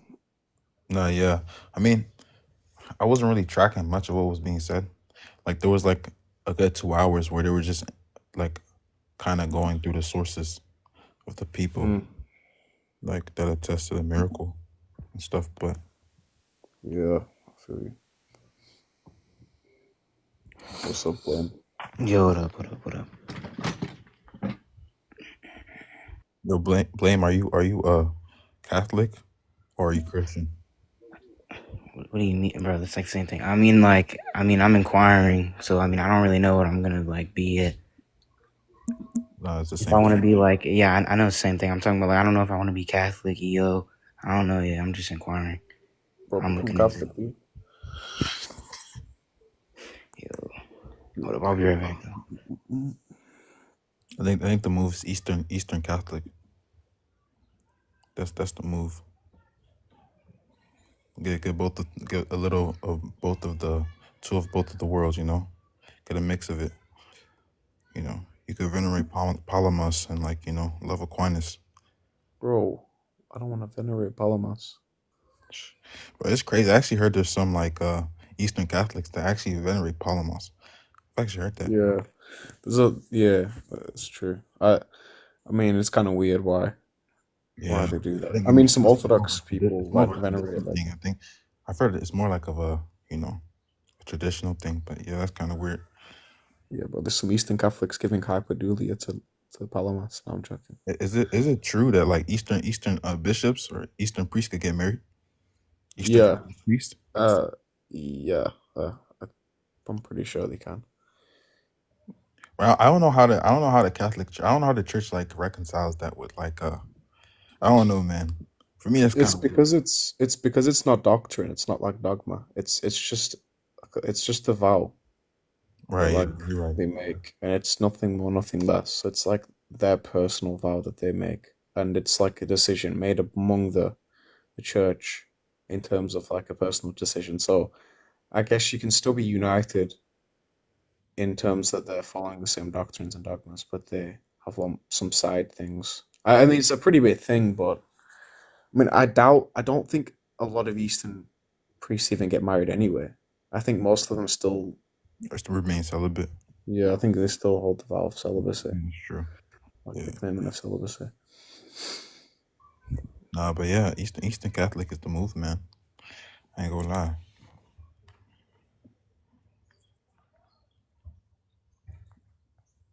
Is this Yusuf in the comments? Oh, Yusuf, you shouldn't have been here earlier. But Rumi and Jibrīl were debating on Zeitoun. Bro. Oh my.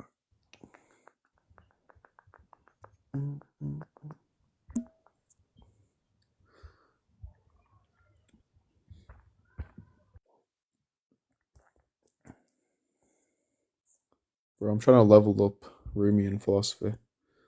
Put me on to what's it called? That thing y'all talking about? Razor, whatever it's called. I forget what it's called.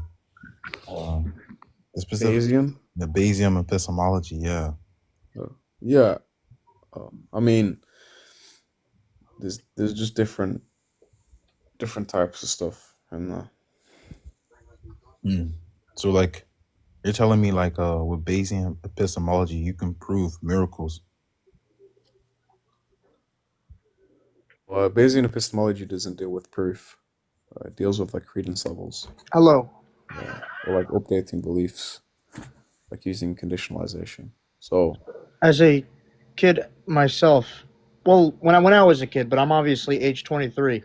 When I was a kid, I always had so many questions and like of what the heck? Why are you laughing? This bro dialogue. Sorry about that. That was my friend. I have so many like interesting He questions start about you. trolling. I'm already feeling it. I'm already feeling the troll. I'm already feeling the trolling you. Like Jesus getting touched as a kid, like many things. I was just. I already knew it. I knew bro was gonna start trolling.